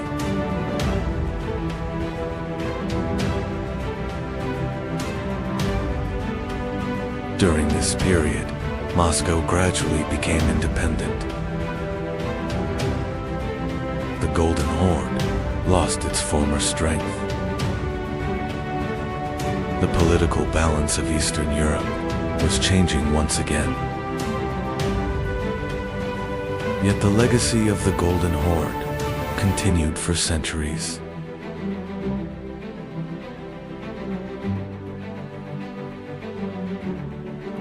Toktamish Khan faced the army of Timur.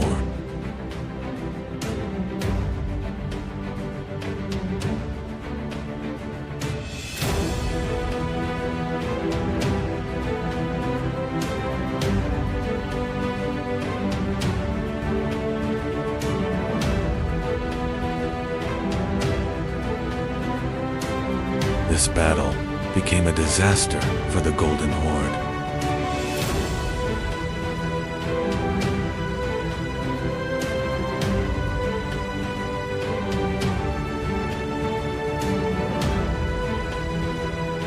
The Golden Horde suffered a devastating blow.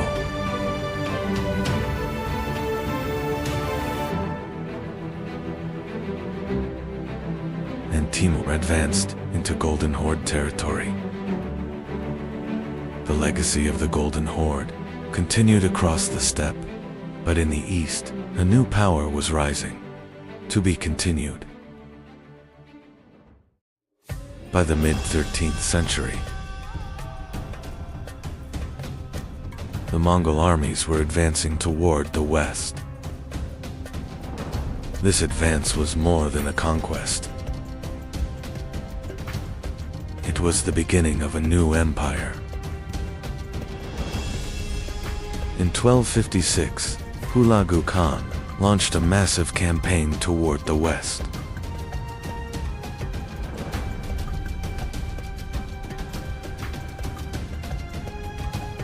His goal was to bring Persia and the Middle East under Mongol rule.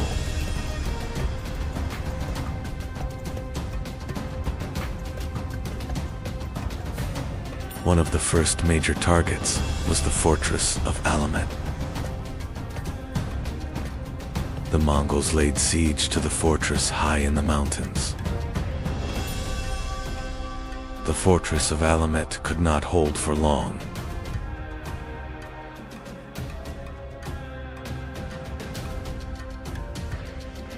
The Mongol army captured the fortress in a short time.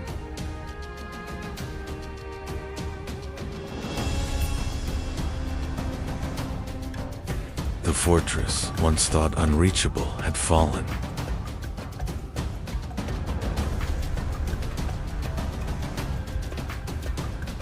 Now the gates of Mesopotamia were open to the Mongols. The Mongol army was now advancing toward Baghdad. For centuries, Baghdad had been the heart of the Islamic world. But now, the city faced an approaching and unprecedented danger. The Mongol armies arrived before the walls of Baghdad. In 1258, the Mongols placed Baghdad under siege.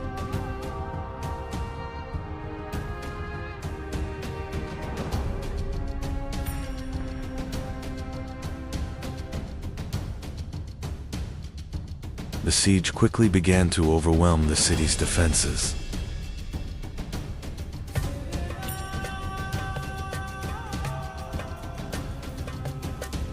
The Abbasid defenders resisted from the walls with determination.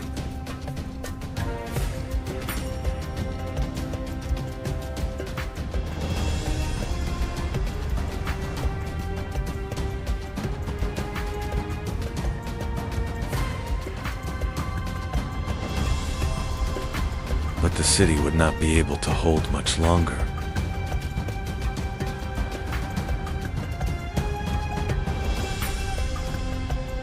In 1258, the walls of Baghdad were finally breached.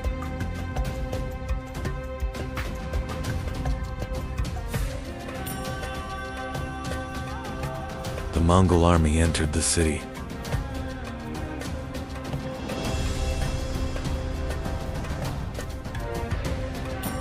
The Abbasid rule was now on the verge of collapse.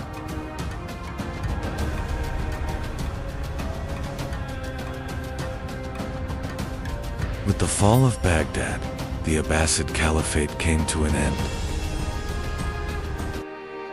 After the fall of Baghdad, Hulagu Khan established a new state.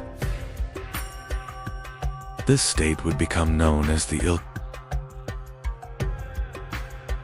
Ilkhanate stretched from Persia to Anatolia.